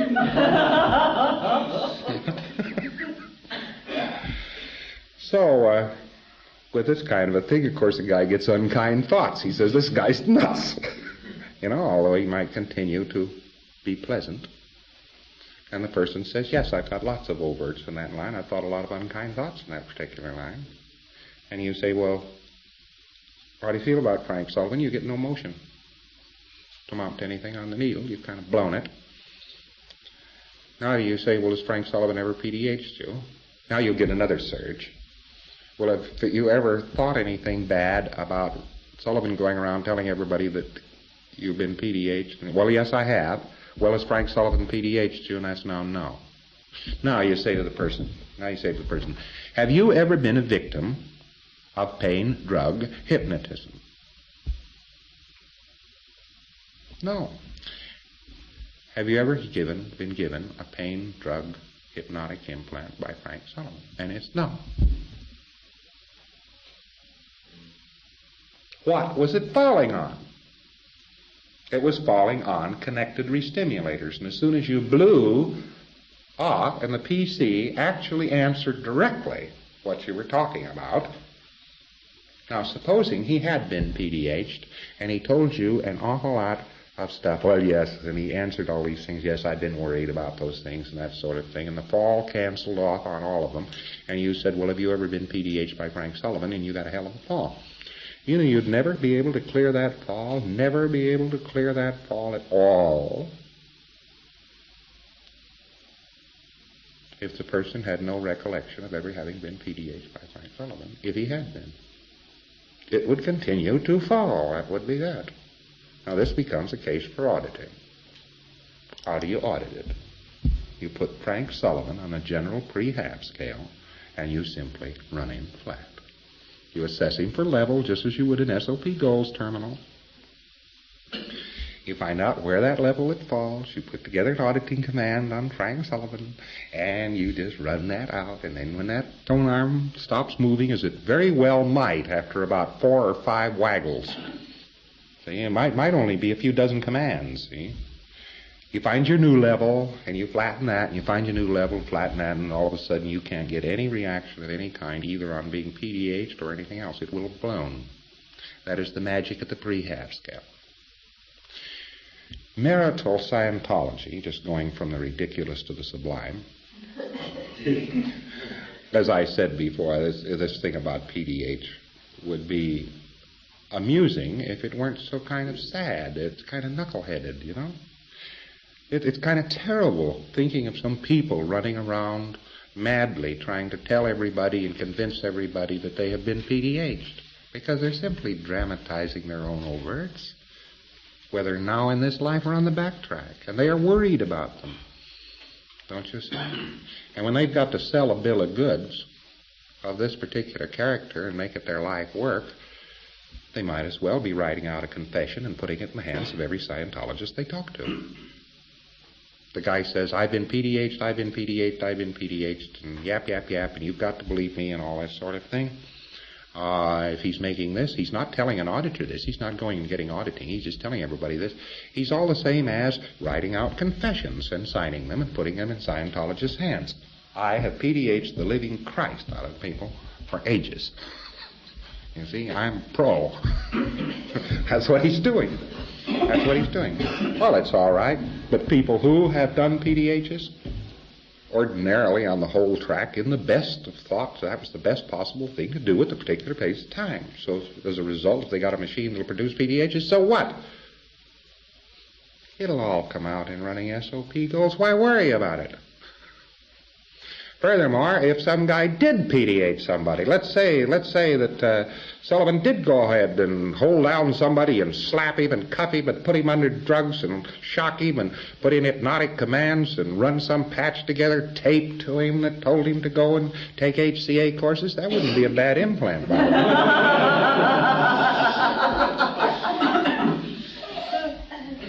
And if he did this,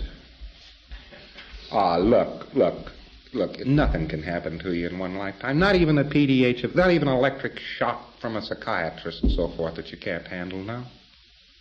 All you got to do is find out, locate the fellow who did it, and run him on the pre-half scale and flatten the various levels, and I see him to PDH. Interesting, huh? Or just in the course of running SOP goals, clear the guy and it'll blow off. It's nothing to worry about.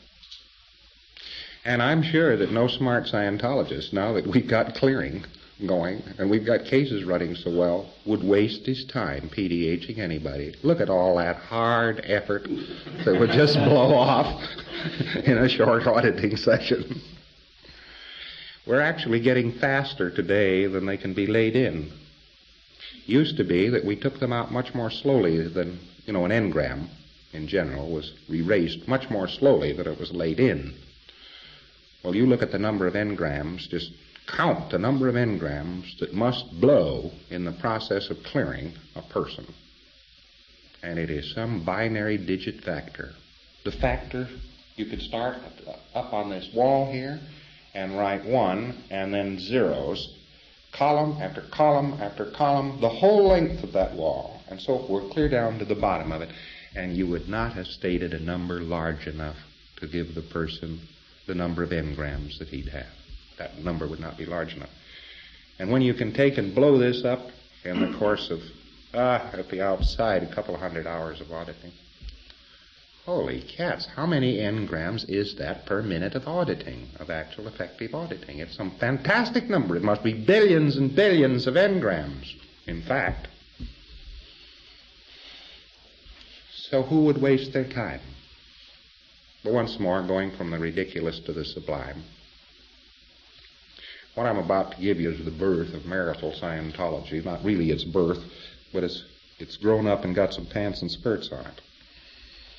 We had marital Scientology the day we had the husband and wife sit down across from each other with an auditor, auditing both of them and getting off their overts and withholds against each other. That did an enormous amount to patch up marriages and actually could be considered as birth. Now you can put pants and skirts on marital Scientology, and some auditor setting himself up this way could do absolute marvelous things.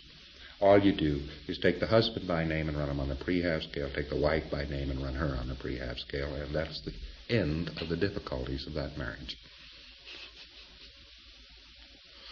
Of course, if the fellow doesn't want to be married, that's his idea, and he doesn't have to be run this way.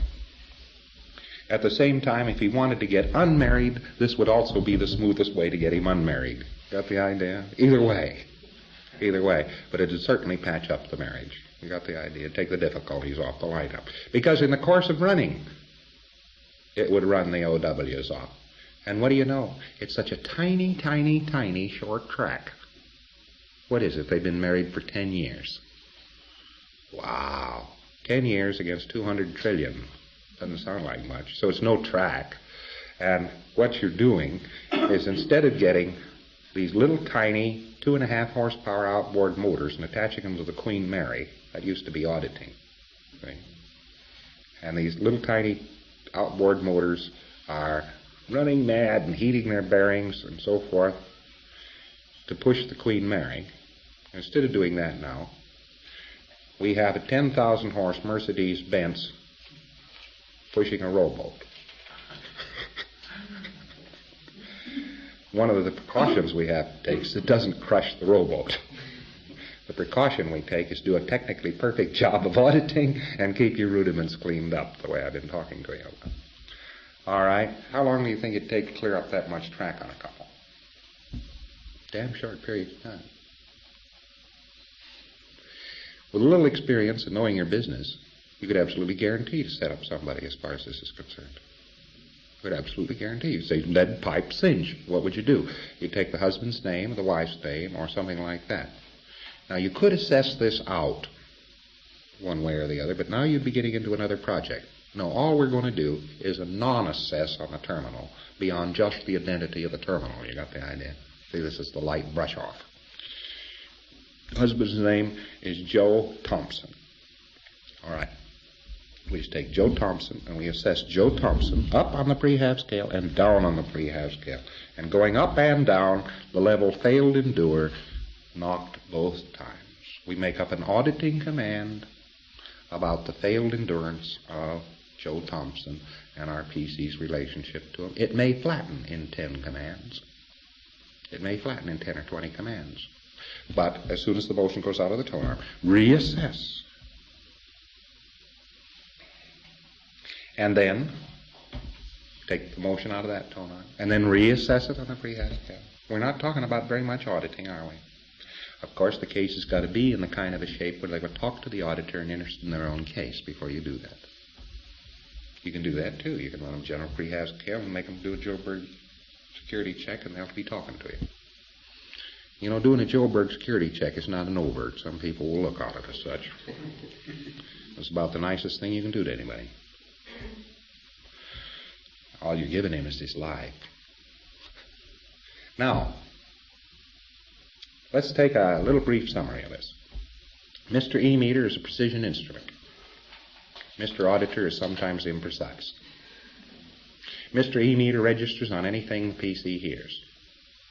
The auditor sometimes doesn't adjudicate what the PC has heard. The E-meter clears on everything the PC answers absolutely right. And it remains muddled on everything the PC doesn't answer absolutely right. It's as clear as that. The E-meter is a precision instrument, but auditors and pre-clears are prone to error. Now, you, in your study of cases and E-meters and so forth, have certain drills which you must undertake, even though they seem to be silly drills. They may seem to be silly, but I want you here to make sure that you do these. All right.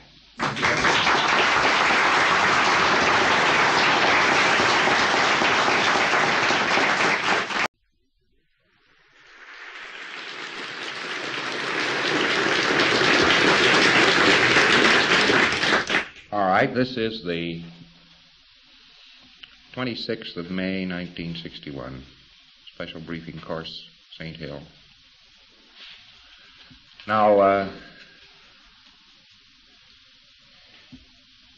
you may believe that good publicity in the newspapers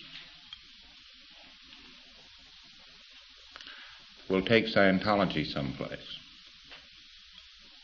You may believe that good public opinion on the part of the kings and presidents and janitors of the world will get Scientology someplace. And you may believe that it would be wonderful if the head of the BMA or the AMA or the QBCs or the Ku Klux Klan or some other fascist organization would announce that he was in favor of Scientology. You may believe all these things have value. Well, I want to tell you today that they have no value of any kind whatsoever. They are as sounding brass and the tinkle of the temple bell. They are nothing. If you get the idea that Scientology will rise or fall by public opinion circa 1961 or 1950, you are very much mistaken. It will have absolutely no bearing on Scientology. It isn't necessarily that Scientology belongs to the ages, but this is vividly true, vividly. If you don't get results, all the publicity, good opinion in the world will do nothing. Your standard is quality, not opinion. From quality, opinion stems. The advance of this world does not depend on a bunch of wogs who happen to be heading the BMA, the AMA, the Ku Klux Klan, or the World's Betterment Association for Emaciated Cats. It depends exclusively on better people. And the more better people you turn out, the better this world will be, and that is the end of it. It goes no further than this. It is behind this that my press policy has long been. When the newspaper reporter knocks on the door, let him climb the stairs so that you can kick him down them. We care nothing for adverse publicity or publicity that is for us. I certainly would not go ask the opinion of a tinker on the quality of the atomic bomb. Now you say, well, people will beat a trail to your doorstep if everybody is talking about how wonderful you are. This is only seeking public approval. When your case level is well enough up, you couldn't care less about public approval. Now, I don't say that I'm in the most wonderful shape that anybody has ever been in. But I will tell you this. I just couldn't care less whether there has been bad publicity, good publicity, rumors, scroomers. Who cares? My job consistently and continually has been, over a period of years, to get the ammunition to the front. That is all. Incidentally, I try to handle administrative affairs and other things to make things run smoothly while things are going on. But administrative affairs are always secondary to quality. Always secondary to quality. If you make a better mousetrap, a fellow by the name of Emerson, who is very much overquoted, the whole world will beat a trap to your door.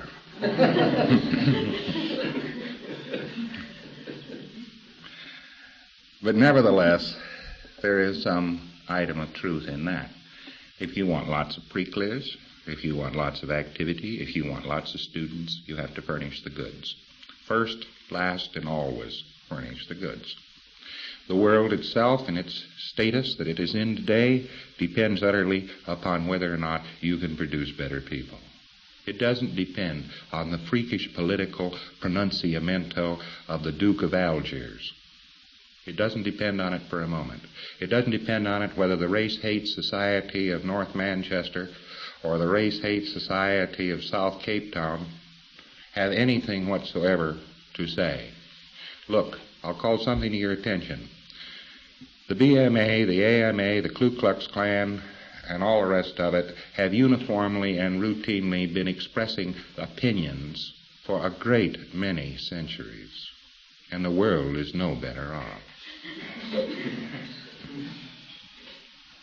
If you see this in its proper perspective, you'll stop trying to fit yourself into the framework of the environment of a society which is already going down the chute. This is sort of senseless. It's a rather senseless activity. But what would happen if here and there in this society an able man suddenly arose? What would happen? Well, the society would recover. As a matter of fact, Southern Rhodesia probably has yet to recover from the shock of a clear appearing in its midst. Evidently, this fellow had been one of the worst off fellows. He kept walking into walls and into women and down manholes in order to there. Cleared him. And the 200 employees that worked where this fellow worked couldn't get over it. His family couldn't get over it. Nobody's gotten over it yet. You see, they're all standing back in a fantastic marvel about all this. But that isn't the direct result. What happens is that in his immediate vicinity, it starts to get calm. And things start to happen, and he starts to get effective. Well, now, on this particular program of clearing, we have not made very many clears yet. But this program is only a few months old. It began, actually, at the end of January 1961, this new research. For the better part of that period, I've been trying to find out what people can do. I've been trying to find out what auditors will do. You see, this is a big difference between what should be done and what would be done. I'm afraid that I have been well disciplined in this direction.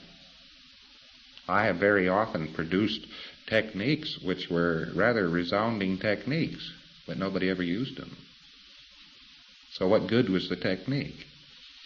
It's something like building the better mousetrap, and then somebody uses it to fill up the ballast of a ship without ever setting it.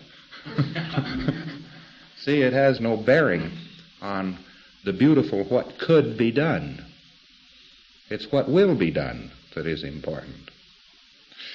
And since the end of January, I've been trying to sort it out carefully on what will be done. Well, you have a bulletin, May the 25th, 1961, which says preparatory steps for SOP goals. And apparently, from the experience I have now had over telexes and at the other end of HGC lines, this bulletin will be done. People will do these two things if they know how to do them.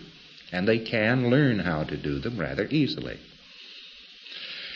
So let's look at this whole subject of clearing as an effective activity,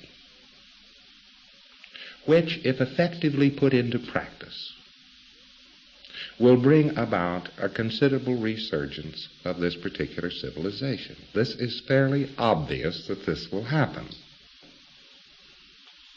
And let's stop worrying about and dividing our time around amongst a great many superficial activities that have no bearing on much of anything. Let's just go ahead and get the show on the road. I'm always asking this question when somebody threatens to sue me or something like this. We get threatened with suits every once in a while. Suits for breathing, suits for... And it's very interesting because I have had to become an expert on the legal background of about 5 continents now. And this is quite interesting because when they sue you in Australia, it's quite different than being sued in the United States. Being sued in the United States is a contest of trying to wait it out because, of course, it will almost never get to court. As a matter of fact, one of the most serious suits in the United States was a fellow who had fraudulently obtained a great deal of money from the organization And I think it's been going on now for about 2.5 or 3 years or something like this. And everybody has been fighting this thing and having an awful time with this thing. And it's operated along the administrative lines. I'm talking now about the nonsense, you see, how you could split up your attention and get nothing done. And it's gone on continually. There have been attorneys, and there have been this, and there have been papers and dispatches and cables about this now for the better part of 3 years. And it was finally heard the other day. And the plaintiff's lawyer failed to turn up in court. And it was thrown out. Now, we've heard of the plaintiff not turning up in court, but the plaintiff's lawyer, and that dismissed the suit.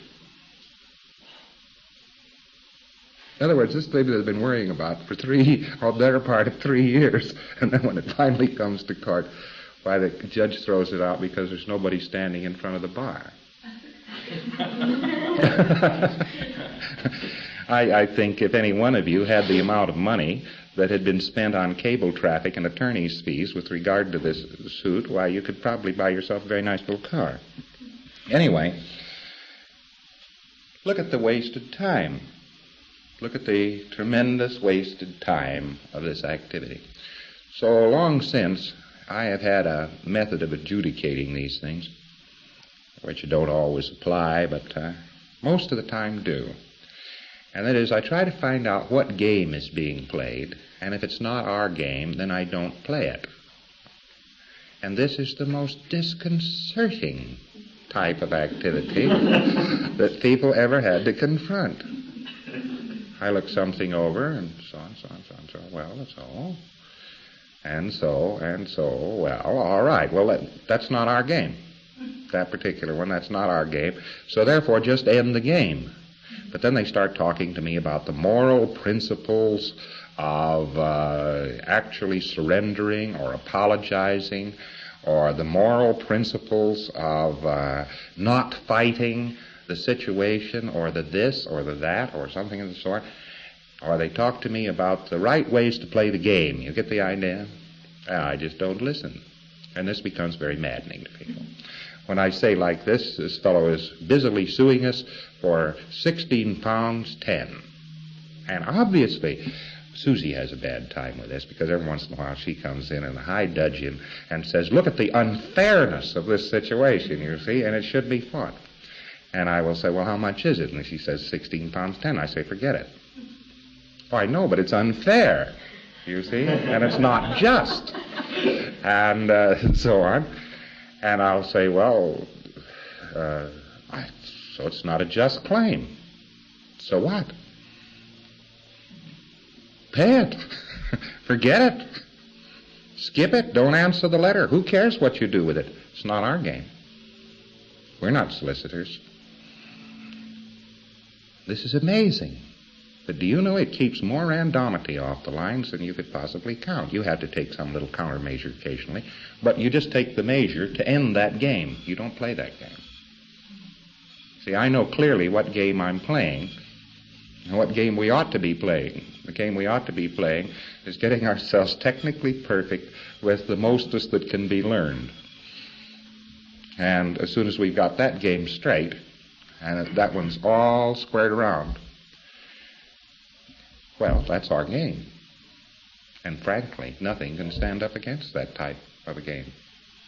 So all these other incidental, nonsense games that people keep shoving into you, trying to say, this is the game you should play in the society at this time.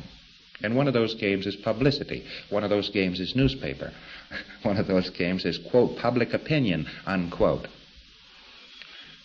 South Africa learned with horror that there were 28 people after a newspaper blast who believed that our tests were no longer valid. And I think the whole organization worked day and night for 2 months on a campaign to convince the public that our tests were valid. Oh, no, it has nothing to do with the game we're playing. It has nothing whatsoever to do with it. The game we have to play is quality. producing the results, clearing and straightening up the human race. That's the game we're playing. What does this have to do with public opinion and whether 28 people in Johannesburg, you know, for the length of staff hours that were spent on this, I could have called each one of them up on the telephone. Well, I wouldn't say that I would do this, but say, well, this is the president of Witwatersrand University, and I've just called up to tell you that the tests given at the Johannesburg Test Center are perfectly valid. Thank you very much. Goodbye.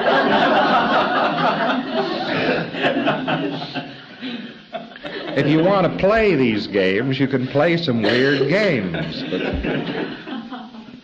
But I'm afraid the opinion of 28 people, very aberrated people, probably down there in one of those deep Rand mines 8,000 feet below the surface, I'm afraid their opinion is not going to alter the course or destiny of Scientology. And there's no sense in spending any time in on it. Well, what is there sense in spending time on? We know what can be done. We have demonstrated it and demonstrated it.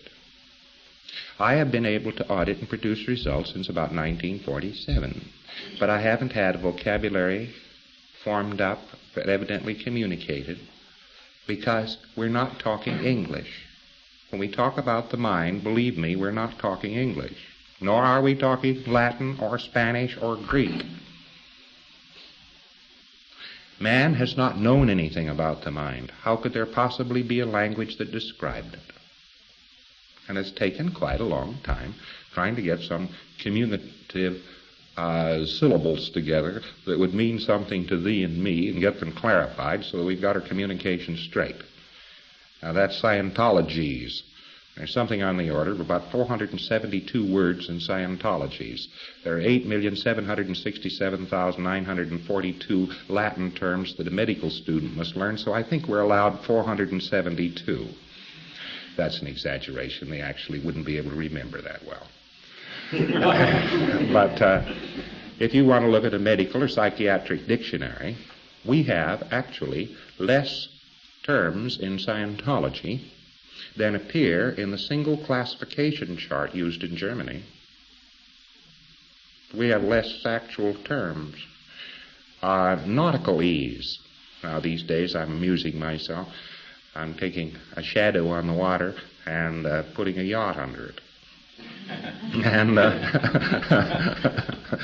it takes some doing because I can't afford one of these big, beautiful, streamlined yachts like you write somebody a check for 100,000 pounds and say, deliver it to the front door with a pink bow around its funnel. And the probability is, even if I could, I wouldn't do it. You talk about Scientologies and its communication complications. Imagine this one. Nauticalese, the language of the sea, even confounds sailors on architects. For instance, I've had several letters recently where we were talking back and forth trying to find out what each other meant. Now here's a language that goes back at least 10,000 years in its development. It's made out of Egyptian and Phoenician and Greek and Latin and Scandinavian, Anglo-Saxon. Frankly, practically every nation has contributed something to this, which now appears in some outrageous mispronunciation in this language called Nauticalese. And there must be several thousand words in the technical vocabulary of going to sea. I have just run into this head-on because I've decided to use a Spanish yard, so I decided I would translate all my English Nauticalese into Spanish. Cool. And I was impressed. I was impressed with the tremendous vocabulary that I actually had to confront translating over and becoming able to use in a brand new language. And it's staggering. It's several thousand words. We have now approximately 472 words in Scientologies. Each one of these words means a very definite and positive thing. They are not susceptible to very much misinterpretation. An engram is a moment of pain and unconsciousness. Oddly enough, give you an idea of the precision of definition, contained in a mental image picture in the reactive bank of a PC. Now, when you get a precision definition You get a package of understanding. And these words are understanding packages. But they are understandings which were never understood before. Therefore, they couldn't be otherwise than new words, but it'd be very worthwhile to know those words because they're packages of understanding. I know right now I am working on the fringes of, and have been for some little time, a dictionary of Scientology, which contains the precise, up-to-date definition of each word. We've been lacking that. But remember, we've also been lacking the ability to communicate to people how to clear people. And we've also been lacking a short and practical method of communicating with the Prickler's reactive bank and communicating with the PC. Well, now when we're able to communicate directly and immediately to the PC, now is the time to publish a dictionary, because it means that we must have ended a sort of a cycle of communication. You follow that?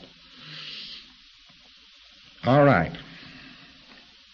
We're in the business, then, of quality, the production of results, and not showing what we can do.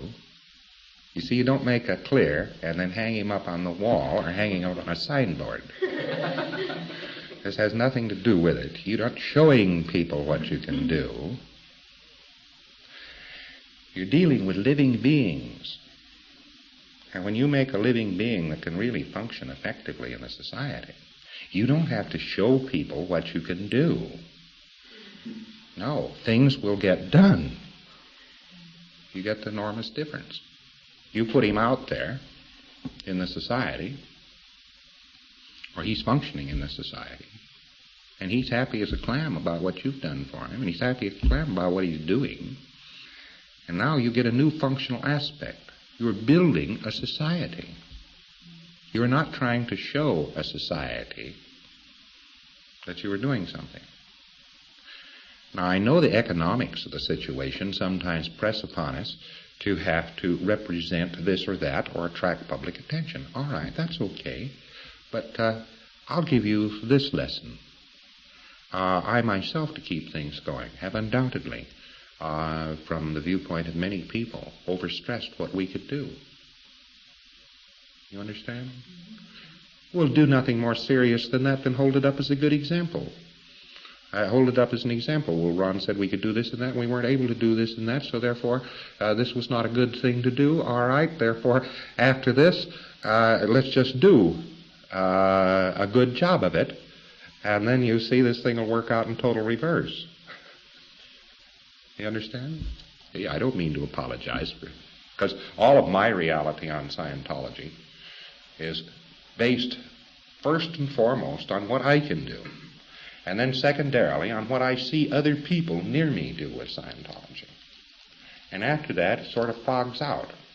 I'm not positive about what can happen out there beyond line of sight, for one of the reasons is I get fallacious reports on it all the time. People are telling me the weirdest, wildest things, and I go check up on these things and write people indignant letters and say, why did you do so and so? I think one of these rampages I went on one time resulted in the death of a person. A PC had died as a result of very poor auditing indeed. Very, very bad auditing indeed, from my point of view.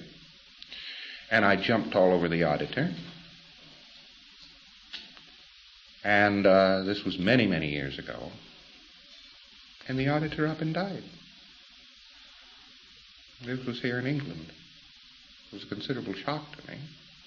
But looking over the thing, I found out the PC had been inclined toward death for many years. And as a result, it was rather inevitable that the PC should kick the bucket and that it wasn't the auditor's fault. You get the idea? There was actually a false representation about the bad quality of that auditing. You understand? The auditing wasn't that bad. Now, of course, people expect me to stand back and go on a big withhold. That's a good way to damage somebody. So they expect me to get on a big withhold about everything that goes on. Well, I'm not on this kind of a withhold. What we are doing is what we are doing, not what I would like to make it look like. All kinds of things have happened. This has been a rather dramatic arena for the last 11 years. It's rather fantastic, some of the things that have happened, one way or the other, this way or that, good or bad. But the good of the last 11 years doesn't just overbalance the scales. It practically goes through the ground with a thud. It's tremendous, tremendous. The letters which I get rather routinely. The people that come up to me at congresses, people I stumble into one way or the other. A letter I get out of the blue. Of course you don't remember me because it was way back in 1952, but you audited me for 2 hours, and it was a tremendous experience, and evidently the experiment failed because you turned me over to another auditor after that. But it was tremendous, and it changed my whole life, and I have been well ever since. And now I want to thank you very much for that experience. This 9 years later. And before organizations, a letter from a fellow, thank you very much for saving my foot. They were going to cut it off, and you came in and audited me. And I didn't know who you were or where you were until I saw an article about you the other day in Time magazine. The article says, Hubbard is a bum, he's a rat.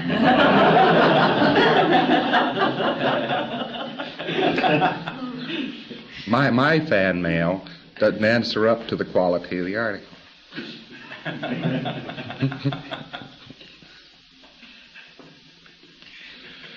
But the lesson we can learn out of all this is if we want to get anything done, we better do it.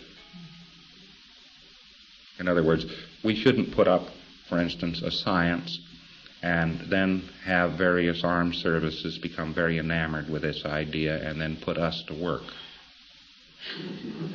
You think I want to work for some armed service? You know, I resigned from the United States Navy in 1950. When they tried to pull me in and put me to work on the subject of research in the human mind. They might have been writing to people, well, we keep all kinds of records on Dianetics. We keep records on Dianetics. And they had a standard letter, which the United States Navy Bureau of Personnel, I think, I've seen so many copies of it. Scientologists have sent me in so many copies of it. It must be just a form letter. And it's to the effect that they're keeping files and watching it carefully. But in 1950, they tried to kidnap me. They told me that I would be returned to active service to do this research if I did not return to do so as in a civilian capacity at high pay. ARC break. Now they're very equivocal to the public. They don't know.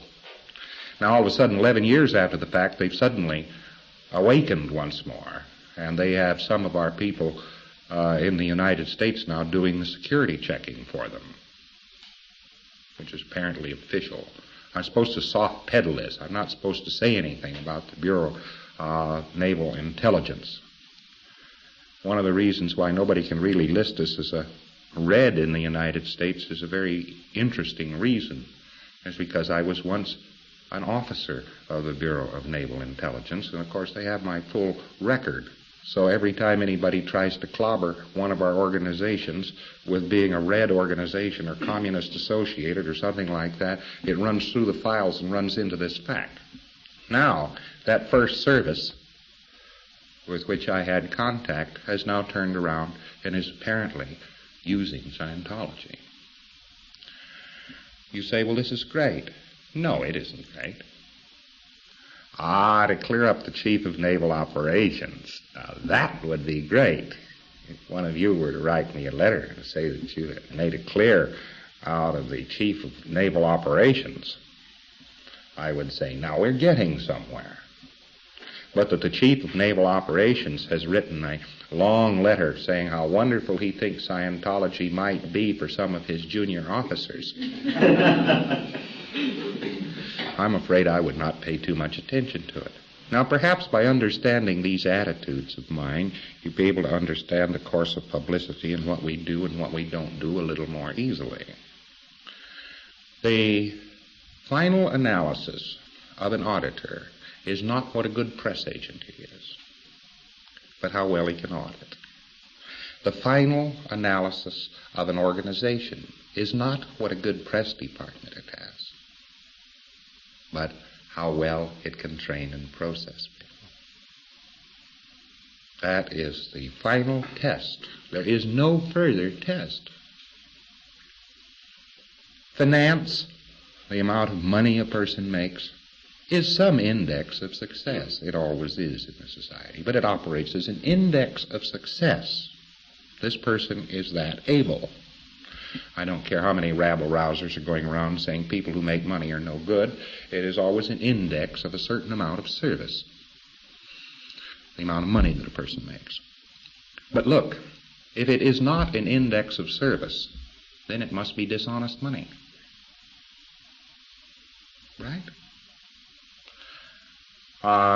So, your basic mission is the delivery of quality in service. And that is the only mission we've got. Now, if we can do this, and if we ourselves in the process get the bonus of getting clear, this gets to be pretty darn terrific. You've got the fundamental building blocks under a new civilization.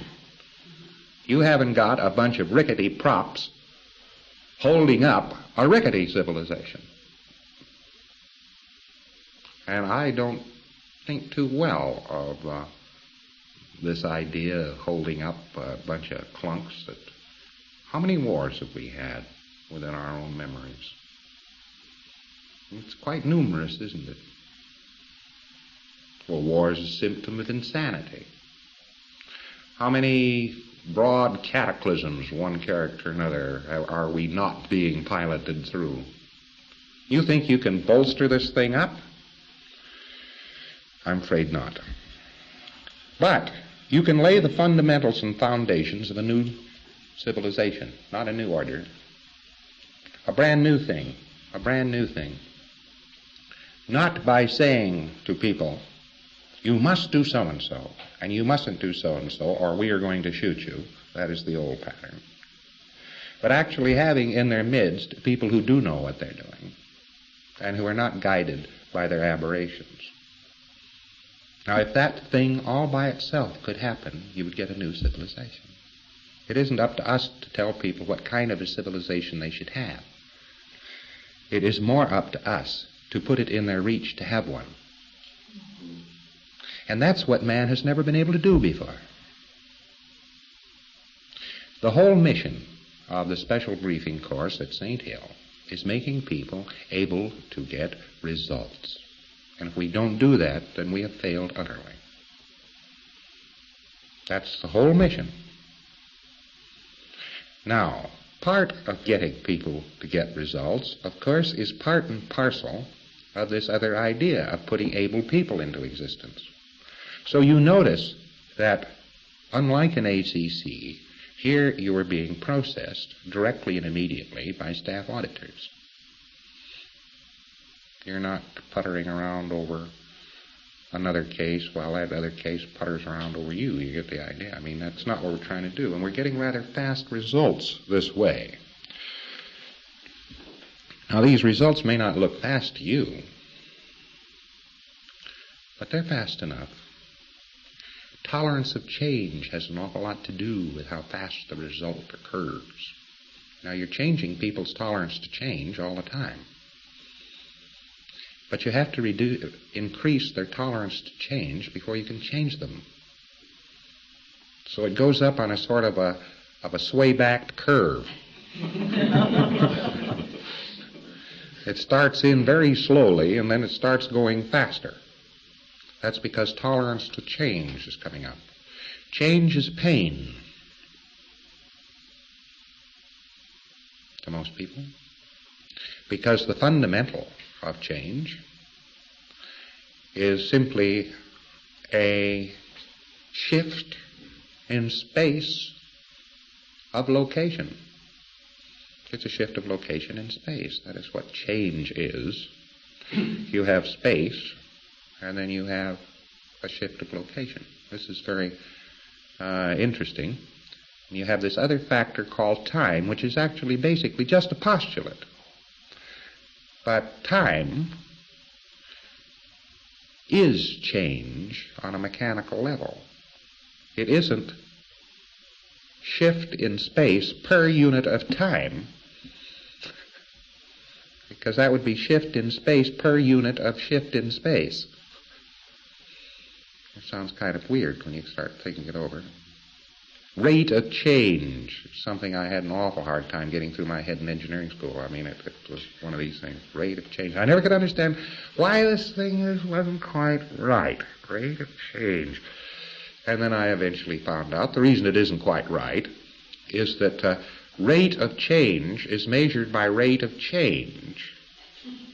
And everybody was pretending to me that rate of change was measured by a constant called time, which wasn't any change, which was just some odd phenomena of some kind or another. It was a phenomenon that sort of drifted around in our midst and had nothing to do with it, you see. Time has a temperature. Yeah, there's a startler. Time has a temperature. Time has a certain temperature. If you don't believe it, put some meat in the icebox. Doesn't decay as fast, does it? Put it out in the sun in August. It decays much more rapidly, doesn't it? Ah, yes, you say, but this is the decomposition of the bacteria which is operating against the rootle puffs. No, it isn't. Time is a temperature. I don't know what that temperature is in Kelvin. But now that I know that time is a temperature, I can find it. And the moment I find the exact temperature, I could make any area at any given instant timeless.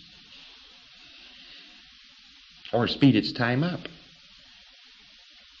I know that sounds very strange, but this is a great discovery in physics. Only you know about it, but it is a great discovery in physics. It's rather a staggerer. We have several of them. C is not a constant is one of them. You know, the constant they use in atomic physics is not a constant. The speed of light is not a constant. It varies. Well, yes, you say, well, within all practical purposes it doesn't vary, but now what's this practical purposes? Whose practical purposes? Well, here's something else. No, the speed of light depends upon the velocity of emission. So C is not a constant. That's one of these discoveries. Another one is 0 is a variable. And of course, every time you have a 0 in an equation, you've got trouble. And mathematicians, since time immemorial, have known this. All you have to do is divide by 0 or multiply by 0 or something, and something weird happens in the equation, and you mustn't do that. And yet these fellows have never deduced from this the horrible truth that 0 is a variable. There is no absolute called 0. I'll give you an idea.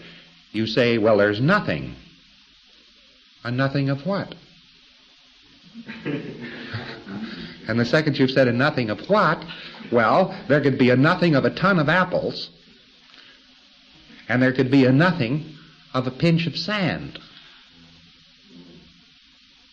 Well, which is the greater figure, the nothing of the ton of apples or the nothing of the grain of sand? So in other words, 0 is a fabulous variable and accounts actually for what they call, inelegantly, the bugger factor in physics. It's a technical term in physics. It's also a technical term in the Navy, but we won't go into that. I'm sorry to bring it up. But 0 is a variable.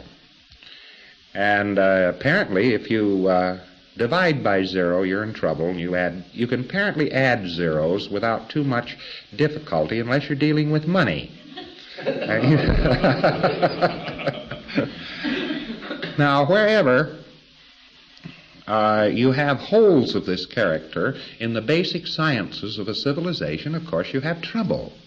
They can't quite handle this particular zone or area, and it keeps getting out from underneath them, and trouble keeps occurring. Now, zero and the constant of time were most got out of control with the atomic bomb, and produced, oddly enough, a difficulty with a thing called temperature.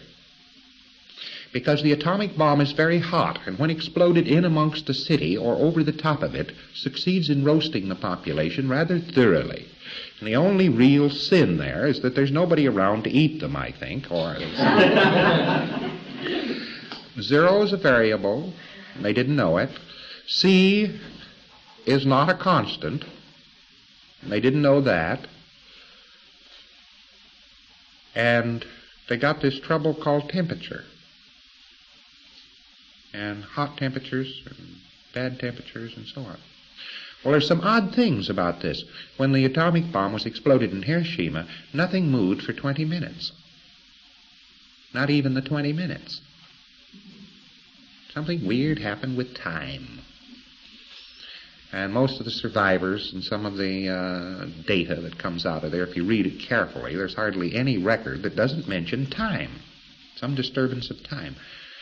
Well, if time is a temperature, and you get a tremendous temperature alteration, you're certainly probably going to do something with time, right? That's going to mess up. Now, that's as far as I am into it at the present moment, only I know now for sure that time is a temperature, and that is a brand new principle of physics. But what this present society at this particular time doesn't know is basically that it doesn't know. That we have also discovered. Friends, we have diplomats running around settling problems on international affairs, which could have enormous consequence. And they don't know that they don't know anything about diplomacy. They couldn't possibly, because their efforts result, don't they, in wars and upsets and so on. All right, so there is another factor that we are dealing with, is that it is a very extremely dangerous thing to not know that you don't know. Apparently that is probably the greatest sin there is, to have an area of knowingness which you don't know that you don't know. Well, what is Scientology doing to the society at large? Isn't it telling the society at large rather consistently and continually that it doesn't know? It doesn't know that it doesn't know. And it's apparently painful for them to confront the fact that they do. But your best road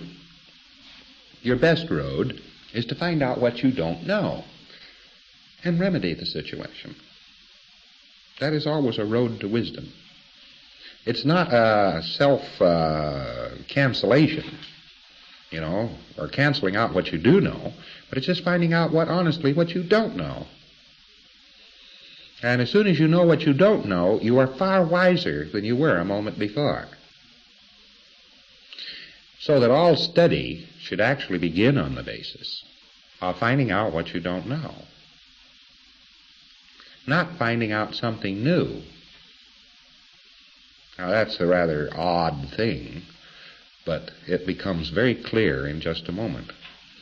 Several of you have had assessments on SOP goals and have come up with your goal and have come up with your terminal. You feel different about existence? You feel different about existence? Yeah, kind of weird, isn't it? Well, now that is the exact same principle applied. Look, at a few years ago, a decade or so ago, you didn't know that you didn't know this, did you? And then for a while, you found out that you didn't know what you didn't know, but you knew you didn't know something. Do you remember not knowing, but knowing that you didn't know what your golden terminal was? Well, it's an odd feeling, isn't it? But do you know that that is way in advance of not knowing that you don't know anything about it? See, it's an increase. Even if it's uncomfortable, it's an increase of knowledge. Now, all of a sudden, as you're running and auditing, you're finding out more and more about this terminal and more about this goal, you see? Cool. What's this? And a great deal more knowingness and wisdom is at your command than was before, right? But it had to be entered in upon at its rock bottom with finding out that you didn't know about it. And oddly enough, the only thing that is wrong with your case is that vast area of their own beingness that they don't even know they don't know about. And that's what makes them aberrated. All right, let's say some fellow up here is going into the subject of, let's say some fellow in Parliament, and he's beating the drum. He is absolutely sick to the point of nausea over the fact that these poor herring are being slaughtered off of Iceland. And he's just having one awful time, you see, about this, and he's just causing all sorts of fuss and consequences, one character or another, and he wants to sign treaties and suppress the catching of herring or something, but he doesn't even know that he's trying to suppress catching of herring. He's just trying to pass what he calls fish conservation regulations, or something like this, all of which will amount to catching more herring much more brutally. He doesn't know that he spent his whole last life as a fisherman catching herring off of Iceland. Nor would he even know that this would open him up for the consequence, you see, with this many overts on herring, of now protecting herring madly. But he also wouldn't know that this reactive obsession with protecting herring will only lead him to slaughter of herring. You see what he doesn't know? So, of course, he's a very unhappy man because he doesn't know where he's going, why he's doing it. He has no practical solution because if he did get one, he himself would be the first to defeat it. Now, he's in a puzzle. He's going around in circles. What it would mean for the destiny of England if you in this room were suddenly turned loose as a crew to find the immediate 4 last lives on every member of the House of Commons.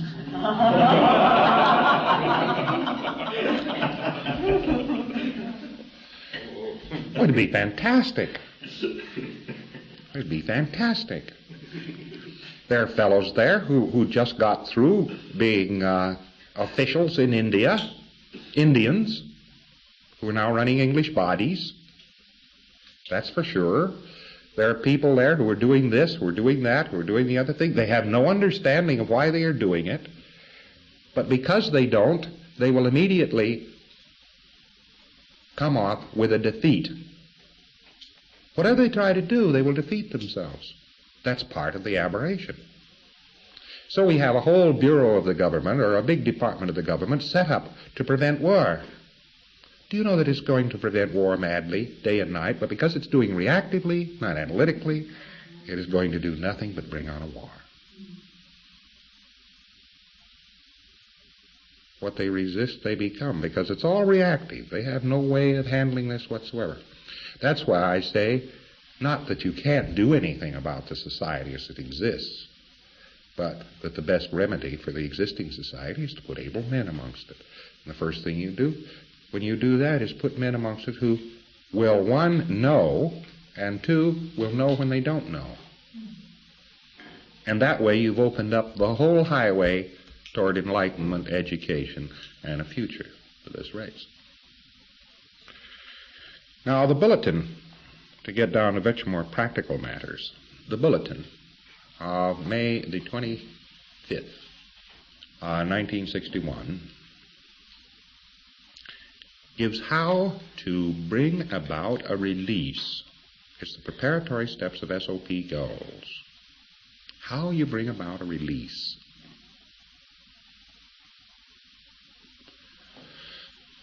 Now, what's a release? A person is a release who knows he won't get any worse. That is the oldest definition there is to release. When he finds out he's not going to get any worse now, you can call him a release. And he knows he's not going to hit the skids and go. So that's a very low definition. Very low order of definition. I mean, it's a very, very low state of case, actually. But it is far better than a non-release, because this fellow knows, at least, that he isn't there yet. He knows that. Well, Mrs. Zilch up here selling lingerie in London doesn't know that. See, and neither does some fellow wearing enormous ceremonial robes up in London either. He doesn't know it either. They know they're going to get worse amongst their knowledge, and that there's nothing going to be done about it. So the first test of release is just that. They know they're not going to get any worse now. What would a release look like on an E-meter? Well, you would have your sensitivity fairly low on a Mark IV British meter. You would have your sensitivity fairly low down here. And you would get something on the order of a whole dial swing, or a little bit better than that. When you squeeze the cans, you ask them to squeeze the cans with the sensitivity all the way off, it's going to go plong. It doesn't have to hit the pin and come back over and hit the other pin. In other words, it doesn't have to be 7 or 8 dials, but it's no... your meter manifestation is something of that order. And the tone arm here is not too far goofy. See, it's not down here at 1-2, or it's not over here at 6-5. It doesn't say that auditing won't put it there. But it does say that it stays down here in the middle range someplace, 2.5, 3, 3.5, 4, something like this. It's going to be in that zone. Ordinarily, if you'd pick the fellow up any time during the day and put him on an E-meter, if he weren't being audited, why, he'd strike into the 2.5, 3, 4 range. He'd be in here someplace. That would be kind of an E-meter manifestation of what a release is. Now, I had a question the other day which was quite interesting, and that was, the people who have loose needles at low sensitivity must be bad off because they don't get much needle action when you ask them charged questions. Well, look here. The looser the needle gets, the less charge is effective on the person. So, of course, the questions get less drop.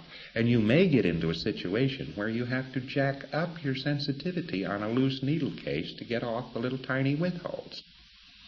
Because they don't really think they're width holes, but at the same time, those width holes don't prevent them from being audited. What do you know? A PT problem will prevent this person from being audited. But a little tiny width hole, he'd still stay in session on it. You got it? Now, the state of release is no more than the fact the fellow knows he's not getting any worse. Probably that he knows he's getting better. It's quite important. Quite an important thing for a person to be able to get to that state. That is the first most important step on the ladder to clear. He knows he isn't going to get any worse. Well, this would mean at the same time that he has a reality on Scientology. He knows it works. So he knows there is a remedy to make him better. This would also then be part of the test of release. As you have reality on Scientology, you know it'll clear things up. That appears to be something that's merely self-congratulatory to Scientology, but it isn't. The fellow knows that he can get someplace with it. That's important. He knows he can go someplace. He knows there's a higher zone or area that he can go into. All right. The next thing, if you were to make a release test and get very rough about the test and actually upgrade the state considerably so that you would be sure this fellow isn't going to fall on his head, you would have your help, control, and communication levels in such a state that when you say communication to this fellow, he doesn't flinch and fall off the pen and get very upset, or the needle doesn't instantly stick. You've got the idea? You don't get, then, a bad needle reaction on these buttons of help, communication, and control. Those are pretty good, then. Now you know this fellow is going to be a credit to you before you start patting him on the back. Actually, it's a slight deception, because the fellow is a release before you establish this point. But now we've got the further point, is this fellow going to be able to hold his own, and for our own satisfaction, then we require that he isn't going to get oddball needle reactions just because you say communicate to him, or help to him, or control to him. And then for sure you've got a release. And that's all the state of release is. Now that is the state of release actual. The fellow knows he isn't going to get any worse, and he's got a reality on Scientology, and he knows it's working. See, if a fellow knows Scientology is working, he's reached a state where he can, as is, by inspection, certain things. So therefore, he will tell you Scientology works. When a fellow tells you Scientology doesn't work, he doesn't have the ability to as is by inspection. You got that? It is nothing more complicated than that when these people go around talking about Scientology doesn't work. Scientology does work. You know, one or the other. They're just saying, I can as is by inspection, or I am totally incapable of doing a cotton-picking thing with my bank. That's all they're saying to you in actuality.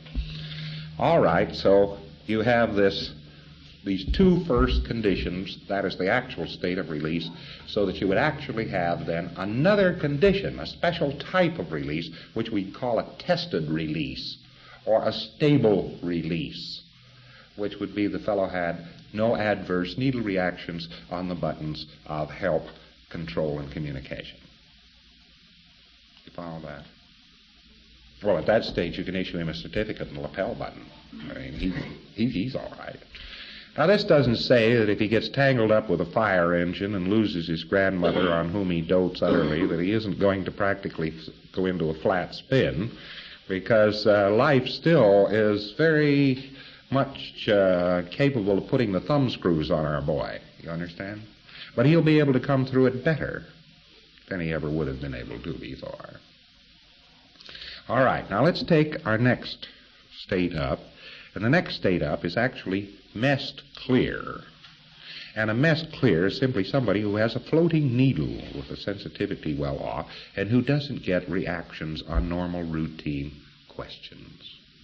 And who is reading at the time he ends his processing at 3 for a male and 2 for a female. 2 for a female, he has a floating needle. 3 for a male, has a floating needle. And under ordinary questions about life and so forth, you don't get any needle reaction. That's a mess clear.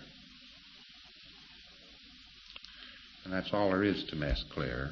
That's the total test reaction. What's important to you about it is that a mess clear isn't stable. So just as we have the stable or tested release, so do we have the stable or tested clear. And it takes a lot more SOP goals to stabilize clear after he is clear. He reaches mess clear. Now we've got to make a stable clear. Now that's quite important. And you just run more goals. You just find more goals and more terminals and try to audit them, and they actually start blowing by inspection. Because the keynote and the common denominator of any case is the better off it is, the more it can blow by inspection. The more it can as is by inspection. And you get somebody who is in the zone of clear, and I won't tell you that a fire truck running into him won't mess him up. But I will tell you that the engram has no persistence. His healing rate is fabulous. That's because he can as is the incident. He looks it over and it blows. Now, trying to run an incident on somebody whose tone arm is 1.2, whose sensitivity is 16, and whose needle is just like glue. Or what you say to him? Now we're going to run an engram on him. Huh? Of course, we get him in at the beginning of the engram, and that sticks him. He's better off, because he was actually in the beginning of the engram, he's better off in now that he doesn't know now what is in the rest of the engram. And if he were never going to get any more auditing, he'd never find out either.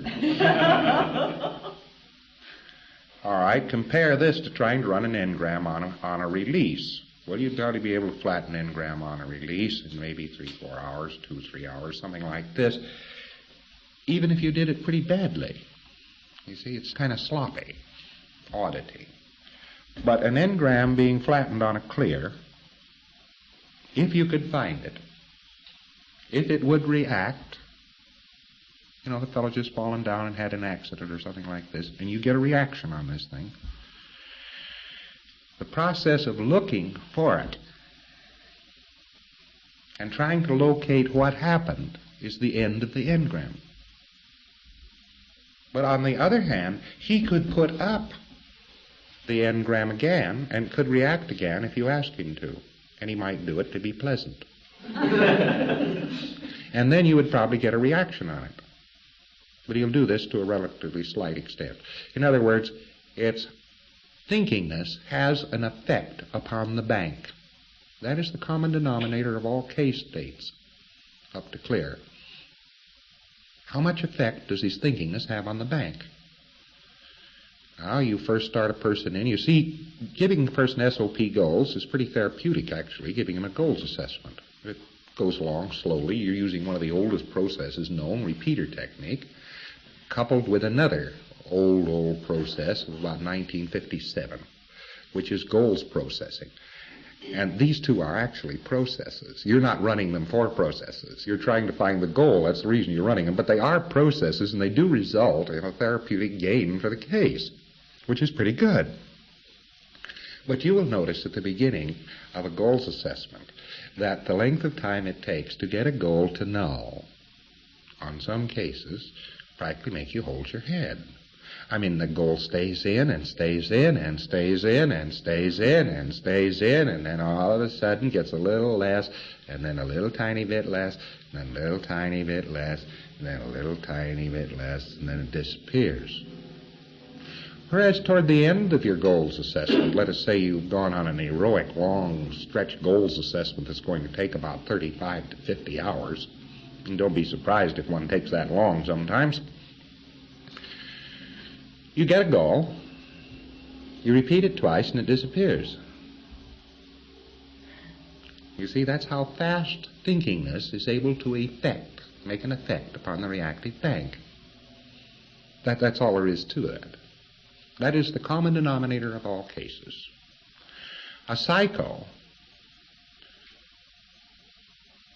the bank has total effect upon him, and he has no effect of any kind on the bank. No effect on the bank. He cannot control this in the faintest, so that he does everything it says. A psycho is actually an engram bank in full dramatization, whether he's a computing psycho or a dramatizing psycho. See?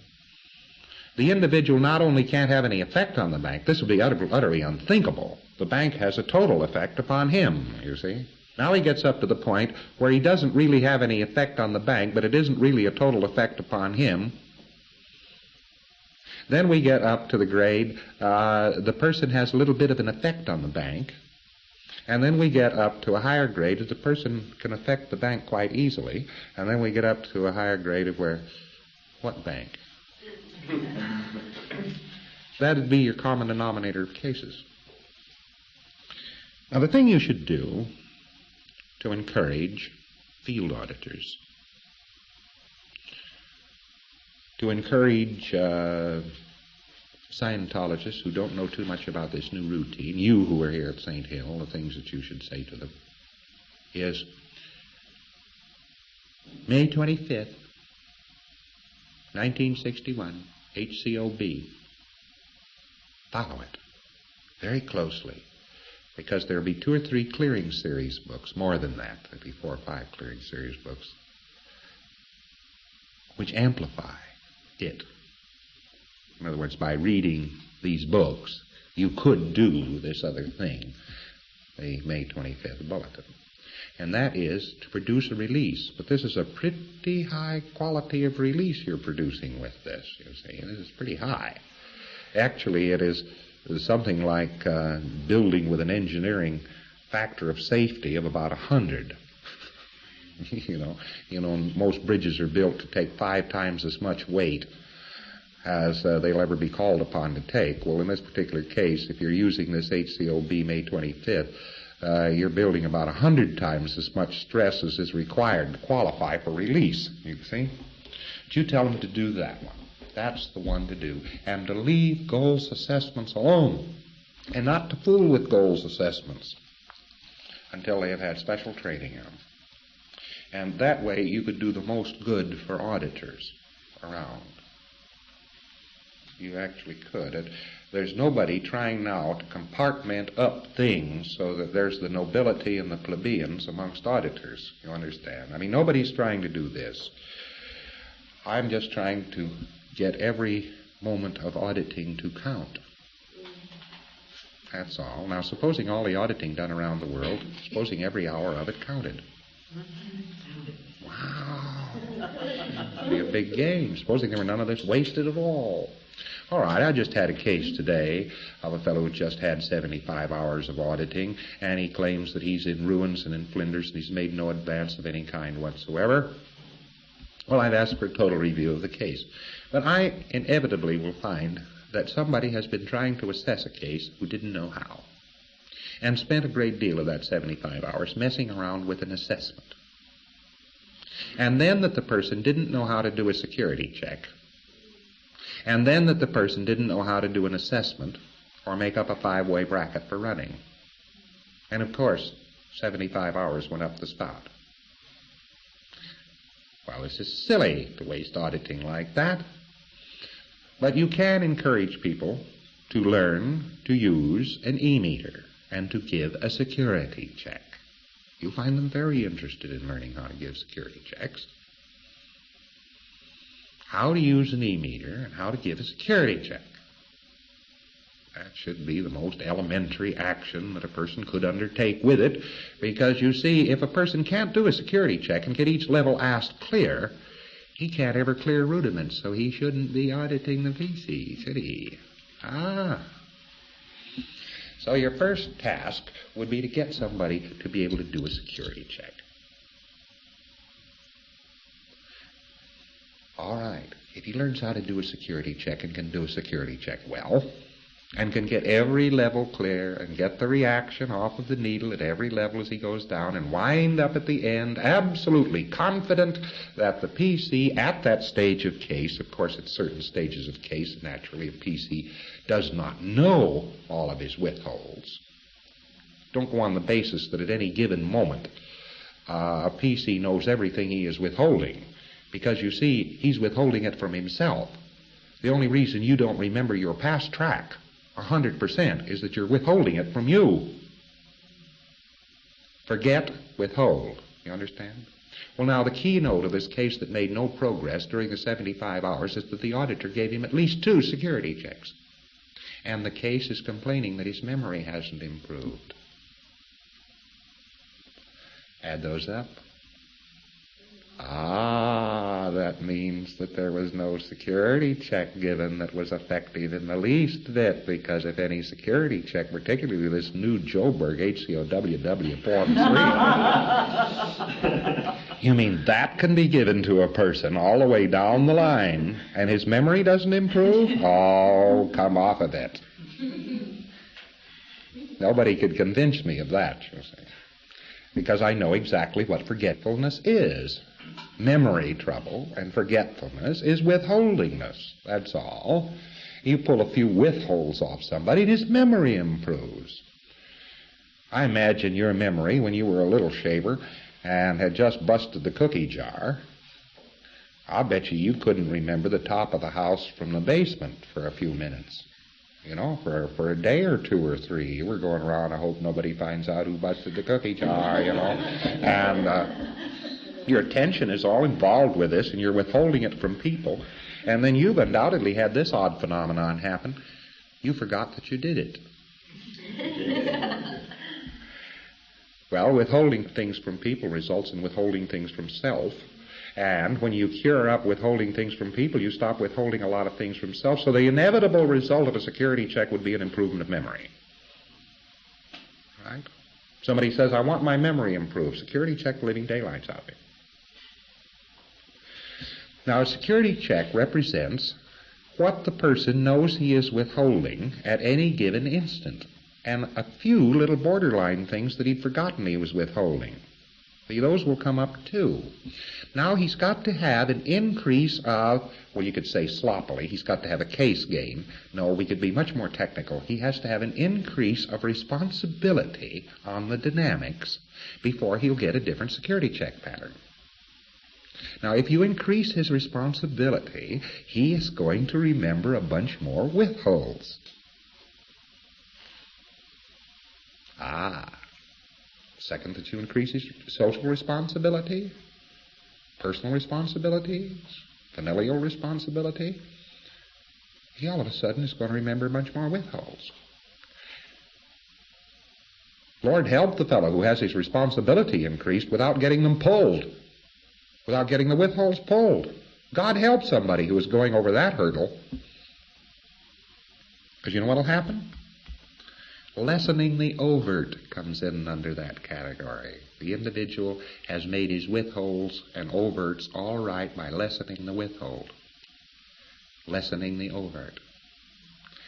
And he's pushed it out of sight. He says, well, the central organization isn't any good anyway, so it was perfectly all right for me to do mean things to it. And then one fine day, he suddenly discovers that the central organization is doing the best it possibly can for him and does him an enormous favor, and the withhold unlessens. His withhold, the overt gets up in size. He realizes it's an overt. See, it was perfectly all right before it was all explained because central organization was no good. But all of a sudden he finds out the central organization was some good. And immediately the overt that he had not springs up into full life and beingness. And he gets very unhappy. He becomes miserable. He comes clinking in the front door, afraid to look at anybody. And if he dares confront the organization at all, you get the idea? Now that's the unlessening of the overt. Some fellow said one time, when I was 16, my father knew nothing, absolutely nothing. He's the most ignorant man I ever had met in my whole life. And by the time I was 21, it was surprising how much that fellow had learned.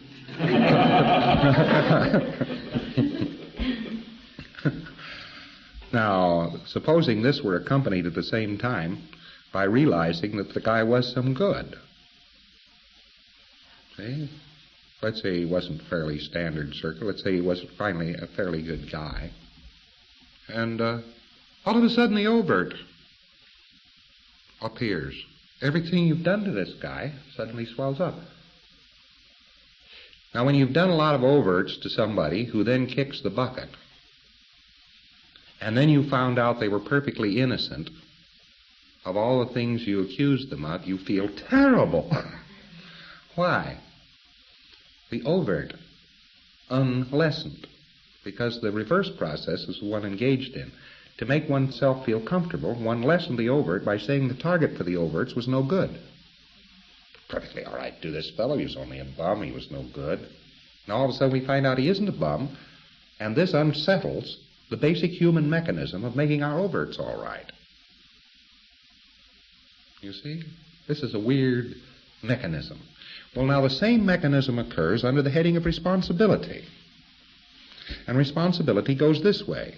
The individual is totally irresponsible in the society, and he's going around robbing lollipops from little babies, and he's doing all sorts of weird things in the society. And he didn't consider this was wrong, but now his responsibility increases, and all of a sudden he said, hey, what do you know? I've stolen lollipops from little babies. And that wasn't so good. At that moment, it becomes a withhold. You will have criminals, 10-timers, they've just been in and out of the jail doors so fast that they might have caught pneumonia in the breeze, They'll sit down, oh, yes, I murdered this fellow and I robbed that one and I did this and I did that. And there's not even a tremble on that meter. Yeah, raped, modern, burned, took an old lady's false teeth, kicked her in the head, knocked her down the stairs. Yes, I routinely went around and upset wheelchairs with cripples in them, you know. Oh, I've been a bad boy, all right, I sure have, and you don't get a tremble on the meter. The guy's social responsibility is so microscopically small that he doesn't regard any of them as necessary to withhold. And that is the definition of a criminal, and why criminals are rather dangerous fellows to have around. Because nothing they do has any faintest bearing on anything. They're irresponsible. In other words, they're at the behest of the reactive bank, and they have nothing to say about it at all. All right. You'll say someday when you're doing a security check, you didn't get a reaction on the needle, but you asked the fellow, well, did you ever burgle anyone, you know? And the fellow says, oh, yes, at this place and that place and the other place and so forth. And then I was there, I remember this, and they sent me to the pen in Cincinnati for doing that, and then I came over, and I was in Wormwood Scrubs, and,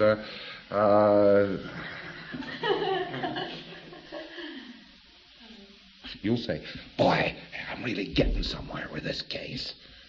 Oh, the hell you are. He isn't confessing, he's bragging. He doesn't consider these withholds. He's trying to convince you he's a dangerous man. And it is all too easy to think you've really done a good security check on this person, because he does have things that the needle will fall on that are withholds. You do a security check by the needle, not by the conversation. It's not what you would consider a withhold, but what the person being checked considers a withhold. Got the idea? With a lot of criminals, it's out there on a second substitute, his pal. The things he won't tell you about his pals. You can go right back over a security check that a person has passed with the greatest of ease. He's told you rape, murder, sudden death, revenge, arson, oh yes, desertion, mutiny. He goes down the line, yes. You say, well, I'm really getting someplace. Needle isn't doing anything. I'm really getting someplace, and so forth. Well, don't make that mistake. When you get to the end of it and you don't think you've gotten any place and that needle hasn't wobbled, and this case is no better off than he was before, you're going to have to do another security check on this fellow, and some other guys are wise. You're going to have to find out what are withholds to this guy, and you'll very commonly find they're about his pal.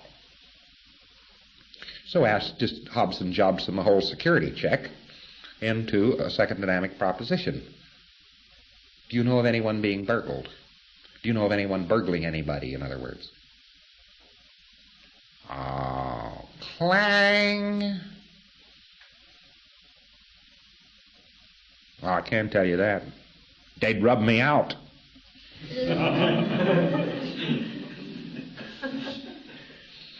It's by the meter. The meter reacts on what the person is withholding. And the security check is not designed to do a check on the life story of John Q. Criminal. See, it is designed to get off what he considers withholds. So that would be one of the little fine points about giving a security check.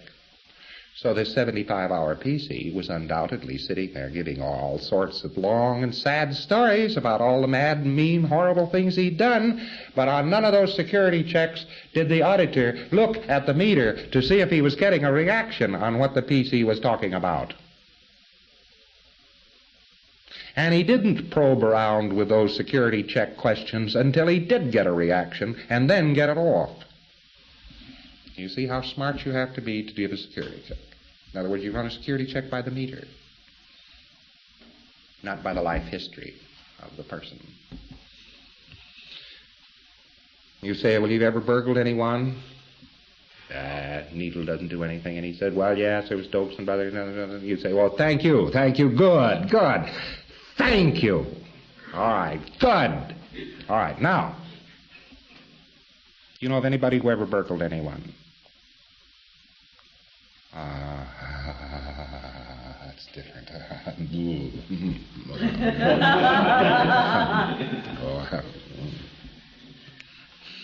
You get this kind of a twist around. You have to find out where the guy lives on the responsibility scale. in order to do a good security check, and you have to pull those things which can be made to fall. All right, now you turn around, and what do? You give him an assessment on the pre-have scale. And you just run up that pre-have scale assessment, and the very best way to do it is to find the level that ticks, and then find the secondary scale, and then go over the whole secondary scale until you find the level that goes clang. And then you take the level that goes clang and you run it on the person in a five-way bracket on the subject of something or someone, or make up your five-way bracket. You can say something to the person, you get a fall. You say someone to the person, you get no fall. So your five-way bracket is made up on something. You get the idea. You have to test your auditing command, which is another subject entirely. But in other words, you give him this run on the pre-have scale, you flatten out the motion on the tone arm, and when the motion ceases to be wild on the tone arm and comes down and gets rather narrow, you give him another assessment on the pre-have scale, and you run him with another five-way bracket till the motion comes out of it. Now, you haven't assessed this person. You don't have this person's terminal, you know, or anything like that. And when you flatten off this second run, you pick up your Joburg security check sheet, a new one, a fresh form, and you roll up your sleeves and you give him a new security check, and you're all of a sudden going to find that he has withholds that he never suspected before. Now, what is this all about? It means that the individual's responsibility rises with the general run on the pre-have scale, and it brings him up to a bunch of zones and areas where the overts have unlessened. The targets of the overts have unlessened. And if you don't get those withholds off and those overts off as they come up, of course the case will make no further progress from there on. He'll be in agony. I saw this happen to a fellow one time. He was an organizational staff member, and he had tremendous overts on the organization, none of them very criminal. But the more they audited him, the worse off he got. It was his opinion there was nobody in the organization who was any good, the organization was no good, and that everything it was selling was blue sky. When he found out this wasn't the case, he'd been sitting back there in Lord knows what corner of his medulla oblongata he was living in. If he was living in that, it was probably the back of the tip of his grandmother's right ear. All of a sudden, all these overts unlessened. See, they became overts. After that, they were perfectly justified, but they suddenly weren't justified anymore because the organization was some good. Coo! How horrible. And the guy just went into misery. He just went into agony. It was in Johannesburg, but we weren't using Johannesburg security checks along with auditing at that particular time. And he moped, and he moped, and he moped. And the more effective the auditing got, the worse the fellow felt. What's that over? Naturally, if he's been saying Scientology is no good to himself all the time, and yet here's Scientology working on him like mad, obviously Scientology is some good, therefore the overts were on Scientology. He was being processed into his tomb, practically.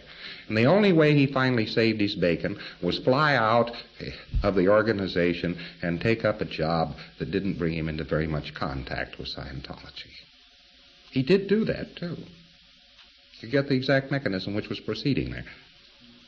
As the individual went along then and improved in his case, no mechanism existed to thoroughly pull off all of his overts on life. So unless you pull off the person's overts on life fairly routinely as you're auditing him, as contained crudely, viciously, and meanly in the Johannesburg security check, the person can get miserable under auditing gains. See, he's suddenly waking up and he realizes that there are some people around who aren't total tramps. Amongst them you, his auditor, or something like that. And this makes all of the meanness of his actions against you suddenly recoil on him. Well, all right, if you believe in poetic justice, don't give him a Johannesburg security check. Just keep auditing him on as effective an auditing regimen as the pre-have scale general runs. You'll practically kill him. You see why? He's gaining in responsibility, therefore his overts are looking bigger and bigger and bigger to him, and then don't give him any opportunity to get them off at all. To skip that. and go on and improve his case and improve his case and improve his case and improve his case, and don't give him any chance whatsoever to get off that. And of course he will get into a double twistaroo. His case doesn't dare improve because it'd kill him. And he sets his heels and makes no auditing gains. You got the idea? Now there's the exact mechanism behind this May 25th HCOB bulletin. Now this is what field auditors ought to be doing. They ought to learn how to do a security check. They ought to learn how to give general runs on a pre-HAV scale. And if they could do those two things, they would be in the stars. They would be getting case gains all over the place. You see that? Every hour of auditing they put in would have some effectiveness and usefulness before it. Furthermore, they would make a release. And that is how you make a release. You give the fellow a security check. This puts him in communication with you to some extent, enough for the purposes of auditing. And then you assess him on the pre-HAV scale, primary, secondary scale, and then you run the level in a 5-way bracket, and you flatten one level, you flatten 2 levels. That's probably enough. Now, pick up the security check and give him a new security check, and you're going to find some new things have turned up. You get those things off, and he is now happy to progress some more. Otherwise, he won't be happy to progress anymore because he's got these overs one way or the other. So you give him his new security check, and then you assess him, and you run him on 2 more levels on the general pre-HAV scale, and then you give him another security check. You're going to find out that every security check is a bit different. And warning, if the security checks aren't a bit different, he hasn't had any gain in responsibility and is making no case progress. So the Johannesburg security check serves another purpose. It serves the purpose of telling you total absence of graphs and tests. It tells you whether or not the case is making any gain. And if the case is making no gain, then there's obviously these 2 things exist.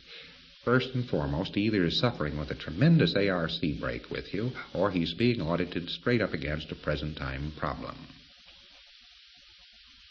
One of those 2 things exists if he's making no case gain. That's all that exists, by the way, because you're going to get all the withholds with a Johannesburg security check, so it reduces no case gain down to fantastic ARC breaks or horrendous present-time problems.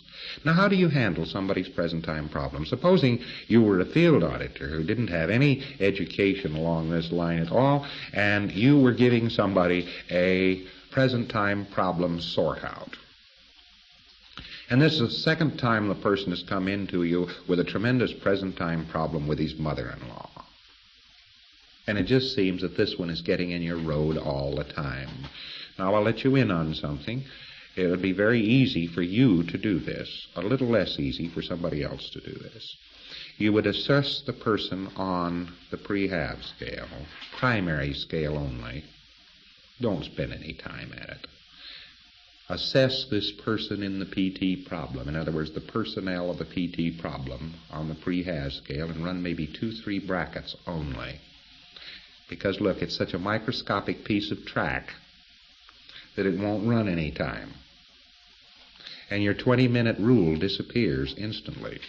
The second that you handle the pre-HAV scale, the 20-minute rule vanishes. You couldn't run 20 minutes on a level on his former wife. You just couldn't do it. You see, you're running it by name, and you just couldn't run that. You could run it on a wife or something like this, because this has got some track to it, but you couldn't run it that way. You got it? All right, now, you'd have to sort out, then, your rudiments, and this can get sometimes very tricky. Sorting out your rudiments, model session, TRs, and so forth. This can be very tricky. Various things can happen. There are various boo-boos can be made, one way or the other. The PC self-audits himself between sessions, or it's one of them. PC has had a tremendous bust-up of some kind or another between sessions, and you don't detect it, and you audit him in spite of it. In other words, you've got present-time problems or something of the sort messed up here. But you mishandled the rudiments. That's all this amounts to. Something went wrong with the rudiments. And when I say something went wrong with the rudiments, I simply mean the person wasn't set up to go into session.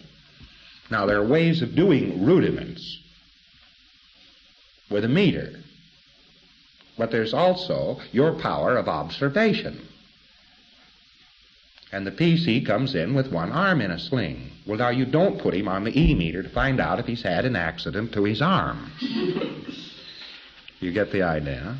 The PC has been very, very able to talk to you in all other sessions, and this session isn't saying a word. Something has changed here. Well, you'd better find out what it is. Even though you've started the session, you know, and the PC formerly has been able to be communicated with you, is perfectly happy, is perfectly cheerful in being audited, and everything's going along fine, or is awfully mean in being audited, and is awfully vicious, and all of a sudden isn't mean or vicious. I'd sort of keep my eye open on it. Maybe the PC is sunk into apathy or something. Could be, you see. Or the PC's gotten better. I would at least ask them, have you experienced any peculiar or particular change that you have noticed between last session and now? The PC'd say, oh, you know, yes, I've decided I'll live. Well, this would account for his no longer being mean. But these wild changes that occur without your auditing are something that you should suspect. The commonest action is the PC leaves the session with the tone arm at 3 and returns to the next session with the tone arm at 5. Now, something has gone on between sessions, that's for sure. But this straight routine, using your TRs in a model session, getting a Johannesburg security check, then running a couple of runs, general on the pre-half scale and Johannesburg security check, is what you ought to tell field auditors to do and tell people to do who don't know how to do SOP goals. You got the idea? All right. Thank you.